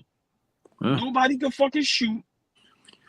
But you know what? And I said this a couple. It's so funny that what's going on now with basketball it doesn't surprise me because it's so funny. Shout out to my boy Coach Tone and Africa Park coming back the first day on July 2nd. That's the first time. I'll talk to you behind the scenes about something because I do have an idea. And shout out to my guy, Box Office. That's my dude. He be all over the place.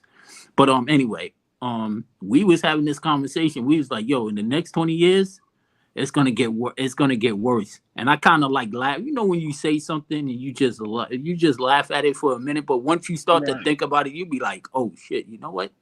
That's a good point.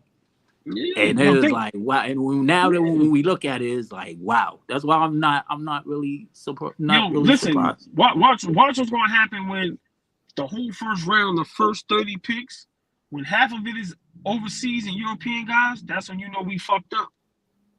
And I'm surprised nobody realized that. Nobody realized that. I'm telling you, when the first round be 15 to 20. From the other side, because think about now with the drafts. Yeah, when they like I watched this YouTube joint where a guy be like, yo, they show like a young Bam in high school, and they be like, what was the kid's rank before him? And then it'd be like 2 kids that you never even heard of and you ain't seen since. So out of them 60 players, man, sometimes in the league you only getting 4 or 5 that's gonna pan out. Yeah. It's not good. Well. Yeah, but and like you said, the train, and now every day, everybody's a goddamn trainer now. Like everybody's a freaking expert on training now. There's so many bands. Every time you look, now I'm a trainer. Like, where the hell did you come from? Like it's insane. It's insane. And also, shout outs to Jerry Powell, who's one of the best trainers in the game. He did an interview and he was like, yo, I don't understand why guys are working when they work out, they use cones. He's like, yo, if you working out with me, I'm gonna be your obstacle course because I want to see how can you handle the ball when defense. You using a cone doesn't make any sense. I was like, wow. That's why that NIL and all that stuff and getting paid for your likeness. That's why that shit is so important right now, and I'm happy for it because. Like I said, a lot of these young dudes, they not putting in the proper work, so they not gonna make it. But at least they can make money off their likeness and things of that nature. But listen, man. Let me get out of here, man. Turbo, always a pleasure, man. Get ready for this game tonight. Yeah. Fabe, I'll see you later. Definitely, man.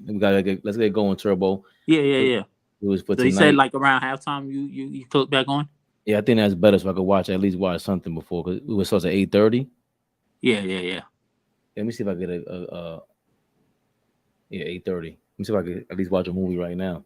Yeah. All right, fellas. 8. So I guess 9:30, 10 o'clock halftime. Like 9:30 would be like around halftime. Yeah. So what? 3 more hours from now. This is crazy. Yo, Turbo, we killing it. 4.5 hours going live. So you're welcome. So if we make you're welcome. Yeah. So you saying like how if we have to like if we was to if we really want to make bread off this, like we have to like be on a certain hour or something. It's like some nah. It's right now. We're not monetized on YouTube, so you need we're just streaming live. We're not officially monetized. Okay, I see what you mean. You could ask your man, G Money. They know like once you get, it's hard. Like some people buy monetized YouTube channels. So you could do that. You could cheat, pay money. People are selling channels that are already monetized, but I'm not going that route. We built it up. Everybody that be jumping on. I ain't seen Nick Pillow. I don't know. I seen Nick Pillow the other day, but everyone that jumps on it helps. That's why it's amazing because, you even if you do get monetized, you still need the backing so they can watch. We need the same crowd that we have on Instagram, the same crowd Dom has on Twitter. Like farming these audiences are important because then we get to get them all on here, and we're doing the same thing. So you might as well do it on YouTube so we get paid for it. So then what happens? Now, imagine we get paid. We don't got to go to our regular jobs anymore, and now we're really producing some shit because I think we're fully capable of that. You know what I mean? And then once we do that, it'll be, sky's the limit because. I mean, my goal at the end of the day, when who talks to me, is original content.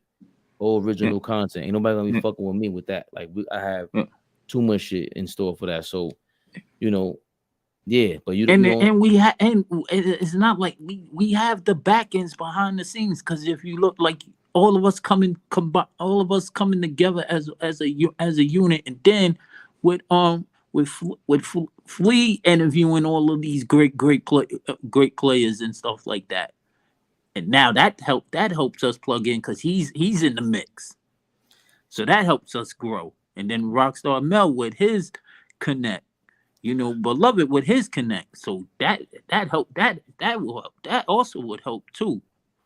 But I think the biggest help is like people like yourself that jump on, right? But ground up, but also just being like, this is important because we show consistency. So you know how it goes. That's the thing. Yeah, that's the one thing. It's not like we're on like once a week. Like we're on like damn near almost every day. So people are seeing it. Like, oh wow, like these cats are really serious about that. Yeah, and imagine imagine being that consistent. The first, go back to any artist that you ever discover, right? And all of a sudden they got like an album's worth of material you get to go back and reference. It's like like, damn, you see all the potential in the world, and then all of a sudden when they get that big, now they get to walk through the doors of the big corporations that really run everything, and they can give you access to not just more money, but a easier way to compartmentalize everything. All right, so we're gonna be on Monday, Thursday, Fridays. But what about Saturdays at 6 p.m.? I think you guys have a time slot here, and we got a litany of editors. Boom. Now it takes away. It's just the timing of everything, and now we can focus more on the creation of the content. Being creative, because that's the thing that we're taking away from, for the most part, is you're eating away at your creativity, because that's what we need. We got the writers, we got the writing, we got the ideas. Yeah, we just need to tap into that budget that'll take us off, and take us off. Yeah. Nah, I was just saying. I was like, yo, with this and all, and everybody is smart, and everybody is different from each other. That's the one thing that I think that makes us so ill. And and everybody has an ego and different personalities. That's why it clicks. If we have the same damn personality, it wouldn't work. It wouldn't make any sense. Nah, it'll be whack. It'll be like I see the other guys. We see, come on, man, Players Choice, and I like Ticket TV because it is raw. And then who else can we like? Even Dreamers Pro. Shout out to Dreamers Pro. Dreamers Pro gives a lot of game away. And I seen him come up from 3,000 subscribers, and now he has over 100,000. And I like JJ, even what JJ Redick does. But JJ Redick has, again, he's already. It don't take much for him to open that door. Somebody open the door for him, because you never know what happens behind the scenes in ESPN. Yeah. And but he has access. So that's my goal, is to get access to Spotify or Amazon Prime and or Apple, and because they're all fighting for the same thing, and they're fighting to get the attention that we already have, that we know. Even if they were to like look at Cam and May shit is crazy. Yeah. But you can't really compare, because they're legit stars. Like, they already dealt with everything imaginable. In terms of being a star, so they know what it takes in terms of MC, and they're MCs. They're real rappers. They grab a microphone, they know how to control the crowd. But with a camera in front of them, you're talking about two legit stars. And Mace is a star. Cam is a star. That's why when you hear him talk, it's like, it's not a surprise. Like, of course they're gonna be great. But add to that, what's up, Smiles? Add to that the fact that they know sports, they know what they're doing, they look like they care, and they played, and people forget they both played ball. Right? People forget Cam was one of the nicest players in the city and back in the day. Right. So a lot of people forgot about. But we got a lot of people on here that are nice. Yeah. Of course. So to add to that, we're a group. But like you said, the whole machine that comes together, and then we got to figure out how to get other people paid as well. Like, that's the key part. Like, how we're gonna have these guests, and how to, because it's one thing to get paid, and they, you finally get to work work for yourself in this game, but it's Mm-hmm. also about like how does everybody get paid? Because they Yeah. already have that structure and it's structured that way for a reason. The writers Mhm. get paid this much, they get this much equity per episode or from the company, all that stuff. You know, they divvy it up their own way. Like it's Hollywood at the end of the day. It's all Hollywood. So Yeah. and it, so like that's I can't wait for that. That's the part that like the reason why even when I'm tired, I still come on here. Even when it's 4 a.m, I still come on because I know I believe, and I think Yeah. everyone else that like it's exciting when somebody says they believe. You know what I Yeah. mean? So it's amazing because it like for you to say you believe, I meet you from a hole in the wall. I don't know you. Like, I mean, before all this, now I got a better grasp of who Turbo is, but for you to like, it feels like you believe. Like you ain't on here. I don't think you would waste your time to talk. Why you gonna talk to me for? Like, what the fuck do I know? You know what I mean? But it's confirmation on what I believe. Like there's nothing that's being human. Like there's nothing like is love. Like there's nothing like love. Like love is what you know. You're not on here because you're scared. You know you could scare people into whatever. But I never had thing with Cam and Mace. They already had the backing. Like they're just farming their normal fans into this, and it works because they're great. Don't get me wrong, but we're farming each other's audiences on this level. So imagine if once we get the real consistent guests, that next, I don't want to call it a cosign, but there is a door that we're gonna walk through. It's gonna happen. It's gonna happen real soon, and all of a sudden, oh shit, 10,000 people are watching us. Oh, okay. Now this is a different level. And we're gonna have this same conversation. We're gonna have it again. Turbo is gonna be about. Remember what we said? June 9th, Friday, June 9th of 2023. Remember when you said that? Now we're here, so we can't be scared. And I'm ready. Oh yeah, this is just I feel like this is just a practice stone. Shit, I'm still practicing with myself. I want to do my own show because I at one point I really didn't want to do. When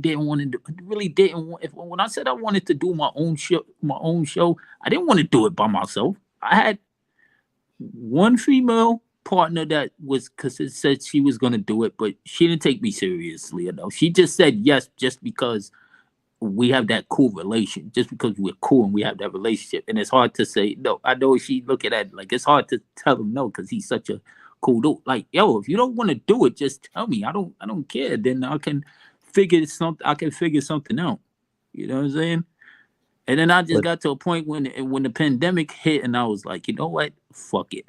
I'm gonna try it. Let me just interview the people that I know, and everything will just take care of itself. It is what it is. And I think that's part of it, though. That's part of the journey is, like, I've worked with people that I had to create. Like my man B, we started to put it in perspective channel first, and we had crazy chemistry. But for whatever reason, like we both have families, it's hard. Yeah. This shit is hard. So your family's gonna be affected and involved, and especially when you take it seriously. So it's hard on them, and they can like this is me and my crib. So once we got even when the studio, it's still time apart, and you're really building a corporation. So what you just spoke about is the journey of who you're gonna work with, and it's like that's part of how when you finally get to that level we just talked about, we're gonna walk through that door. The whole thing about everybody can't come, all of a sudden those same people that couldn't come before, it's like there's some people you still want to pull up. There's this crowd of people that just can't walk through that door with you because it works this way. It's some things you just can't imagine. The grand scheme you will, but there's things that you just can't foresee, and you have to be ready for it. And people that you can't work with that not that they don't help you get there, but even a person that no longer worked with you for whatever reason, they were shy on saying that for whatever reason, that was another, like, you're going to be able to recognize that same thing again in the future. Like, oh, you don't want to work with me. It's okay. You'll say it even earlier then because it's a waste of time. It's like, I don't want to waste my time when we could build on this. Like everything is about not just money, but doing it the right way to make sure that we captivate, maintain our audience, and give them what they really want.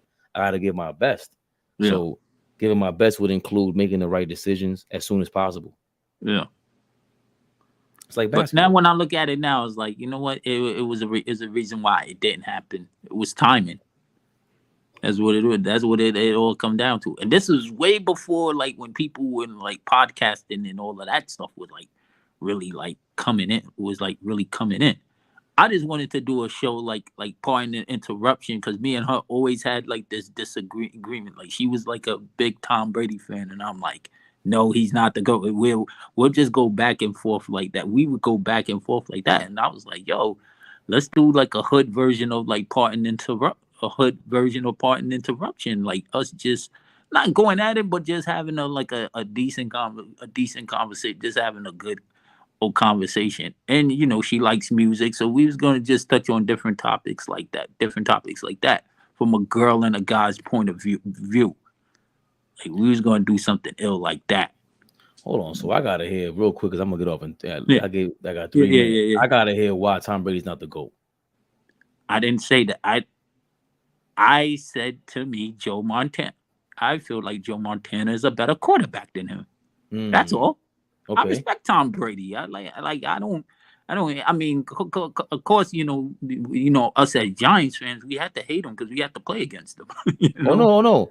I'd rather people say he's a GOAT because we beat the GOAT twice. Yeah. So I don't mind that. Yeah, I just don't think at his peak, like there's a reason, like we said about Joker, it's tougher for him. He comes into the league with his second round draft pick. Yeah. He's not even his first 3 or 4 years. He doesn't have the impact he has now, and nowhere near it. The other guys, you know, like you said, Joe Montana, John Elway. Yeah. You can't tell me Tom Brady's the thing better about than Joe John Montana, Elway. but think about it. Joe Montana, look at the defense that he had to play against, and he had no interceptions or no turnovers. He had to battle the Bears and the Giants. That nasty defense. Think about that. Yeah, there were super defensive teams allowed back then, and when the Patriots had to play a kind of version of that, they broke Tom Brady's leg and they changed the rules of you can't touch the quarterback anymore. And now it's like basketball. So when people complain about that, I get it. The rule changes and everything, you know, it affects the game in a sort of way. But the physicality, we can't say that it doesn't affect the game because in football, you see it. There's straight nothing but zone defenses now. Back in the day, you played zone, but it was more or less like we're playing with pride. For him not to have, for him to win 4 Super Bowls, and remember, he had one before Jerry Rice got there. I forgot about that, or I didn't. A lot of people don't talk about that. But it's not just Jerry Rice though. The 49ers were a super team. Like the Redskins, I think I'm more impressed with the Redskins running the 80s than the 49ers. 1,000%. Joe Gibbs with 3 different quarterbacks. Yeah, he won with 3 different quarterbacks. I'm more impressed with that. That is insane. That's insane. That is insane too. In the NFC against, like you said, the Giants and the 49ers. And the Bears too. The Bears' defense was no joke. The Bears in the NFC. No, we're just saying this the conference. Just the conference. The Bears are NFC. Yes. Bears so look, the Bears had to battle the Giants in San Francisco. So you had to go and the Philadelphia Eagles. Right, I was gonna say that. Was no joke either. Reggie White is right there. The gap you had between Buddy Ryan's father was the defensive coordinator on that team too. So Buddy Ryan coached the Eagles defense. He was the defensive coordinator. Well, no, he was the Bears. He went with the Bears, and then he went with the Eagles. The Eagles. Yeah. He coached Chris Carter.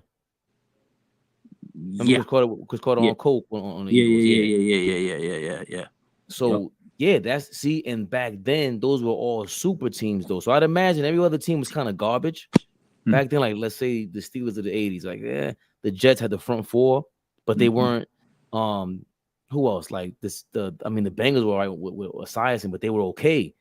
Yeah, but they made the Super Bowl. They did make the Super Bowl. That one season, and then Marino and who else was in the AFC back then? Like that's not who's in the AFC in the 80s.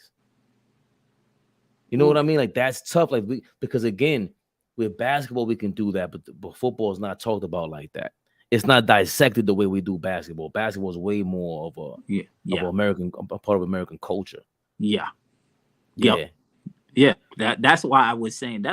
Listen, I think Tom Brady is one of the greatest quarterbacks of all time. There's no, I mean, you can't take nothing away from what he has, what he's done. But for me, I think if you ask me in a vacuum, I'm going to take Joe Montana. I'll take Joe Montana over because I've seen what he's done.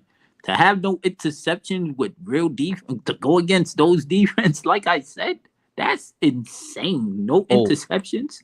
The Broncos made it twice because LA lost twice in the 80s, right? Mm-hmm. But they played who? They played the Giants. The Giants, and I think they 49ers. did play San Francisco. Yeah, they got smacked.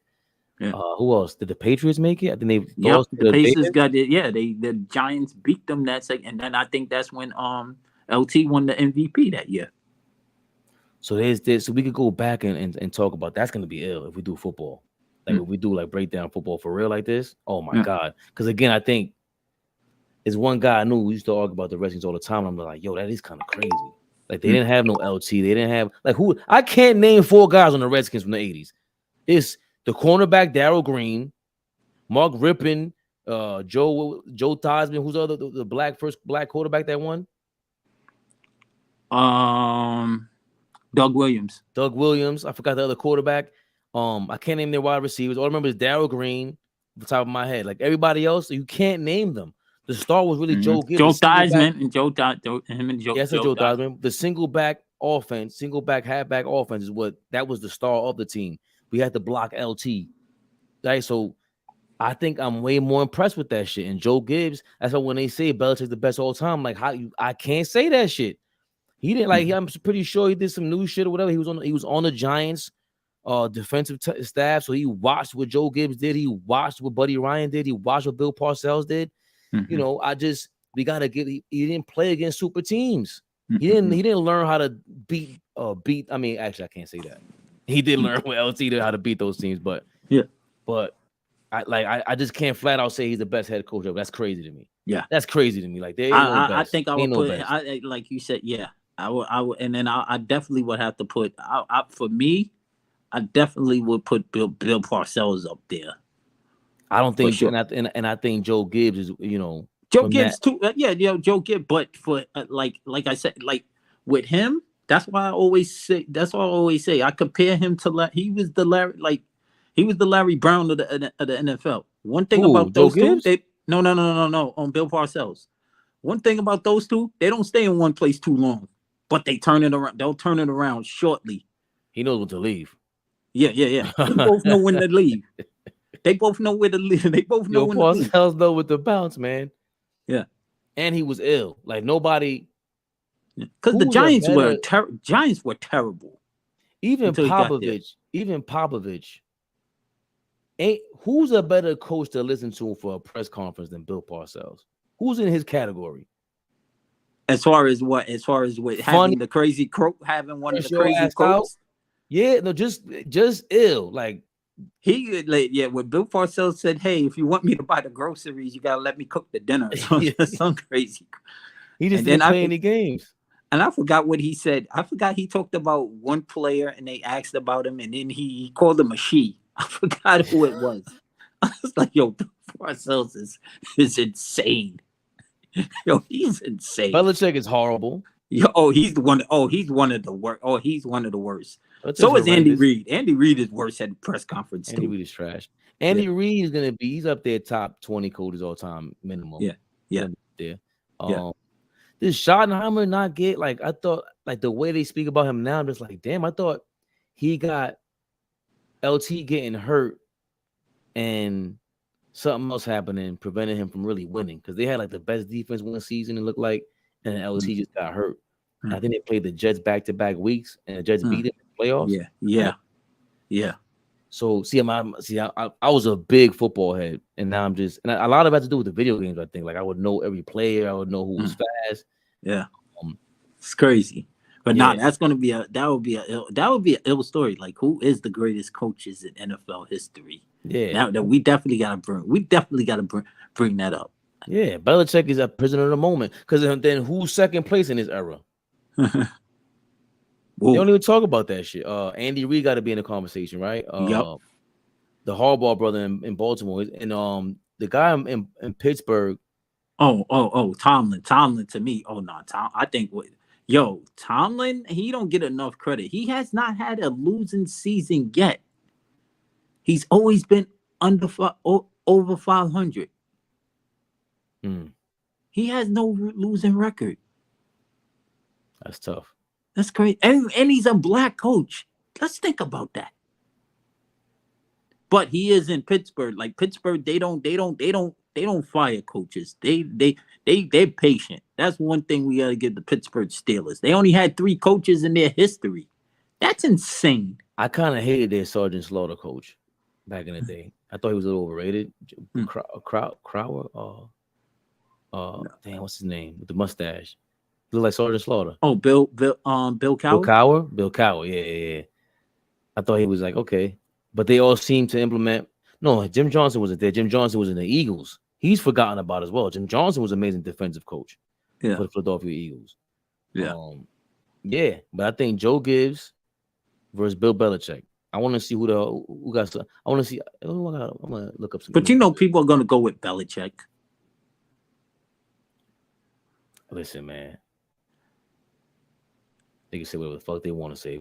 We just broke down why Joe Gibbs got a shot. All these teams he played against. He actually beat Belichick as a defensive coordinator with Parcells. Exactly. So what are we talking about right now? Exactly. Like Joe Gibbs is a different. He's not talked about enough, and now he's like in NASCAR. I think he owns a team. Yeah. That's the one thing about him. He couldn't come back and win. If he would have been able to come back with Washington and win, it changes the come and then leave again. That would have been crazy. I think he was trying to do that. That would have been crazy. Oh yeah, that would have been insane. Yeah, that would have been nuts. Because, but again, he couldn't win. See, that's why Belichick gets that fucking credit, bro. Now I'm going back and forth. I'm wavering because Belichick is winning in the 80s as a defensive coordinator. You know what I mean? Yeah. And then he wins in the new era. He is the coordinator. So he wasn't the head coach, but damn. Yeah, but all of those guys came out of the Bill Parcells camp. All of them guys, the Belichicks and what you call it that he had with him, but they never really after they leave Belichick because they don't really become great coaches after they leave his what's his freaking name? It'll come back to me, but I'm gonna let you go and then we'll figure that out later. Yeah, we will. Because who out of Belichick's camp? You saying or out of Parcells? No, all of them came out of Bill Parcells camp, and then Andy Reid. No, not Andy Reid. No, I was talking about the staff that was on Belichick's staff. They all came from Parcells' clique Back then. Yeah. He borrowed. They had damn. I'll figure it out. I'll figure it out. Damn. And he was the head coach for a minute with Houston. With the Houston Texans. And then they fired him. Black dude or it was black. Romeo Crennel? Yeah, Romeo Crennel. Yeah. He was part of that Giant staff too. I didn't know that. I didn't know Romeo Crennel was a part of that. Yeah. Okay. Romeo Crennel, and then the other coach that was coaching Notre Dame, he was a part of that clique too. I don't remember that. He was a white guy, but it'll come. But I'm gonna let you go. I know you got the kids waiting on you, but we'll talk later though. You don't give a fuck about me. He got his iPad, but I'm a prime over here. Ain't ruining my fucking my wife and yelling at me. Turbo, hour and a half. We'll be back. Well, halftime we said, right? Yeah. You already know. Yes, sir. All right.